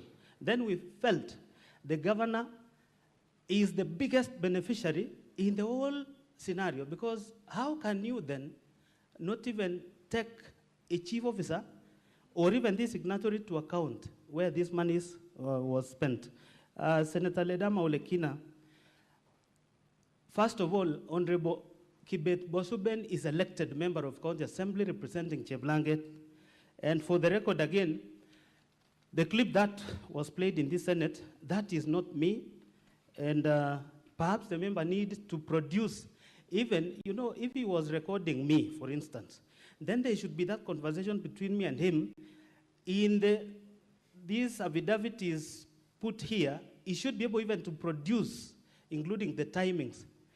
The arbitrary clip that has been played is so funny, and as I said, Mr. Speaker, for the avoidance of doubt, I happened to school with Senator Aaron Cheriot in high school, and I want to set this record straight. I was the chairman, Seventh-day Adventist group. Even at the university, I became a deacon for 4 years. How can I be a drunkard? I have integrity to protect, even after being elected. So the person, Senator Ledama, that is not me. And I voted once.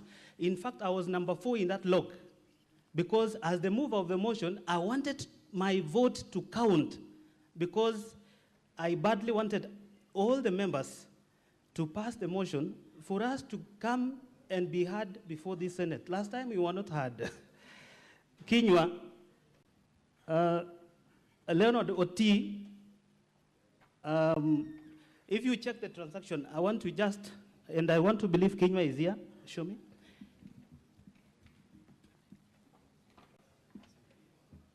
I would wish to request Kinywa. Page.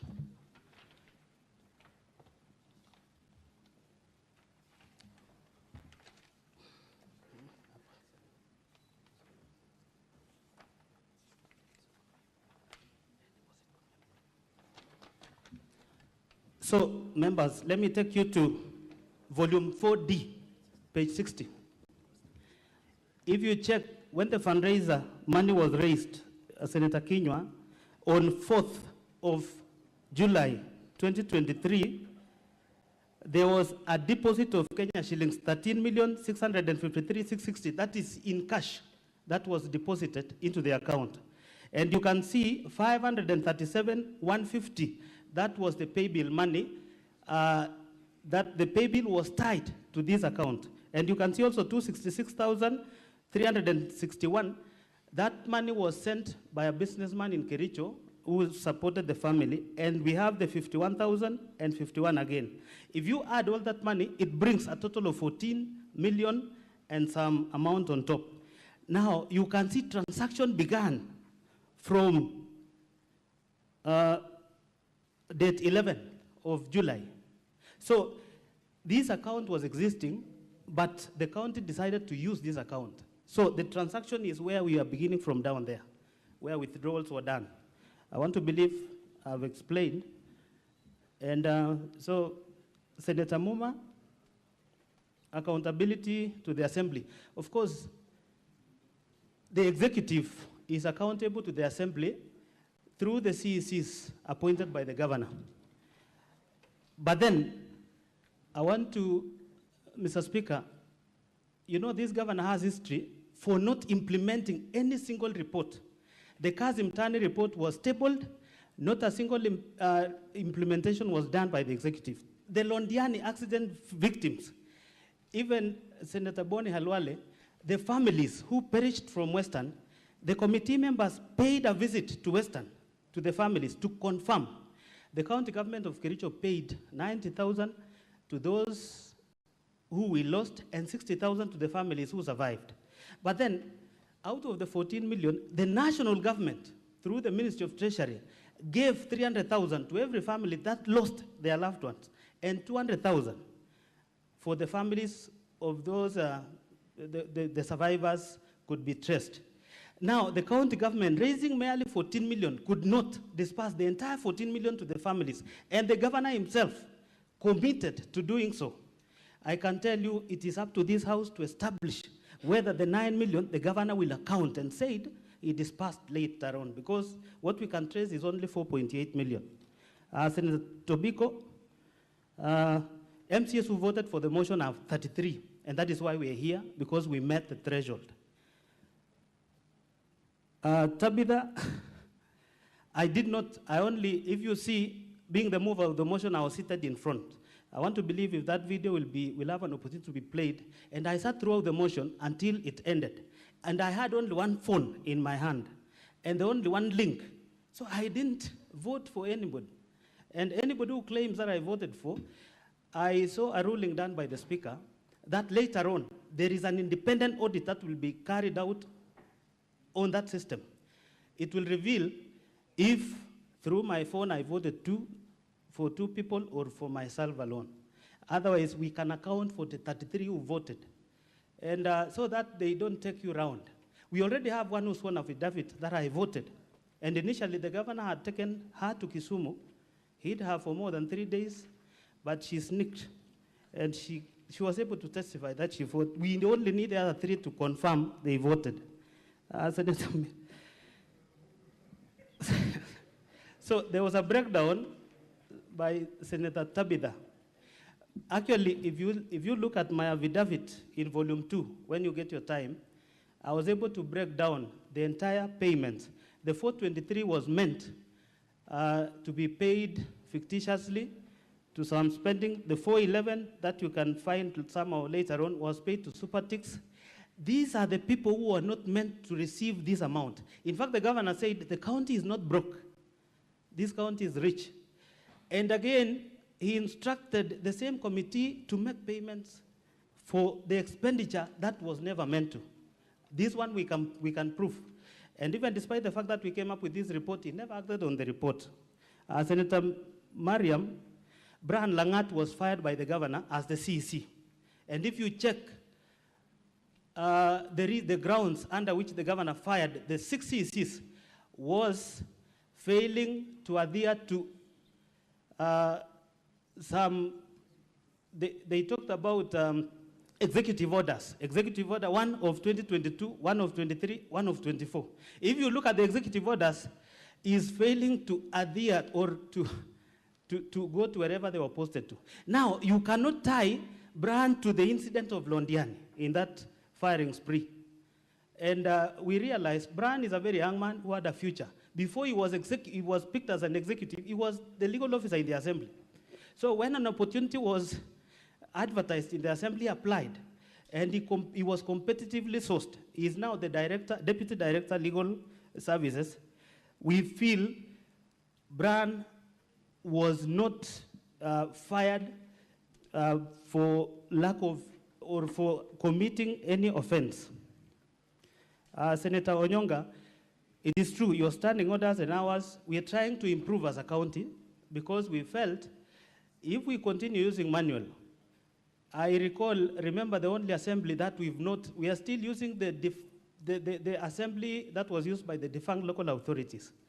And there is one that we are building. Once we have a modern assembly like this, I want to believe we'll be having gadgets like this. And it will be easier for us to vote, and the results will be seen within a minute. Mheshimiwa, you have 2 minutes to go. Thank you, Mr. Speaker. Senator Nyamo, we've never used electronic voting before because we've never had a matter as of great importance as this one. So we had to use on this one because it is a decisive vote. And it doesn't mean that we used it so that we get the requisite numbers. I want to believe the IT officer has explained, in case of any malpractice or in case of any failure, I want to believe there was a way we were going to address that. Senator Boni, yes, from the council, Ongoya, of course he painted governor as a bad man. And if we had an opportunity of playing most of those clips, the governor is one man, is a man of doublespeak. When the report on fictitious came out, he referred to the same MCS he had faith in as contractors. But before then, he said, I have faith in this MCS, looking into the matter. When the matter came up, he talked about them. In fact, the shocking thing, the other committee that was looking into Londiani incident, the governor in broad daylight and in public called call them, refer to them as funeral committee. This is another committee composed of honorable members. When you publicly refer them as funeral committee, it is up to this House to find this is not a good governor, but likely to be a bad one. Senator Mungatana, actually, the composition of the committee that was spearheading the distribution of this money was co-chaired by the county commissioner. 90% of the committee members were appointed by the governor, and the officers, he supervises them. So this county commissioner had no role in that committee, despite the fact that he was a co-chair. I want to believe other things that was raised about the voting have been able to, the officer before has deliberated on. Senator Abbas, governor is the CEO of the county. And as I said, any misuse of funds that we've witnessed, we tied the governor to that because pursuant to County Governments Act, Section 30, and Article 179(4) of the Constitution, the governor bears the greatest responsibility in the manner in which our resources are misused. So the others, Mr. Speaker, issues of voting, we will, under your directive, we will be getting the real results. But I want to beseech this House, when the time comes for voting, please consider the issues of Kericho. It is not one. There are so many grounds, including the haphazard dismissal of staff by the governor. There is one CEC who was dismissed in 2023, a very young man, who went to school in a village, a school, scored the best grade, came to Kenyatta University, was working for the Water Trust Fund. But the governor, by a mere text, he was dismissed. This is a governor who should learn that when you're given opportunity, you need to act according to Article 75 of the Constitution, conduct of the state officers. So that the governor should know, being a governor of a county like Kericho does not mean you're above the law and you can do anything as you think. It is up to the Senate to decide on behalf of the people of Kericho. Thank you, Mheshimiwa. Thank you. Now that the yes, Council for the County Assembly, you have something to say? Yes, please proceed. Mr. Speaker, sir, you will recall that at the close of our case, I had intimated that I would be making a very quick application. At the end of our examination in chief yesterday, we were told by the Senate that they reserved the interrogation of our first witness, Mr. Geoffrey Bett. We still wanted to have that clarification whether he's still needed because we still have him around. He's one of the witnesses that is living with disability, so we wanted to have that clarification first. And secondly, and related to the issue, at the end of his testimony yesterday, the said witness made an application for protection, not just on his physical attack, but even against bullying on social media. He has brought to my attention an incident that went against the request that he had made, that yesterday through a Facebook post by one Joan Chepkrui, whose Facebook name is Joan Kaku, alias Nadia, wrote the following words: Kiwete anataka kuhurumiwa na 80 million ilipotea department yake. That comment was shared in another Facebook page, that is Philip Mugo's Foundation. That specific lady, Joan Chepkrui, has been cited sitting at the Speaker's Gallery or the public gallery.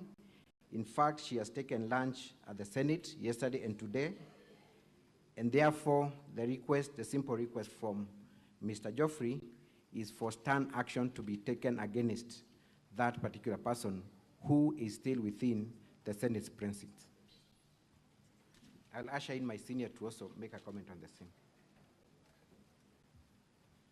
Mr. Speaker, the most important thing for us is that the maker of that post is within these precincts, and the witness says that as he sat here, that lady was among the people sitting in the gallery just above your head, and that lady has eaten lunch with us in the Senate precincts, and he knows her personally because she's a neighbor from home, and she's a known blogger for the governor in Kericho County. Those are the instructions that we have. We think that those words that Mr. Mutuma has read are not only demeaning, but they humiliate a witness of that nature who was here, spoke his voice, spoke about this being a healing process for him. That humiliation damages his healing by far. We'll direct, Mr. Speaker, that if that witness is still within these precincts, because coincidentally for us on her page, she took some photos with some senators and did not name names, meaning she has been here. We have been shown photos taken yesterday with some senators in this precinct, validating the fact that she is within this precinct, and therefore, stern action is necessary. Thank you, Mr. Speaker. Thank you, Counsel for the County Assembly. Counsel for the Governor, just have a seat. The Senate can only do what is within its powers. To the first limb of your request as to whether the Senate wishes to engage further with the witness, the answer is no. To the second request, I was made to understand that yesterday the witness did ask for arrangements to be made so that he feels secure when he goes back home. We can only relay that information to the IG, that the witness, as he goes back home, he doesn't suffer any insecurities as a result of having appeared before the Senate. On the third one, on the social media post, as a Senate, we are not in a position to control what goes into social media or not. Now, Counsel for the County Assembly, since you've identified the culprit, you know exactly the remedies that are available to the witness. Kindly pursue them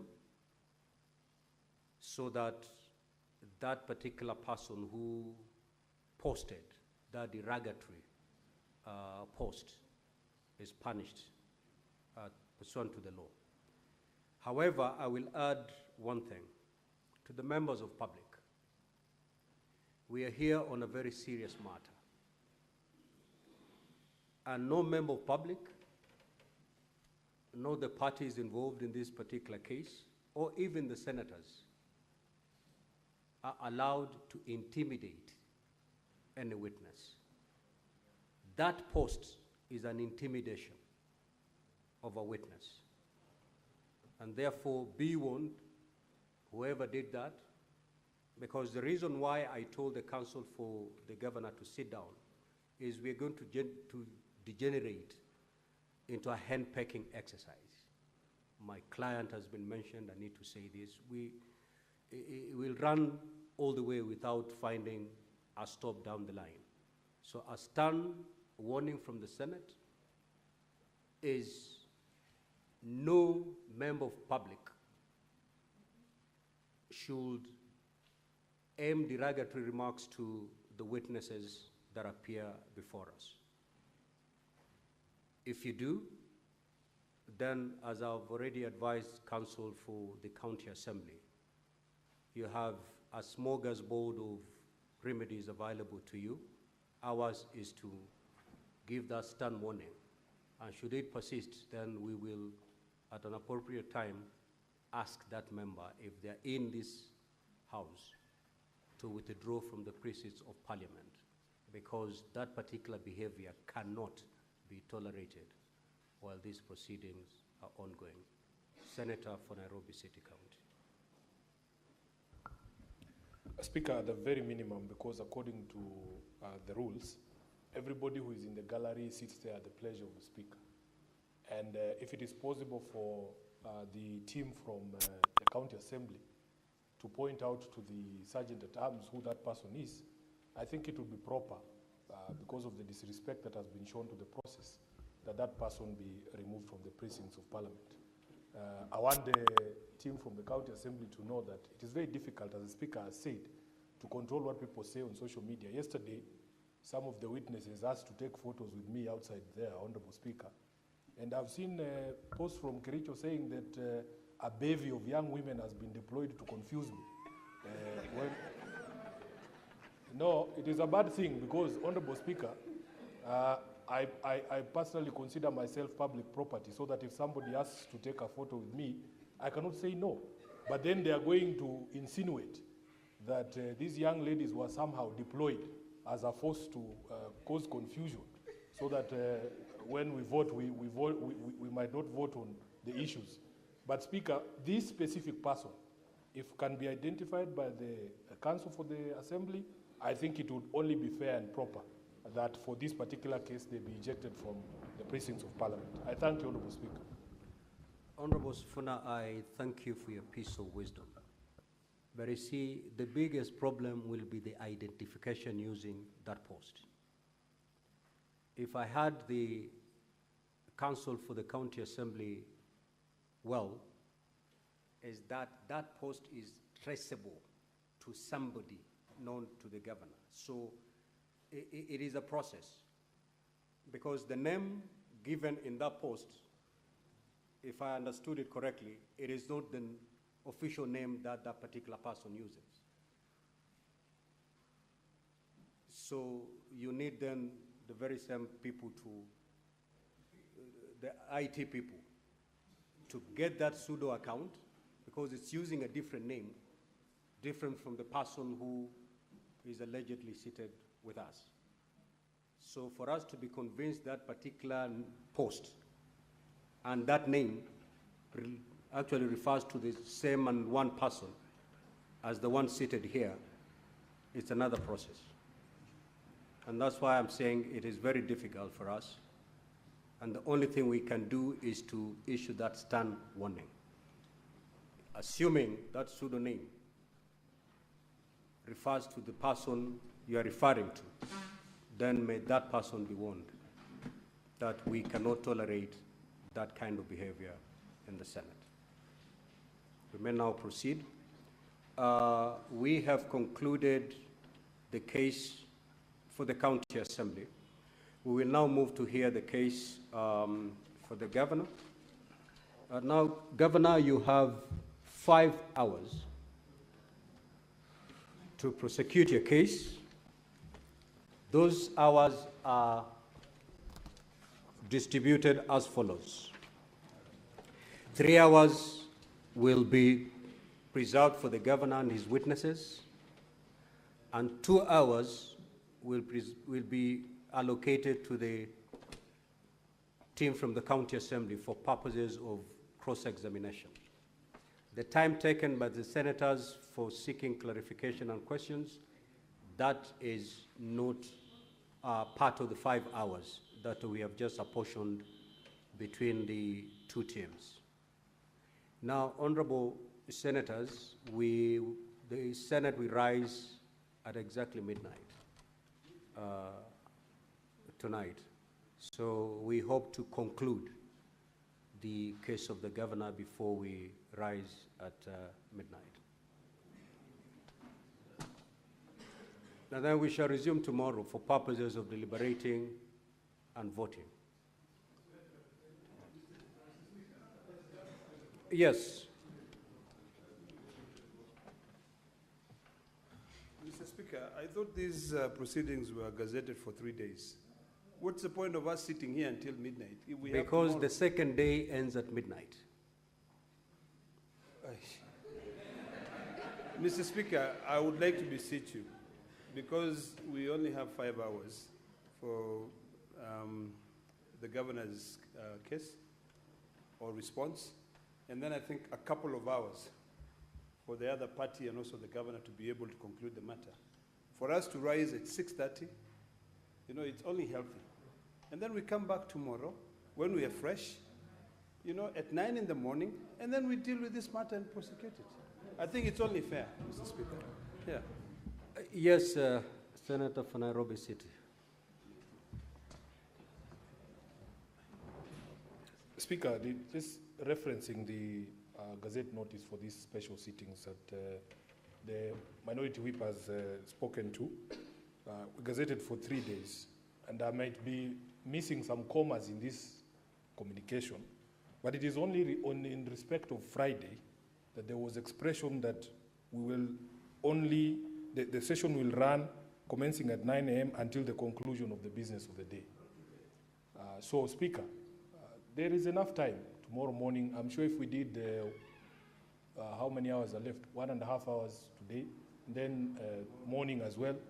I can, as whip, commit on behalf of at least the minority that we'll be here at 9 a.m. sharp, so that we are able to conclude the governor's case by around 11 or 12. And then we will have time to deliberate and make a vote. At least tomorrow we know we are here until the matter is concluded. So, Honorable Speaker, with kind indulgence, with humility, which is, you know, a rare trait for some of us, we are, we are learning. So please, just reconsider, because my understanding of the Gazette is as such. Now, honorable senators, let's see how far our batteries take us.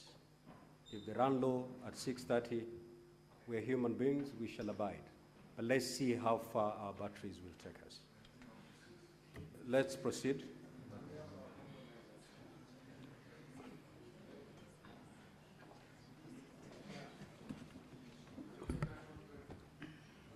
No, we cannot. We cannot.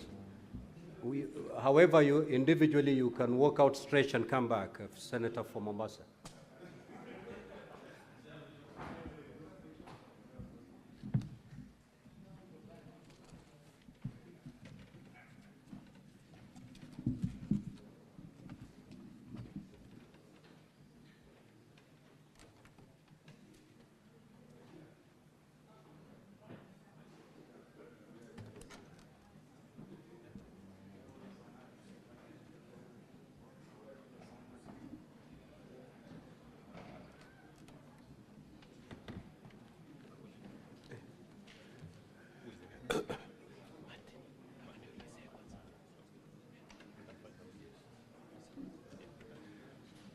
Mr. Speaker, sir, can I have the witness come in?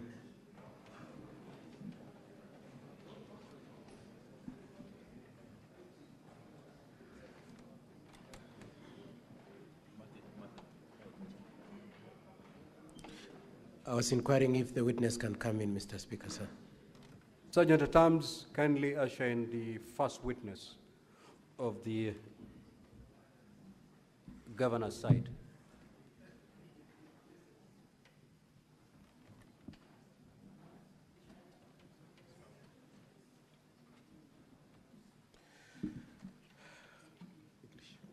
Honorable Senators and Mr. Speaker, sir, the affidavit of the witness is in volume 1 of the governor's bundle, page 128 to page 131. Governor's bundle, page 128 to 131. The governor's bundle is bound in red.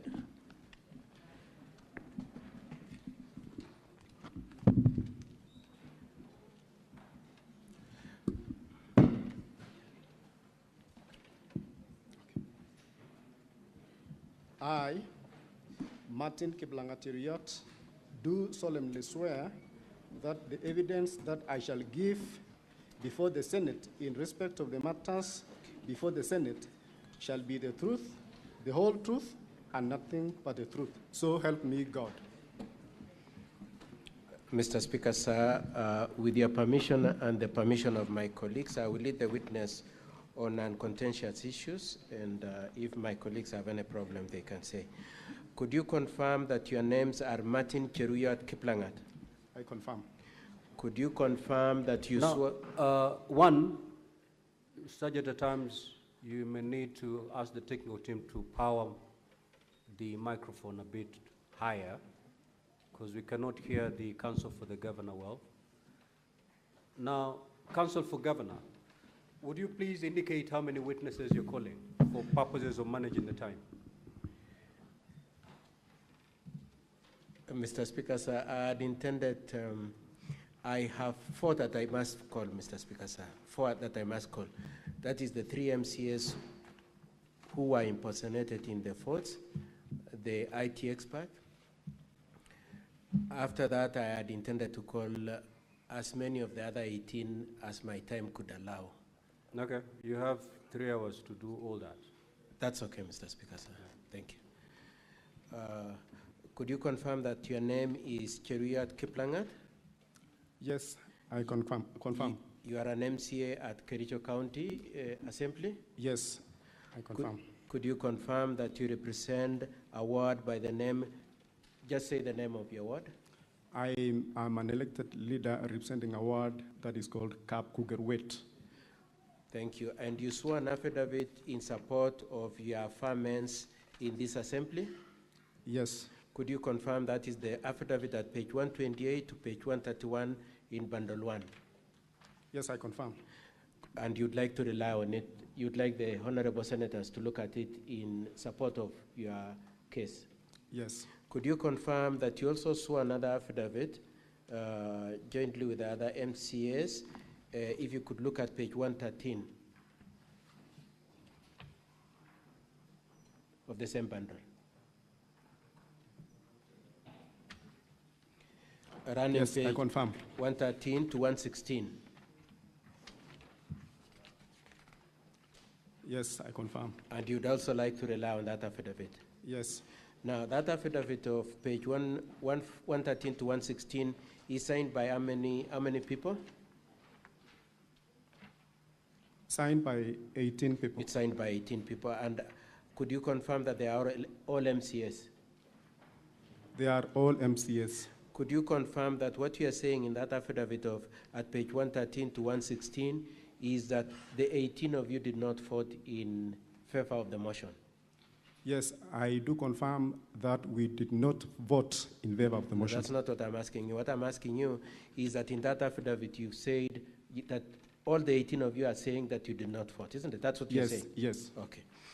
Now, could you move on to page, I would like you to go to page 109. Page 109. Could you confirm, what is the document at page 109? This is an OB number. This is an OB number. What was the complaint that was being made in respect to, were you involved in the making of that OB number? Yes. What was the complaint that you had made? The complaint that I made at the DCI is that there was, I didn't vote. I didn't vote. Somebody else impersonated you. Impersonated me. Okay, and was it you alone who was complaining?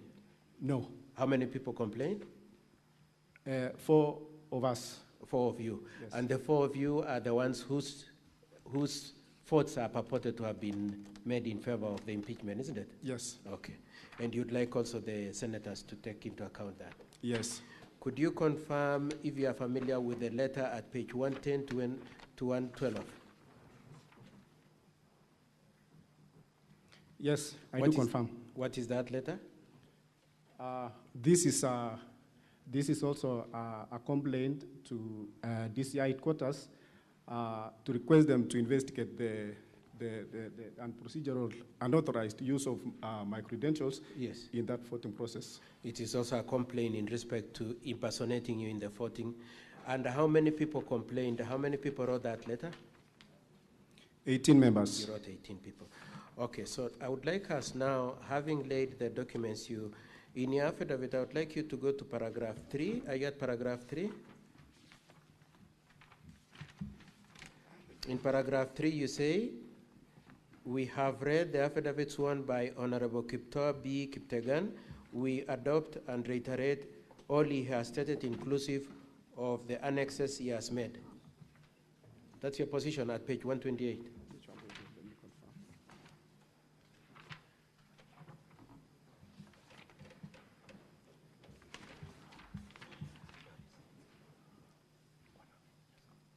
Yes. Could you confirm that that is your position, that you rely?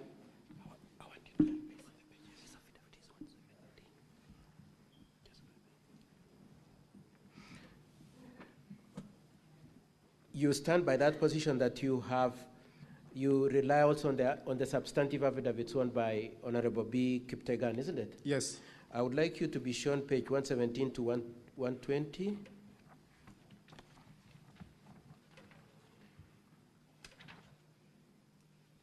Could you confirm that that page 117 to 120 is the affidavit of Kiptegan, which you rely on? Yes. Thank you. Now let's discuss a few things that you've made in the main reason why you're here. Now, why are you here? I'm here to prove that I did not vote in that voting process. You are here to tell these honorable senators that you did not vote? Yes. And if the report purports that you voted, what is your position? My position is that whoever did it for me denied me my right, and so your position is that if it is alleged that you voted, you did not, somebody has impersonated you. Impersonated, yes. Okay, thank you.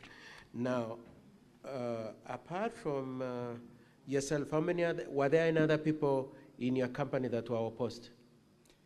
Yes. How many people? 17 other members. 17 others, coming to a total of 18? 18, yes. Okay. And did you make your position known at the assembly? Yes, we made our position known when time of declaration of voting was directed by the speaker. Yes. The 18 of us stood, yes, requesting that we be given, we make a voting by roll call. You wanted to vote by roll call? Yes. And why were you opposed to use of electronic voting? We were opposed to use of electronic because it was new to us. We were not even earlier inducted on it, yes. So it was a decision that was made at that particular time. So we didn't actually want to do voting by electronic, and also I feared manipulation. Manipulation by who? Actually, by whoever maybe did the system, because yes. So the two reasons why you wanted a roll call is, number one, you didn't know how to. It was a new system. A new system. And secondly, you are suspicious of the intention in the use of the electronic voting. Yes. Okay. Okay. Could I just ask you a few questions? Had you been trained on the use of this system? No. Had you ever voted using the system? No. Had you put in place manuals, regulations, or policies for the use of this system? No. There was no policies, there were no guidelines, and there were no manuals on the use of this system? There was none. Okay. Now, you had the IT experts say that you passed Standing Order number 77 in October 2024. That's correct, isn't it? Yes. That's correct. I'm not sure. You're aware that there's a Standing Order number 77? Yes. You don't recall when it was passed? Yes. Okay. Now, do you know when you impeached the Deputy Speaker? Do you recall when you impeached the Deputy Speaker? Yes, I recall. Was it on 8th of November 2025? When you removed the Deputy Speaker, sorry, yes. Not impeached? Yes. It was in November yes. 2025? Yes. Did you use this electronic voting then? No. Okay. And this is after you had already enacted that Standing Order number 77, isn't it? Yes. Okay. Now, had you ever used this electronic voting ever before? No. And when was it decided that it should be used? It was just immediately before voting for the impeachment of the governor. So it was decided that day in the course of the impeachment discussion that it be used on that day? Yes. Did you have notice that it would be used on that day? As you woke up at home when you were coming, were you aware that they would be using electronic voting? No, we were not aware. And was there any communication that it might be used? No. There was no communication. Yes. Now, if 18 of you had indicated that you are not going to vote electronic and you preferred roll call voting, in the face of the fact that the Speaker insisted that it must be electronic voting, what did you do?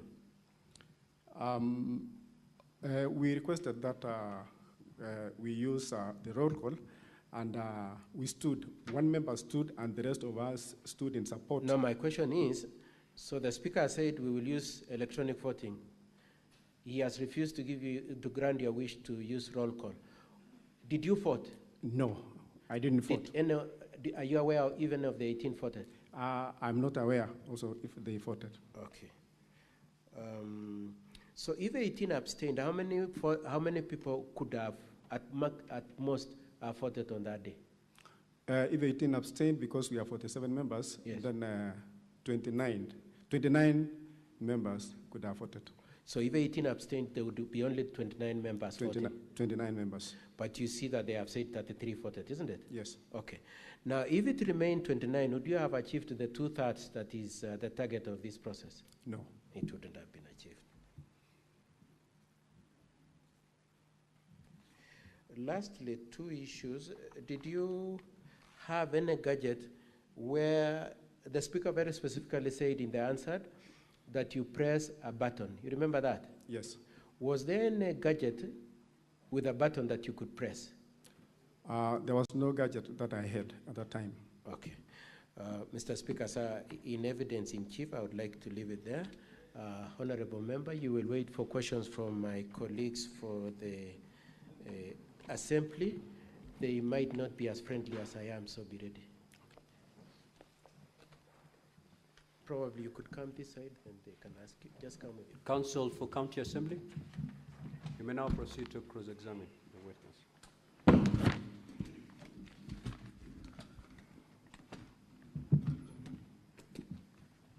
Thank you, Mr. Speaker, sir.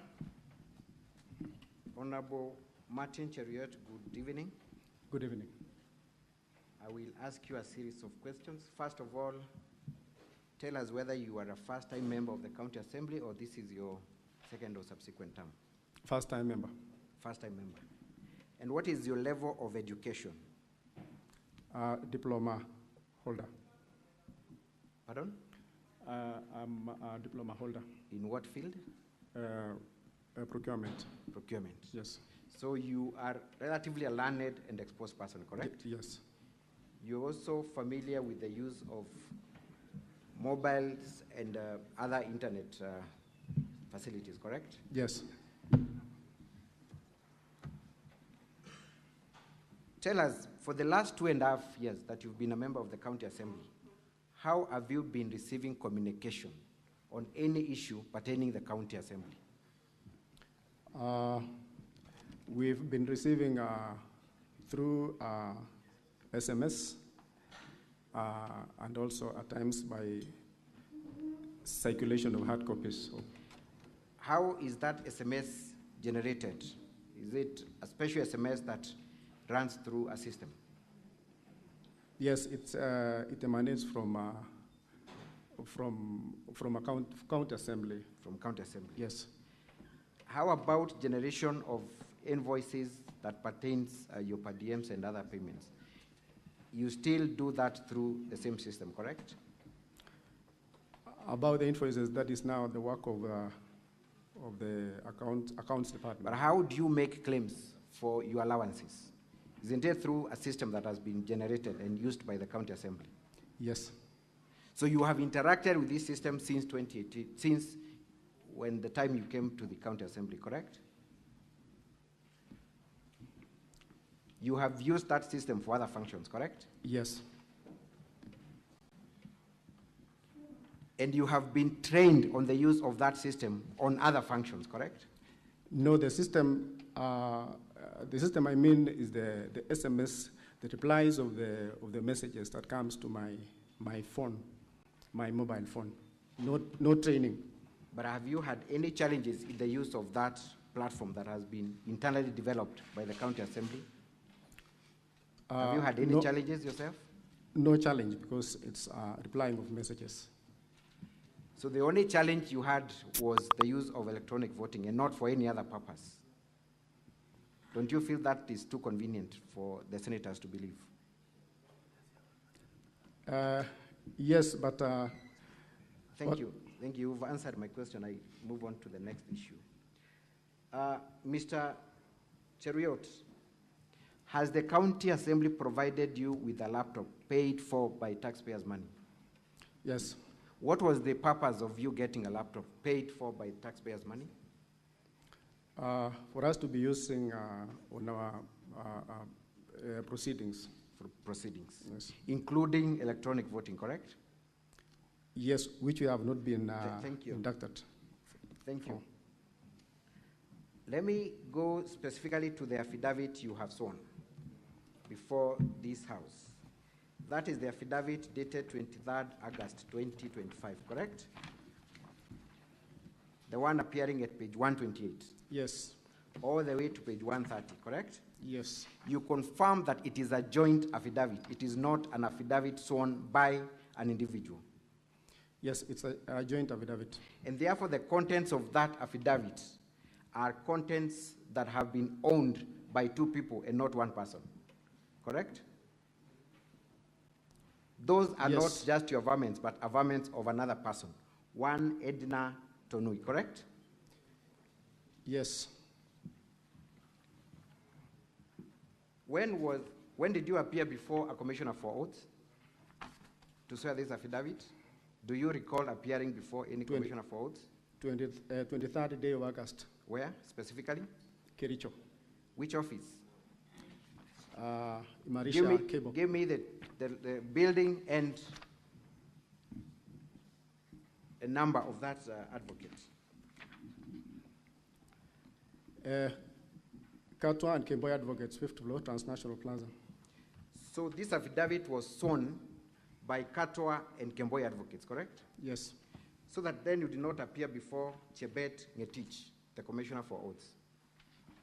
Or are you telling me that Chebet Ngetich works at Katwa and Kemboy Advocates? You did not go to any other advocate to swear this affidavit, correct?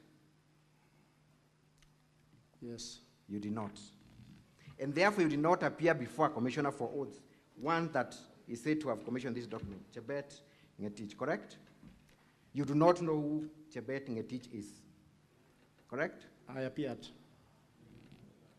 Mr. Cheriot, which version of your story should we take? You have just said you did not appear before any other person apart from the office of Katwa Kemboy and advocates. I appeared before Chebet Ngetich Fancy. Pardon? I appeared before Chebet Ngetich Fancy. Give me the location of this advocate. Which offices does he operate from? Does she operate from? Marisha Cable Plaza in Kericho. Pardon? Marisha Cable Plaza in Kericho. Which floor?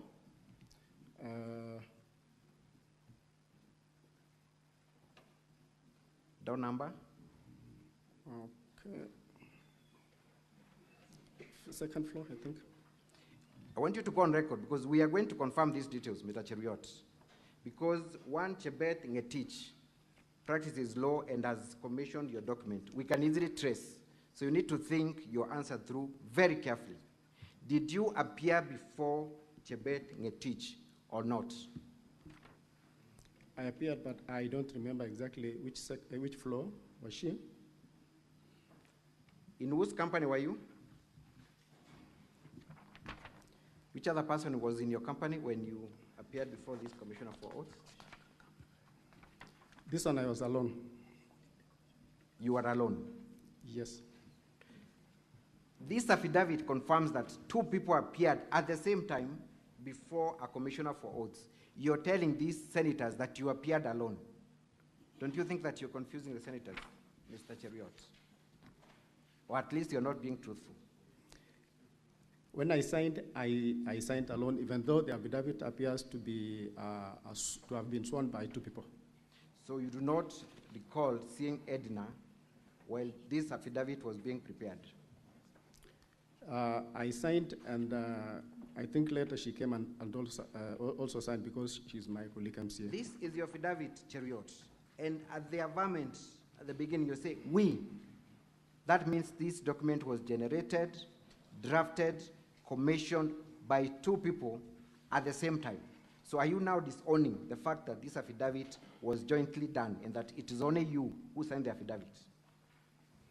Is that your position? No, there is a space for Edna who also came, who signed also, and I also signed. I want you to look at another affidavit.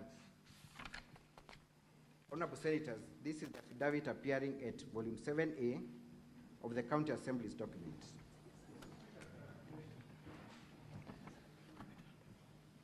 Clarification time is not yet, Honorable.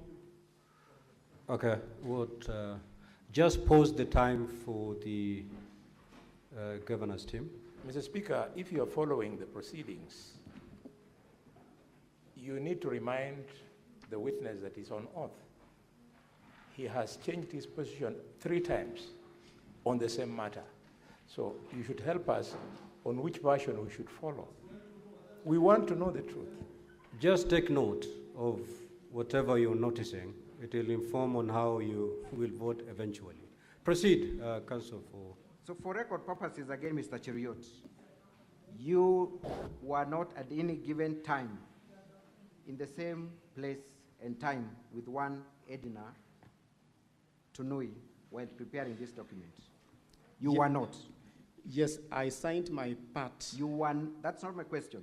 That at no given time were you and Edna Tunui together in the preparation, signing, or commissioning of this document, correct? Yes. And therefore, when you append a signature at the end of this document saying that we, the above named, just read paragraph 14 of your affidavit appearing at page 130.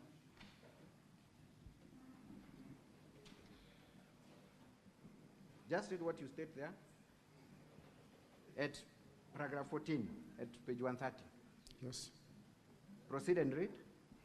Facts upon hearing are true to the best of our knowledge, information, and belief, save where we have stated otherwise, where we verify hereof in the correctness of what we stated. Do you still stand by the affirmation at paragraph 14 of your affidavit that the contents of this affidavit are true and correct to the best of your knowledge and belief?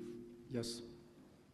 You have just confirmed that you have not seen Edna in the preparation, in the signing, and commissioning of these documents. How are we to reconcile that with the fact that you are now stating that this document was generated jointly between you and Edna? Don't you think there's a contradiction, Mr. Cheriot? No. You do not think there is a contradiction?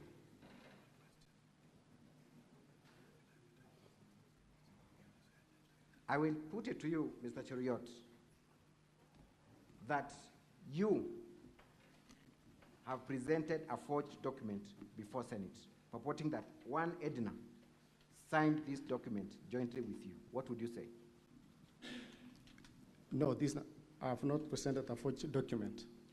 Kindly look at the affidavit before Senate at volume 7A. Who is the deponent of that affidavit?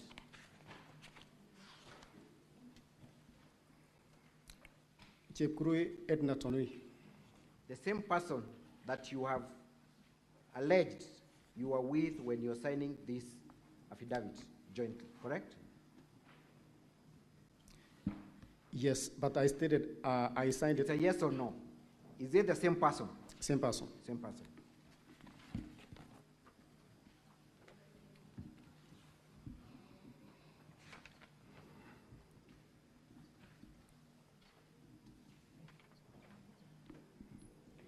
Kindly read paragraph 8 of that affidavit. Paragraph 8 of that affidavit. What does Edna say?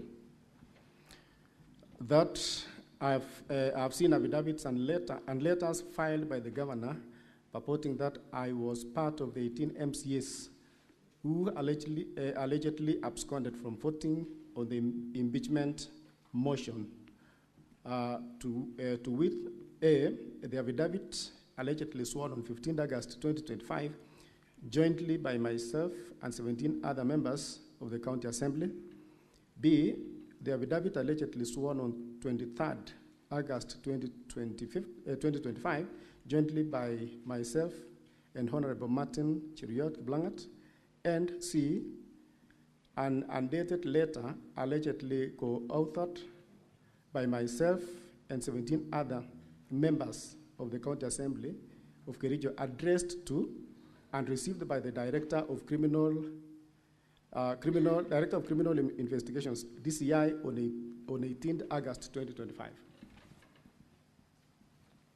Edna confirms that she did not sign the affidavit that you presented before Senate. You have also confirmed that you did not see Edna at any given time in the preparation, in the signing and commissioning of this affidavit. And this is your affidavit, Mr. Cheruiyot. Are you then on record confirming that you have brought before the Senate a forged document in the name of an affidavit that you have presented on oath? No, there are other affidavits that are there. I am interested in the affidavit dated 23rd August 2025. This is your affidavit, correct? Yes. Edna has denounced the same. Do you then accept that you presented a document that was forged or procured without the authority of the other deponent?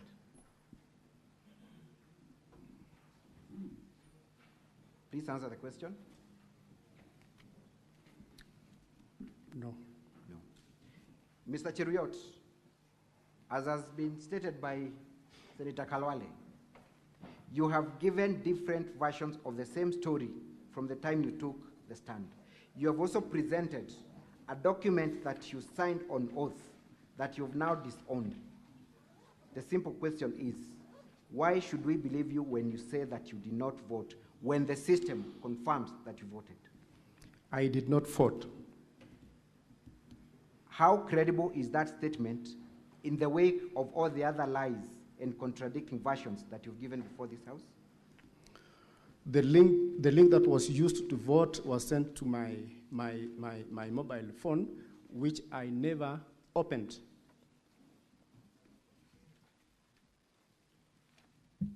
Thank you. You have also stated in your affidavit that you did not have your phone at the time of the voting, correct? Yes. Where was your phone at that time? At that particular time of voting, my phone was in the car at the parking lot. For how long was your phone in the car? For the time immediately just before voting and for almost 1.5 hours after. You have also stated in that affidavit that not just your phone, but Edna's phone was not with her. Is that what appears in your affidavit, or am I reading my own things?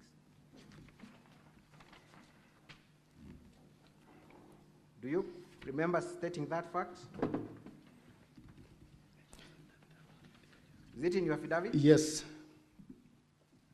You stated on oath that Edna did not have her phone at the time of the voting, correct? In your affidavit, correct? The 18 members that were... I am talking about Edna and yourself, the deponents of this affidavit. You have confirmed on oath that Edna did not have her phone at the time of voting, correct? Yes. How could you tell that Edna did not have her phone at the time of voting?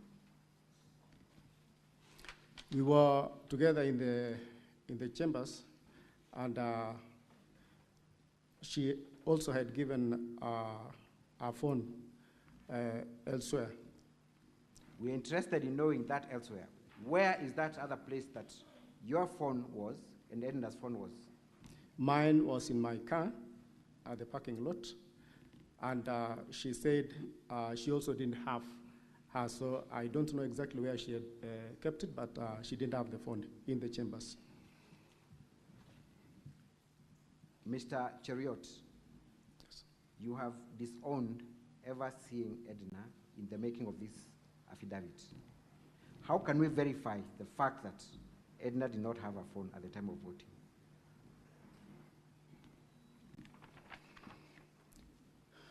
She swore in another affidavit that she didn't vote. Which affidavit is that?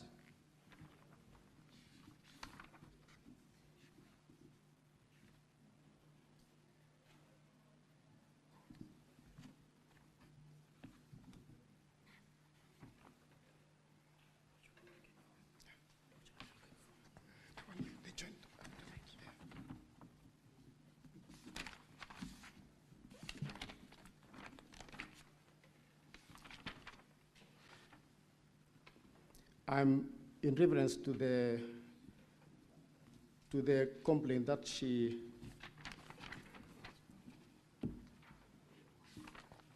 yes, there is an affidavit that is 113, page 113, that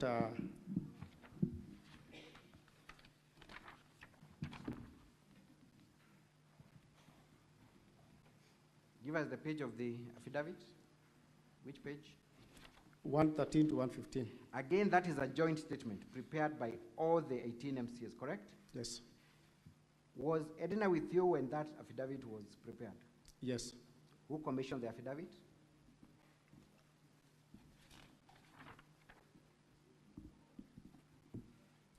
Brian Kiprotich.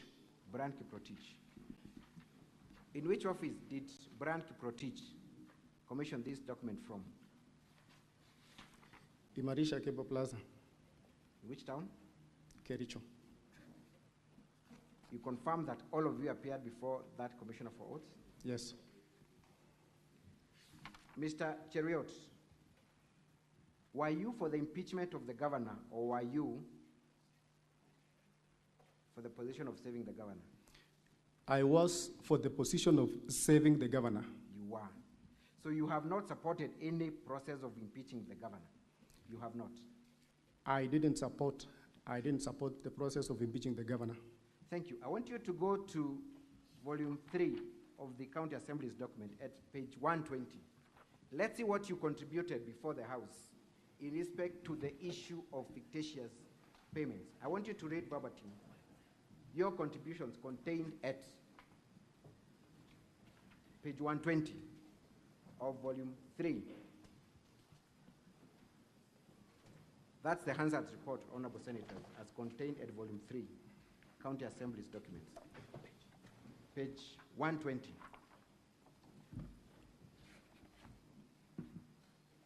Confirm that you're the member for County Assembly for Kapruwet ward, correct? Yes. You confirm that at page 120, we come across your contribution in the floor of the House in respect to the fictitious payments, correct? You should be having counsel. We supplied volume 3, but we can avail an extra copy.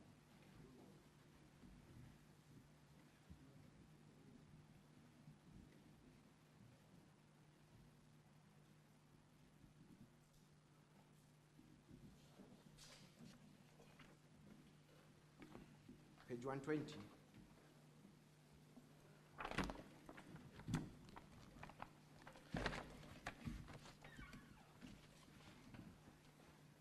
I want you to read, and kindly be mindful of my time, your contribution before the floor of the House in respect to fictitious payments.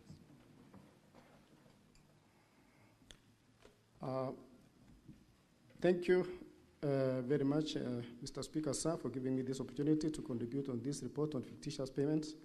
First, the Honorable Speaker, let me congratulate the committee led by the Chairman, Honorable Albert Kipkoech, for this very good and eye-opening report. Mr. Speaker, I want to say that one of our roles as House is oversight, and I want to say that we cannot stand aside and watch those who've been given responsibility to squander or to do the kind of payments they have done. And to cite a case in my ward relating to how the procurement process was done. I have read and heard from the members that a procurement process was initiated, and in a record of 3 days from the initial stage to the end, the payments were made. I have a project in my ward, the Honorable Speaker, that was done 2 years ago, and the work was done genuinely. Actually, the contractor did the work very nicely, and I'm wondering how a procurement can be done in a record 3 days up to the payment, and somebody has put resources, a genuine person, has done very good works, and has not been paid for such a long time. I remember some of these officers, when we were bringing into serve the county, one of the aspects we saw was the aspect of integrity.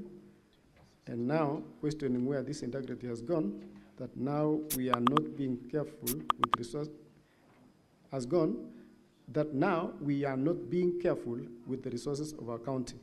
So I want to say that, those who have been implicated or mentioned, and specifically I'm drawn to the specific recommendations that action needs to be taken against them for not, or to be held accountable for the actions that are upon them. So I want to say, Honorable Speaker, I'm in support of this report so that we move on and we guard the resources of our county.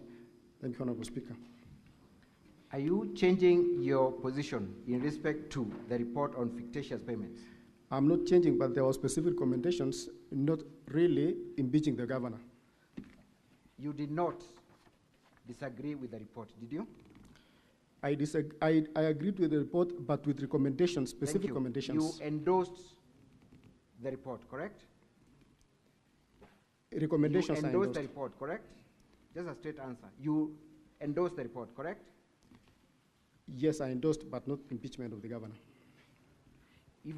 But you endorsed the report which stated that all people who are culpable should be held to account, correct? Yes. And if the governor is one of them, that remains the position, correct? Unless it's proven that he's one of them. Mr. Cheruiyot, I believe you are also familiar with your standing orders, correct? Yes. Kindly tell us what Standing Order 77 provides in terms of electronic voting.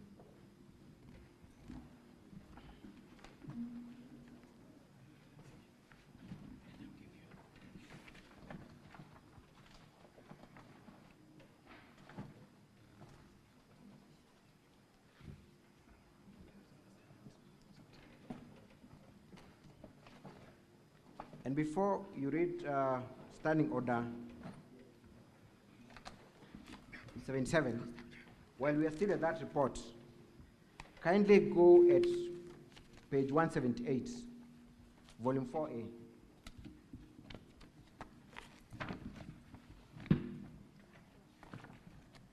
Kindly go to page 178 of volume 4A.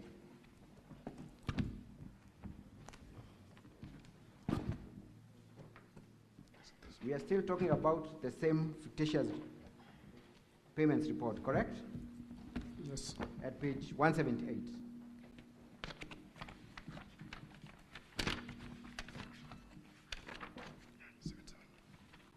What was the last recommendation by the committee? The last recommendation was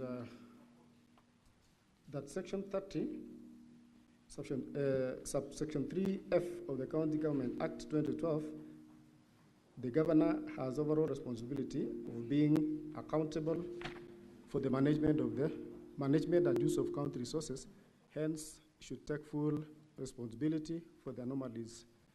That is part of the report that you endorsed, correct? Recommendations. The report contained the recommendations, correct? Yes.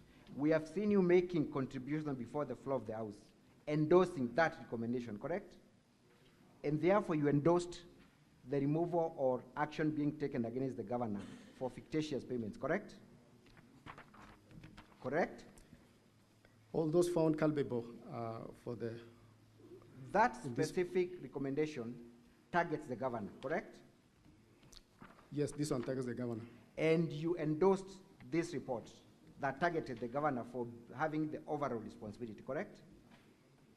Mr. Cheruiyot, correct? It's a yes or no? No, I didn't target the governor. Did you seek to amend or disagree with any part of the report? We have seen you fully endorse the report.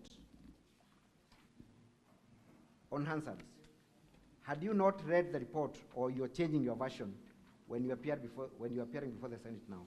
Which one is which, Mr. Cheruiyot? Either you had not read and therefore made contributions without familiarizing yourself with the report, or you're changing your version now. Which one is which, Mr. Cheruiyot? I read the report. So you endorse the report, as it were?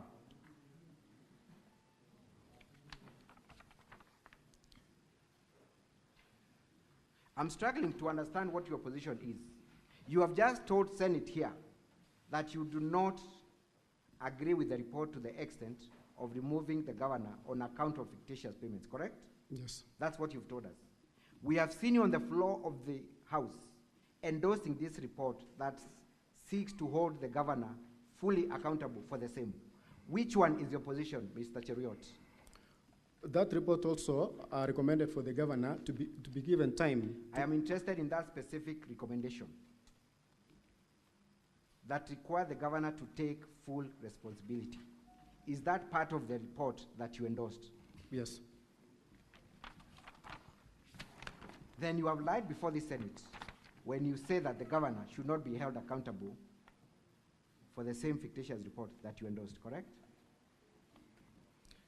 There are people in the department who are supposed to be held liable and responsible for the... Mr. Cheruiyot, what was the incentive for you to change your position from endorsing the report, from voting for the governor, for the governor's impeachment, and to now testify that you did not vote?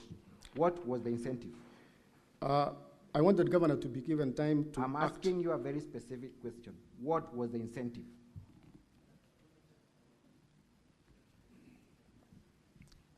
I didn't support the impeachment of the governor. You did not support the impeachment of the governor? Yes. Even though the evidence states the contrary?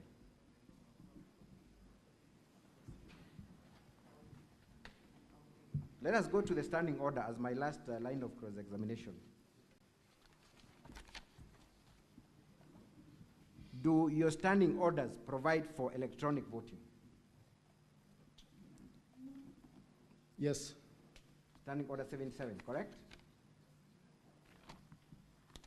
Yes. Correct? Yes.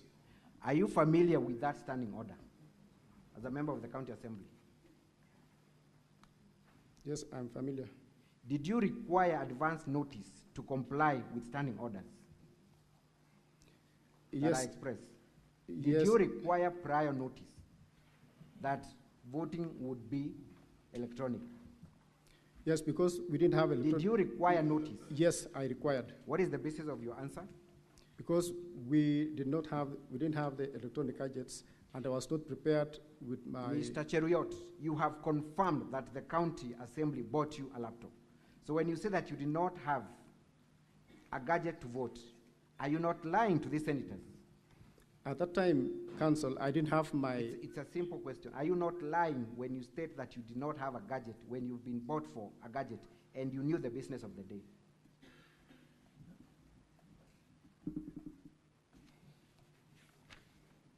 You lied, correct? I didn't have my laptop at that time. Were you not aware of the business of the day? I was aware, but I was not aware that electronic system would be used. Mr. Cheruiyot, I put it to you that you are a very dishonest person who gives the version of the story that is convenient to you. What do you say? No. That is all for this witness, Mr. Speaker. Thank you. Any re-examination, counsel for the governor?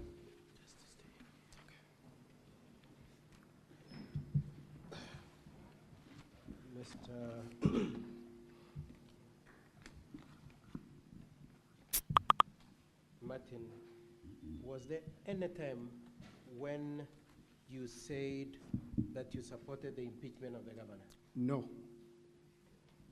The part that has been read to you, does it say anywhere that the governor is to be impeached? No, it doesn't. And more specifically on the issue of the vote, did you vote in support of impeachment? I didn't. And that's your testimony in this assembly? Yes. That you did not vote in favor of the impeachment? Yes. Okay. Now, even assuming for one moment you had a different mind when you're arguing, were you entitled to change your mind before the voting? Yes. But your position has always been that you don't support the impeachment of the governor? I don't support impeachment. Okay, what did you want, what kind of action did you have in mind from the report on the part of the governor? What did you have in mind that should happen to him?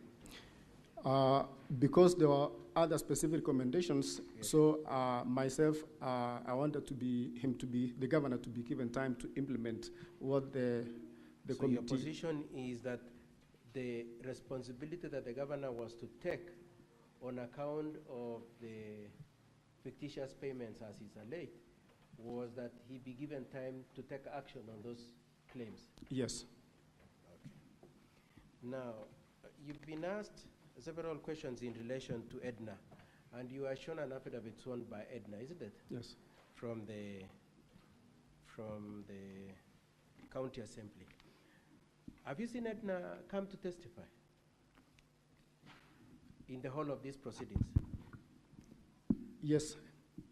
I'm saying, since we started this hearing, has Edna come here to testify, to come and give her testimony? No. You have not seen her? Yes, I've not seen her. Okay. Have you seen her say that the affidavit you have been shown is the genuine affidavit? No. You've not seen that? Yes. And can you say for a fact that the affidavit that you've been shown from Edna has not been forged? Can you say that? Would you know whether it's forged or not? No. It could possibly be forged also, isn't it? Yes, yes. Okay. Now, the affidavit that you jointly swore with Edna, were you with Edna when she was signing? Were you with her when she was signing? Or you signed alone the way you said? I signed alone. You signed alone and went away? Yes. Okay. And do you stand by everything that is stated in that affidavit as Martin? Yes.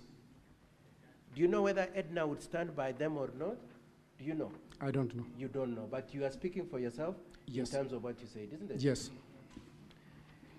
Now, I would like you to look at page 131. Page 131. Yes, sorry. Yeah, put that up. Page 131 of first volume 1 of the governor's bundle. My apologies. Yeah, there, page 131. Now, you were asked whether you swore the affidavit before who, and for a moment you said Katwa and Kemboy. You remember saying that? Yes. Could you let the senators know what is indicated as being what Katwa and Kemboy did? Drawn and filed by Katwa and Kemboy advocates. So it merely shows that the Katwa and Kemboy drafted the document, isn't it? Yes. And then at page 130, who has commissioned it? Page 130, Jebet Ngetich Fancy. Fancy commissioned it. Now, away from that affidavit, you remember when you walked into this chamber? Yes. What happened to you? I took an oath. You took an oath? Yes. What you are saying, is it true as per the affidavit? Yes, it is true. And is it true as per the oath that you took before these senators? Yes. Okay. Now, you said you didn't have your phone. It was in the car, isn't it? Yes. Do you know where Edna's phone was? Do you know where it was? I don't know. All you know? She didn't have. All you know is that she didn't have, but you don't know where it was. Yes. So as I finish my re-examination, as you speak today here, are you speaking for yourself and Edna, or you're speaking for who?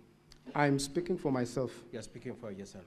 And your point is that you did not vote? I did not vote. Okay. And lastly, were you given notice that they would be using electronic voting on that day? No. Were you given notice to make sure you walk into the chamber with your phone? No. Were you given notice that you should come with your laptop to the assembly that day? No.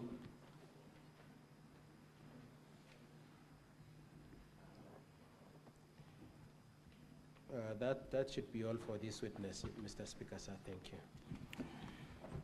Now, honorable senators, it is time for you to ask questions and clarifications. I'll take phone this side, so that we move.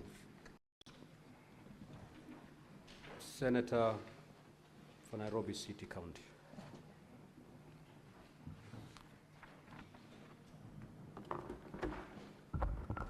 Thank you, Honorable Speaker.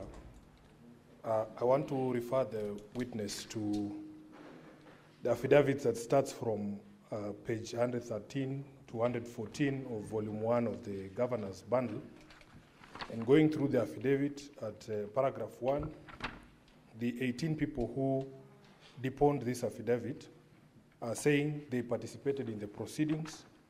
If you look at paragraph 6, they say the speaker demonstrated impartiality at several instances to mean they were present during that. Then at paragraph 9 on page 114, that during voting there were people experiencing technical difficulties and others questioning the integrity. Then at paragraph 13, Honorable Speaker, they say we abstained because we were not trained on the use of electronic machine. Now, as far as I understand the word abstain, witness, an abstain, if you look at our gadgets here, is a vote. Did you mean you voted to abstain or you refused to vote? That's the clarity that I want from you. I refused to vote. Just take the questions, then Okay. you will respond to them. Thank you. Senator Mandago.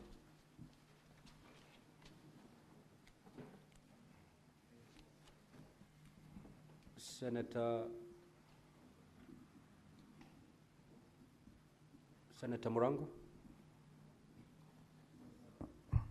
Asante sana Mstahiki Spika.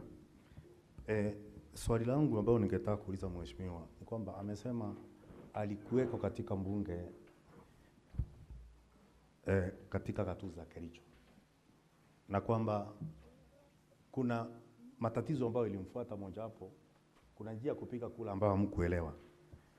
Kuna ushahidi wote ambao uko nao unaonyesha kwamba ukiambia spika wa mbunge la Kericho kwamba kuna matatizo kama hayo ama kuleta jambo hilo mbele ya spika, wakati mchakato mzima ulikuwa unaendelea kumng'atua gavana wa Kericho. Asante sana Mr. Speaker. Senator Crystal Asig. Thank you very much, Speaker. First of all, Speaker, I'm not too sure the relevance of the last couple of questions by the council, who asks the witness, were you told to bring your phone? Were you told to bring your laptop to chambers? I don't think anyone needs to be told to bring their tools of doing business to their place of business. It's like saying all of us should not come here, should have to be told to bring this or that, or the council to be told to bring his bundles for evidence sake. So, but on the same question, Chair, I want to ask the witness. You said that Edna did not bring her phone, but you did not see her, but you saw that she didn't bring her phone through the affidavit that you read. But as per your counsel's questioning, you answered in the affirmative when he asked, could that affidavit be forged? Do you know it to be a true affidavit? And you said no.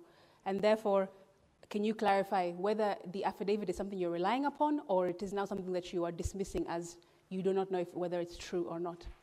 Next, Chair, I also want to ask, if you don't bring your phone or your laptop to chambers, how do you then do business usually, if void of the two? And lastly, Chair, I also want to ask the mover. Oh no, I'll leave it there. Oh yes, I want to also ask the mover, according to your standing orders, if you don't know, if you don't vote yes or no or abstain, what then are you doing in the House? Because Chair, in this House, you have told many a time to us senators, you must vote either way. You cannot be in the chamber and just occupying space. Thank you. Senator Chute, I do not remember forcing honorable senators to vote. But anyway, that is for another day. Senator Chute. Thank you, Honorable Speaker. Honorable Speaker, I want to refer the witness to County Assembly Documents, Volume 4A. This was a question even asked by Senator Abbas before. I refer him to page 12.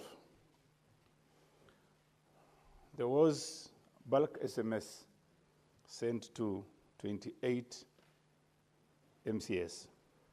I wanted to know from the witness if he was among the 28 MCS who got the messages. Thank you. Senator Olekina. Senator Faki.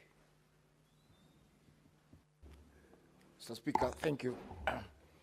I wanted to refer the witness to the affidavit, especially on paragraph, on page 115 of the Governor's Volume 1. Did all the 18 of you attend the Commission of Oaths for you to swear the affidavit?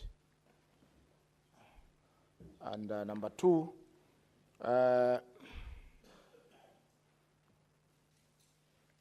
looking at the affidavit, you have stated that an introduction of untested electronic voting. Did your standing orders provide for electronic voting? And when did you amend the standing orders to allow for the electronic voting? Thank you. Senator Mbugo.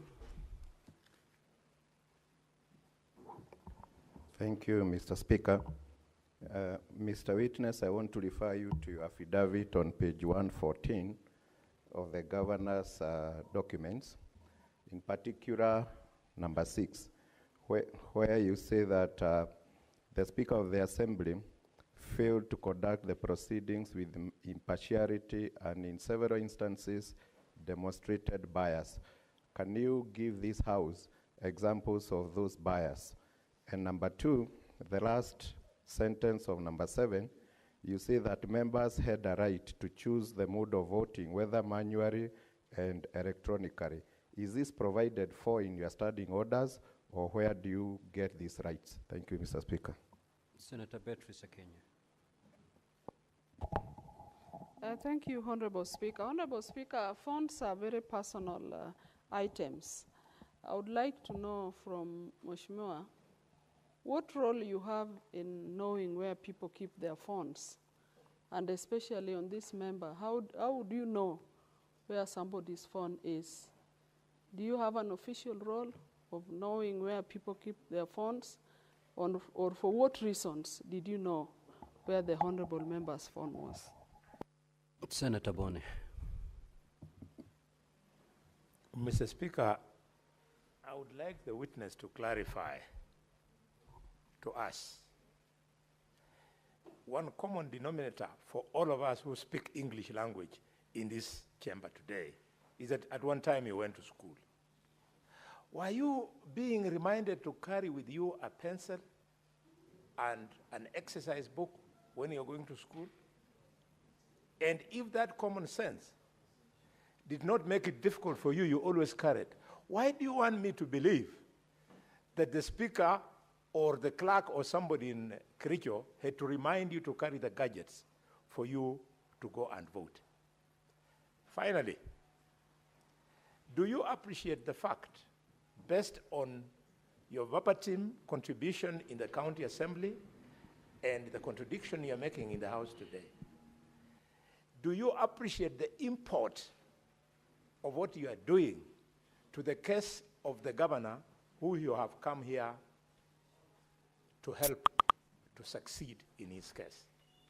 Or have you deliberately come here to make fools out of the people who sit in this distinguished House? Senator Maruma. Then log out, Honorable Senator, please. Senator Olekena. Senator Fernande. Thank you, Mr. Speaker. Mheshimiwa Martin, when you protested of not being given an opportunity to not to vote or participate, did you, I believe there is a Committee of Powers and Privileges in Kericho County Assembly. Have you reported this matter? Secondly, is it coincidence, according to Volume 1 of Governor's Bundle, that 18 of you did not carry their phones? 18 of you, because that is page 6 on Volume 1 and you are number 10, that all of you did not carry your phones that day to the chamber because you knew the SMS link will be sent to your phone. And finally, Speaker, sir, I have seen the answered and I have seen your affidavit. Who are you? Is this an Hermaphrodite case? You are trying to be an Hermaphrodite. Where are you? Do you want us to believe the affidavit or the answered? Thank you, Mr. Speaker, sir. Senator Morgo. Thank you very much, Mr. Speaker, for giving me the opportunity.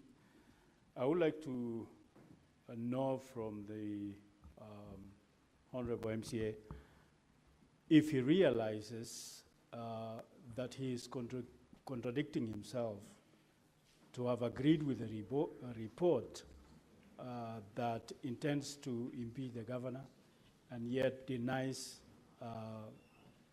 signing.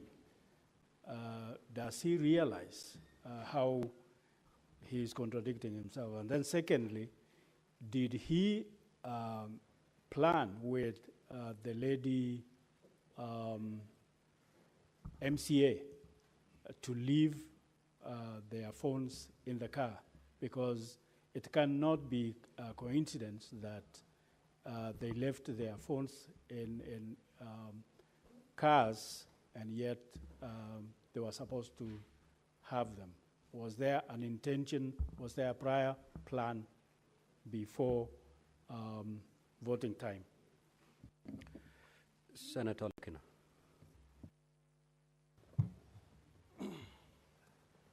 Thank you, Mr. Speaker. Mr. Speaker, I have to attest that this is the first time I'm seeing an affidavit signed by several people.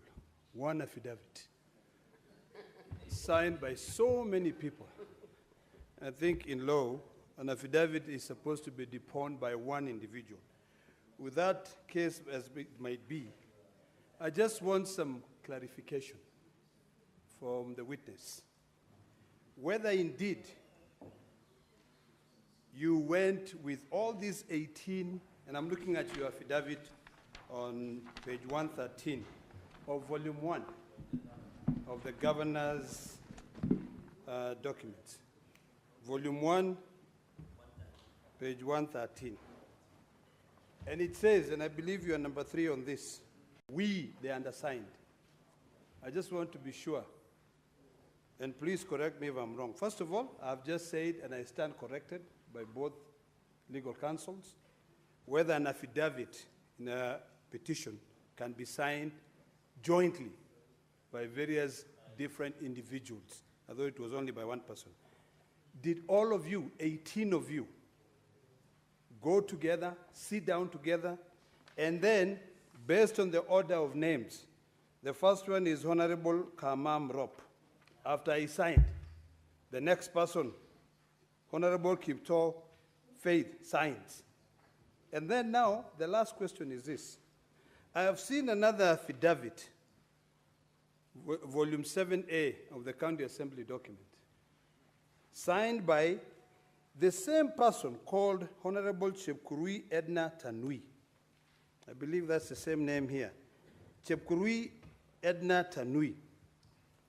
How is it that you... You're off record, Honorable Senator. Senator Veronica. Thank you, Honorable Speaker. I want to refer you to County Assembly documents, volume 4A, page 28. There is a report there, the electronic voting system, voting results audit, indicating that Honorable Cheriot Martin Kiplangat voted at 19:26 and 12 seconds. Did you actually vote on any system that day, either on phone or on the computer that was in the house, in the assembly? Did you vote? You did not vote. So this is a false document, what the assembly has brought. Or have you changed your mind about the vote you put on that day, and following what you have alleged in your affidavit, that you think this system came without a proper tendering process, was installed in the night? Did you change your mind because of the way the system was introduced as a voting system during the impeachment proceedings? You never voted. So you want to tell Senate this is a false document, the one that has been brought by the County Assembly of Kericho? the report on the voting, electronic voting system? They did the voting, the voting by electronic, but I myself did not vote. Was there a system that day that was used by MCAs to vote? Did you see any system in the assembly? There was no, it was using phones, MCA's phones. So nobody voted on a desktop or laptop? It was just the phones? I remember there was a knife, there was a laptop for those members who wanted to be assisted. They were told that you can be assisted to vote. Senator Eddie, you know, Senator Veronica, you're not cross-examining the witnesses. You're supposed to, I know you're a lawyer, but in this instance, you're a senator. Senator Eddie.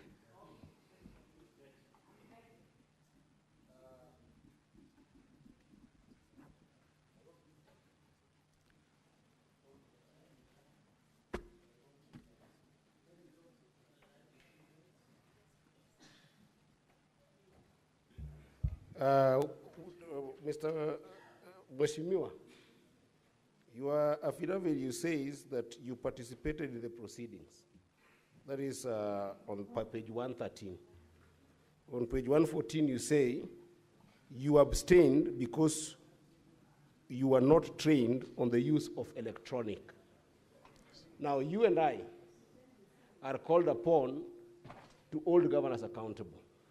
I hope you're familiar with Article 159 of the Constitution, which says that where there is procedural technicality, we must give substantive justice anyway. Your reason for not voting is because you're not trained in the use of electronics. You follow the proceedings there, you follow the proceedings here, where there are glaring issues that have been raised in this case.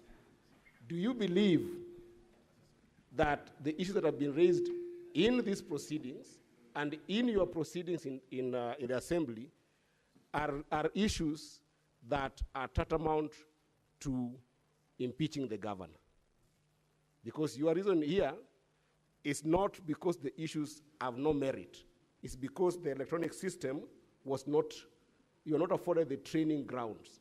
As an MCA, do you believe that the issues that have been raised here and during your proceedings are issues tantamount to the impeachment of the governor? Senator Kisang. Thank you, Honorable Speaker. Honorable Speaker, this is the first witness that is testifying for the governor. And if he's the best witness, I think the governor is cooked because,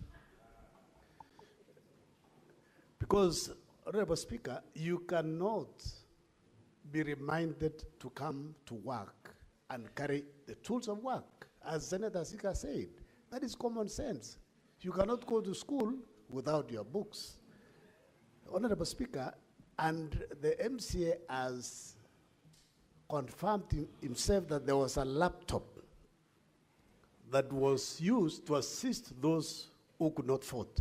How come the 18 of them could not volunteer and go to be assisted or walk out because they did not agree with the process? In this house, sometimes when we do voting, if the minority side are aggrieved or they are not agreeing with us, they walk out. How come you didn't walk out?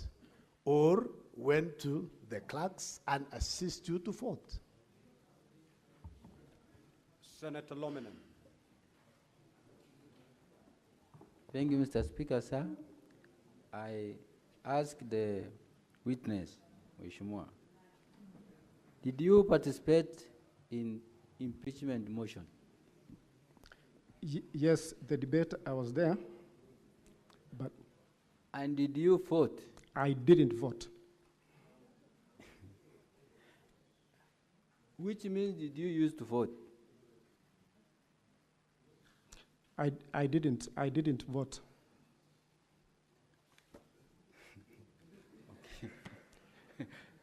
So, did you see the other 18, the 17, did you see them vote?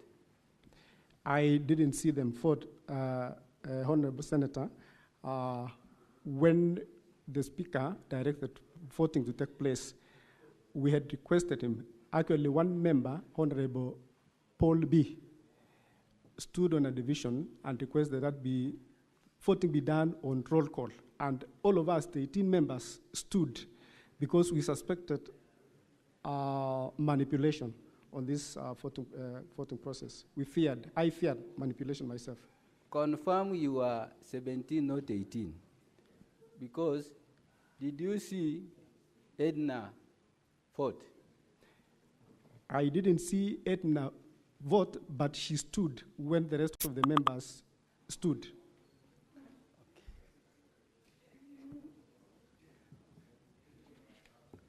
Senator Wakoli.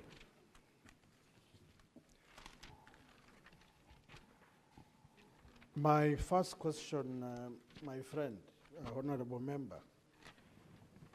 Are these phones that messages were sent to you, are they county assembly phones or personal phones? Number two, did you receive any SMS to your phone to remind you that you are supposed to connect with the system to vote? Huh? I'm talking about that day. And number three, when you are getting into the house, like we have our honorable sergeants at times, they always check these systems to see if signals are working. Did your sergeant at times come across to confirm if there are Wi-Fi, data, so that when they call to vote, you are actually updated? Honorable Speaker, let me request that you allow me to respond maybe from what Mheshimiwa Senator has just asked about my phone. Is it personal or it's an assembly phone? Then I'll go back to the rest of the questions from the honorable senators.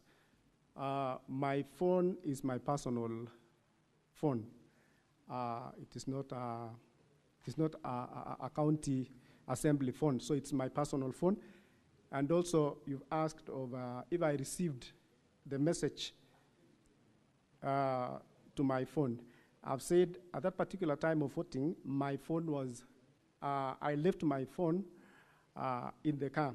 And since I didn't vote, later when I got my phone, the message was there. The message, the link, the SMS had been sent to my phone. And since I didn't have my phone at that time, I didn't open the message. So even up to now, up to date, up to today, as we are talking, the message is there. I have not opened. All of us, honorable senators, you know when a message comes to your phone, there is, when you click to open, it shows that you've opened the message. So because of my fear, myself, of manipulation of the votes, I feared really getting into the link. Thank you, Honorable Speaker. Senator Hazana.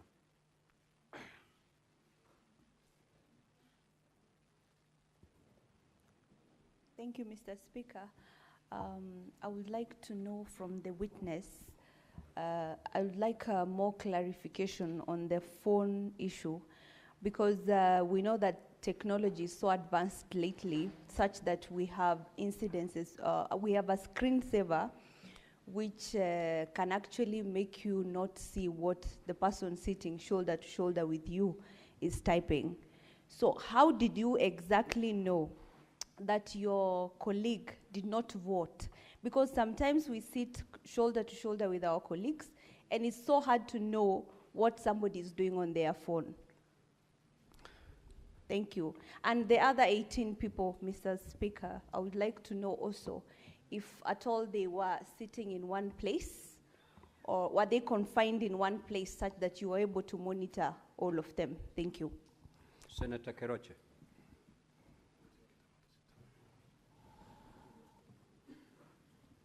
Thank you, Mr. Speaker, sir.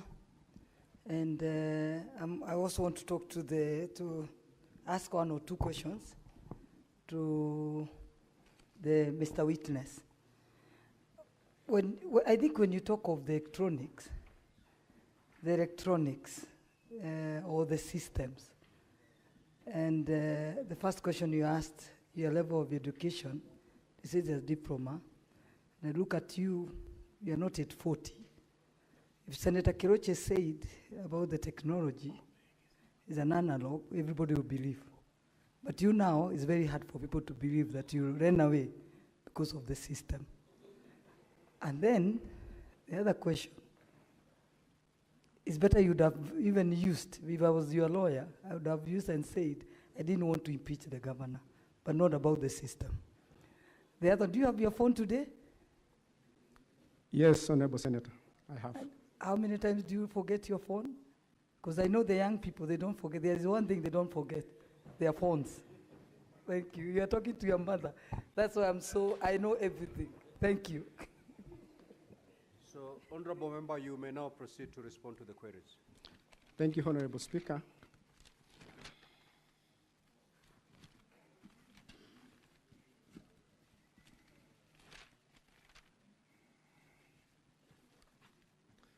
Let me respond,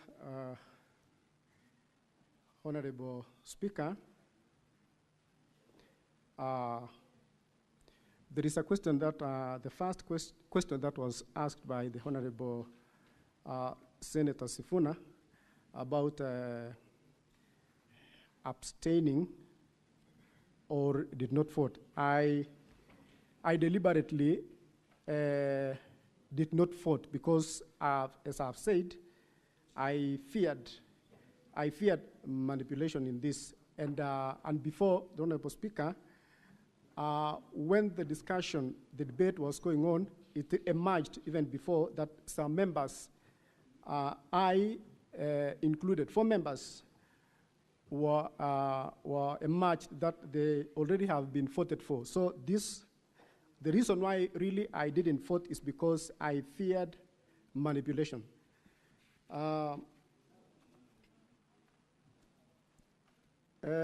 Honorable Speaker,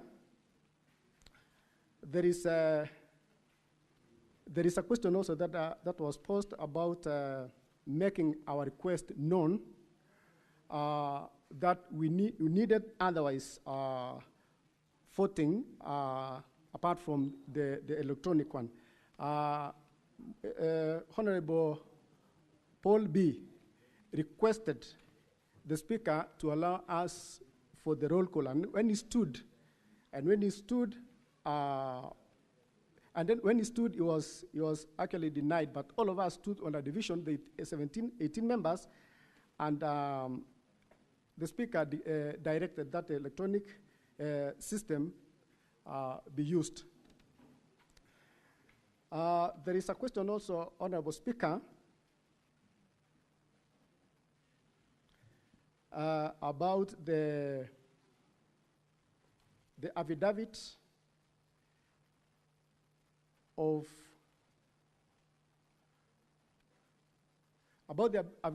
Edna Chepkirui, affidavit that was where the 18 of us swore and to say that she was there and she swore in that affidavit as one of the 18 members. Another question, Mr. Honorable Speaker, is that there was a question almost similar to the one I was asked before about my phone at the time of voting. Then I've said I didn't have my phone at the time of voting. It was in my car. And also, Honorable Speaker, there is another question also that was posed about getting the message, the link that was sent, about the link that was sent to my phone. And I want to confirm here that the link was sent to my phone. Later, when we came out of the assembly of the chambers, I saw the message in my phone, and I've stated that message is there. I didn't open the message. It's an evidence that I didn't vote that day. Madam Speaker, there is a question of all of us attending the commissioner for oath. I think this question was posed by Senator Olekina. Yes, all of us appeared, the 18 of us. Also, there is a question that was posed about the electronic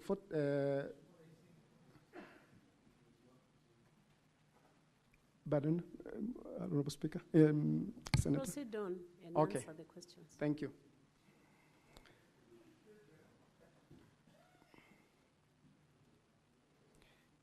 There is a question also that was asked about, yes, standing order providing for the electronic voting. Yes, it provides, but also it provides for the roll call that we requested. So majority of the members that did not vote actually was not comfortable with this, with the mode of voting. So that is why I myself did not vote. And I've said I feared my vote could not be taken rightly, since I was not for the impeachment.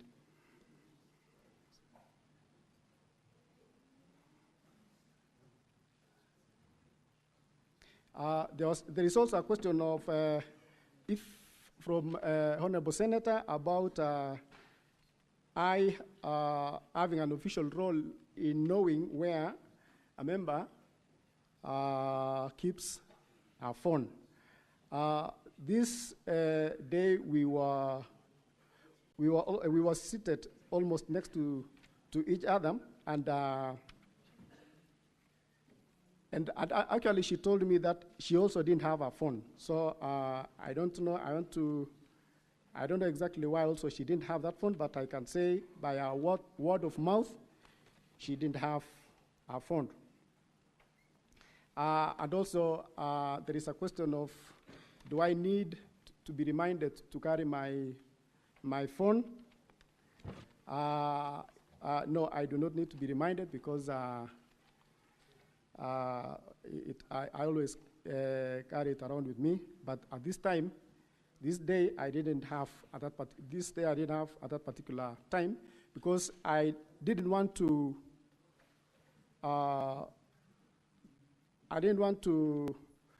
There were many calls actually coming from my people on the ground, so this was a weighty matter that actually needed a lot of attention. So I didn't want a lot of interference, maybe from the callers. So I kept it in my car. There was a question also that Honorable Senator said that asked if I've come to make fools out of the senators. No, kindly, I've come to give my evidence, and this is a house of honor, a house of we regard highly honorable senators. There was a question also.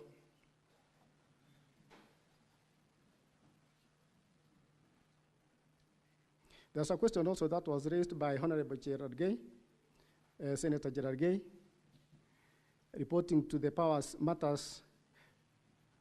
If I have reported to powers and privileges, no, I've not reported. I have not.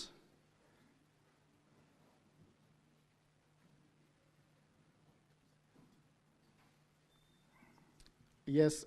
There is also another question of actually referring back to Mheshimiwa Honorable Etna about the phone that was asked by, it's actually similar.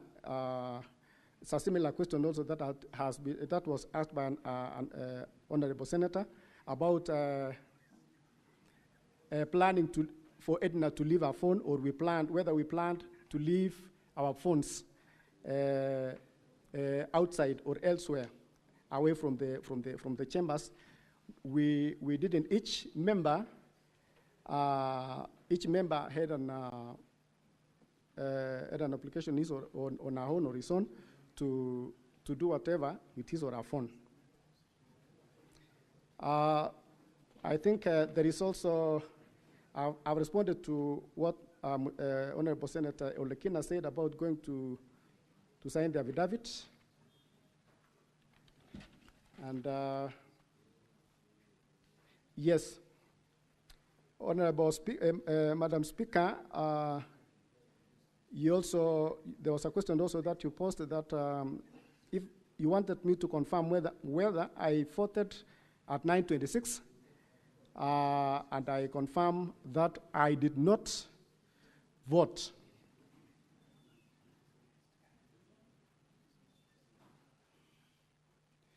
And Honorable Senator Eddy, there was a question also about the proceedings and proceedings of the House and reasons for not voting. Then this one I say myself, I did not vote because, as I've stated, I feared a lot of manipulation in this, and that is why I didn't vote.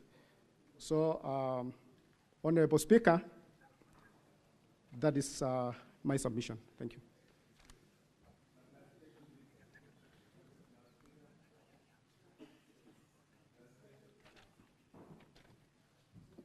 Senator Tabitha, I will allow you indulgence to ask just one question.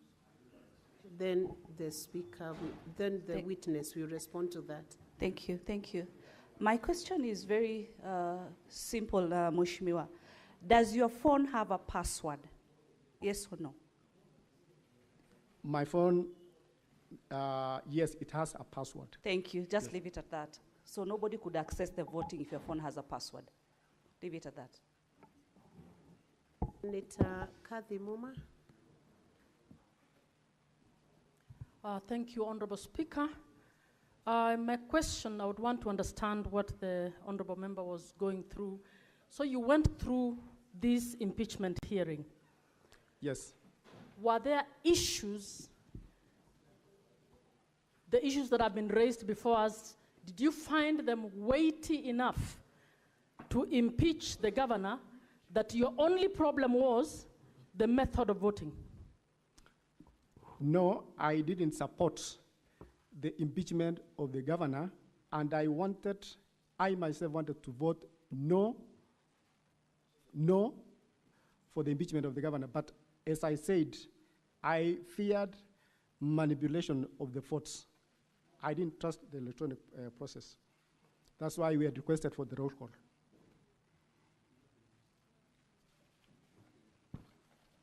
Senator Lomenen. Maruma, it's reading Lomenen on the dashboard. Are you sitting on his desk? It's reading Lomenen. So my question to the witness would be, the speaker had ruled that electronic voting was going to be used. Now, you decided, the 18 or 17 of you, that you would not vote. What was the expected consequence? Did you think that the whole vote will be annulled by virtue of the fact that some of you have refused to vote? And if that is the consequence that you expected, can you invoke that part of the standing orders that you are referring to, or you relied on to annul that vote? Because whether you vote or you don't vote, the vote will still count when others have voted. Thank you, Honorable Speaker. The Honorable Senator, as I've said, the 18 of us, let me talk of myself. We wanted, since we had not been inducted into this mode of voting that is electronic, we had requested the Speaker that he gives us the leeway that we use the roll call for this process, and because we believed it was a transparent way And since he directed that let it continue that way. So the 18 members who had requested for this roll call never voted. And the process of voting continued, and the 29 members actually was in support of the voting, electronic voting system. And after the voting, after the voting, the results came out that it was 33 members who voted, whereas the 18 members who had requested otherwise, their votes were not captured because they didn't vote. So that was our fear, that there could be manipulation kind of. So that is why we declined to vote. Thank you, Honorable Speaker. Witness, you are still not discharged. Senator Karen Nyamo and Senator Peris Tobiko, in that order. Honorable MCA, you have stated that you did not vote because you feared manipulation. Manipulation by whom? And who had the admin rights during these proceedings of the governor's impeachment? Honorable Speaker, that one I can say, since the Speaker declined to give us the roll call voting, then we feared manipulation from the Speaker. Thank you, Honorable Speaker. Senator Peris Tobiko. Thank you, Madam Speaker. Mr. Witness, how many, were all the MCAs present at the chamber during the voting? And in your observation, how many voted yes and how many voted no? Yes, thank you, Honorable Speaker. All the MCAs, the 47 MCAs were present in the chambers, and since the 18 members did not vote, we expected, or I expected that 29 members could have voted. But in the end of the voting, 33 members voted, but 18 members did not vote. Senator Margaret Kamal. Thank you, Madam Speaker. Mheshimiwa MCA, I'm a bit confused. You keep saying 18 of us did not vote. We have listened to all the questions that have been raised. At one point, you disowned Etna. Did 18 vote? Are you still confirming that actually 18 did not vote? Number two, did you have a meeting of 18? Did you have a forum of 18 where you made up your minds that you are not going to vote, so that if Edna is denying that she didn't vote, then she betrayed the group? Yes, thank you, Honorable Speaker. Madam Speaker, let me confirm that we were 18 who voted, who didn't vote completely, because at that time, the 18 included Edna, Honorable Edna, who stood with us, with all the honorable members. So 18 members did not vote. Secondly, Senator Kamar, on the question of maybe the video of all of us, we have videos of the 18 members. We have video of 18 members who never voted. Senator Margaret Kamal, you know the right way to request for that.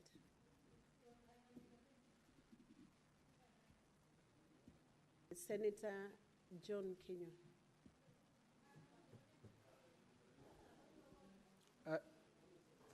Thank you. What's your point of order, Senator Margaret? Resume your seat, Senator I can't be Kenya. out of order. My feeling is Just that resume your seat. yeah, It's a special proceeding. Sorry, Madam Speaker. I was trying to intervene because the Honorable MCA is not answering my question. He's insisting that the 18 voted. Edna is insisting she did not vote. So I'm asking him, are you going on record to tell us that Edna is lying that she did not vote, that she voted and yet she did not vote? Honorable Speaker, sorry. Senator Margaret, when the witness gives their answer, whether good or bad, that answer will help the senators to determine how to vote. So he's entitled to the answer he wants to give. Madam Speaker, maybe let me request that you allow me to respond because yes, I've said the 18 did not vote. I didn't say they voted. The 18 members didn't vote. And why is because later when the results were declared, members, the 18 members, because we had to register the complaint, all the 18 members went to the DCI headquarters here to report and investigate the process of voting. The 18 members, that is why I was saying there is a clip to that showing the 18 members didn't participate in the voting process. They did not vote. Senator John Kenya. Thank you, Madam Speaker. My question to the honourable member is: Can the hazard of Kericho County Assembly vindicate you in terms of you protested the electronic voting? And if it's so, there is provision in your standing orders that one, if you agreed with the impeachment of the governor, you were to vote yes. If you did not agree, you are to vote no. If you are confused of what to do, you abstain. What was it so hard for you, the 18 of you, because you are not agreeing, to vote no? Thank you, Madam Speaker. Thank you, Honorable Speaker. As I said, Honorable Senator, that I myself, I was to vote no, and I was to vote no, but since there is something that I've said, and I'll just repeat it again, that I really feared, because I didn't trust the electronic process, I feared manipulation in this because my name had a might before that I was among those who had been voted for, even before the voting process began. So I chose not to vote completely. I chose not to vote completely. And also, even from the Hansard and also from the Hansard and from the clips in the assembly, it is very clear that the members, those who chose not to vote, stood, and they can be counted 1 to 18. It's very clear. Thank you, Honorable Speaker, Madam Speaker. The last question will come from Senator Seki Lenku. Then we'll close that, the evidence from that witness. Thank you, Honorable Speaker. To the witness, Honorable MCA, I want to believe that whatever that you're talking here is the truth. Yes. And from what I've learned, you've really tried to balance yourself. And I want to agree that you know exactly what is all about the assembly. Does it mean that, Honorable Mheshimiwa, you've been forced by the executive to change your mind and say you've not voted while you voted? Because you see now, it seems like you voted.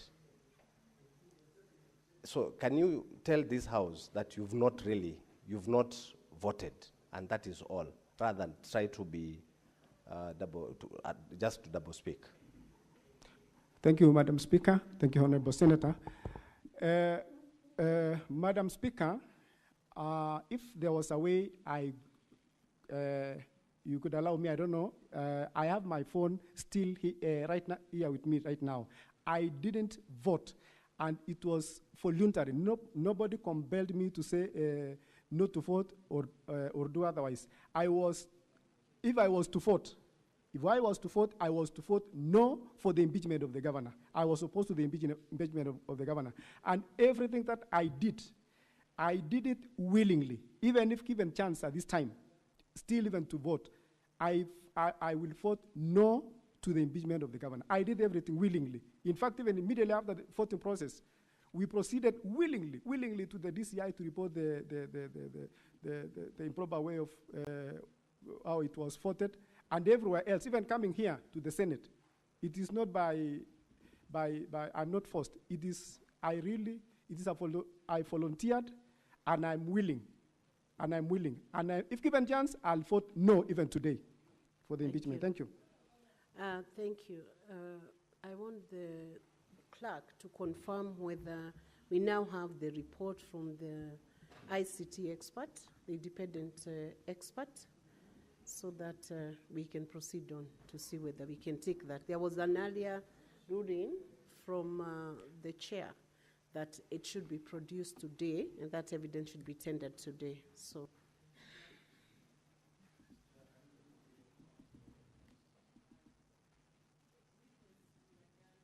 Now, so you may resume your seat.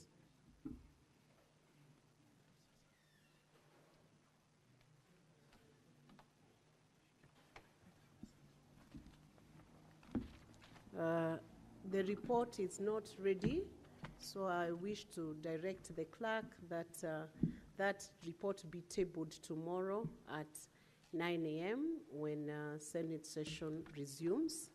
So that then amounts to a variation of the earlier ruling by the Speaker.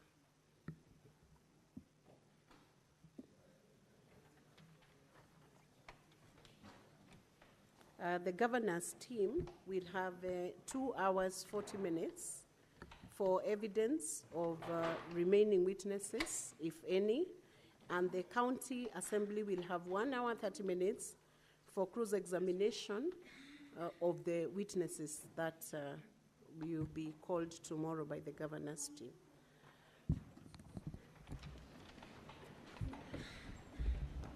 Honorable Senators, it is now 6:43 p.m.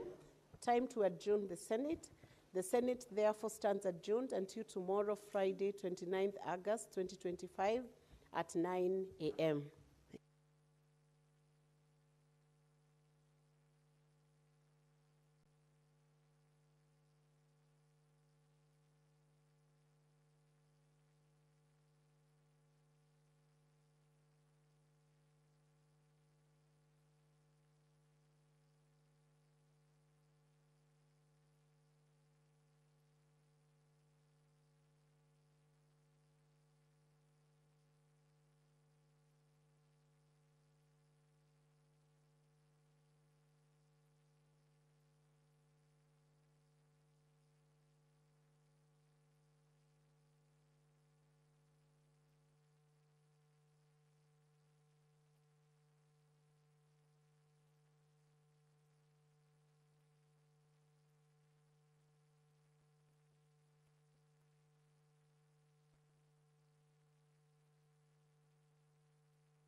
Good to see you, Karibu sana. Asante, We're talking about the politics of the country at present, from your perspective. But before we do that, Janet is going to welcome you with the day's quote. Right. What she does is she'll give you some words that were said by somebody, or maybe they're not said by somebody, they're said by many people. Yeah. Who knows? She'll tell you. And we can't credit them to one specific person. This is true. Sometimes we just can't. Yep. And then she'll tell you.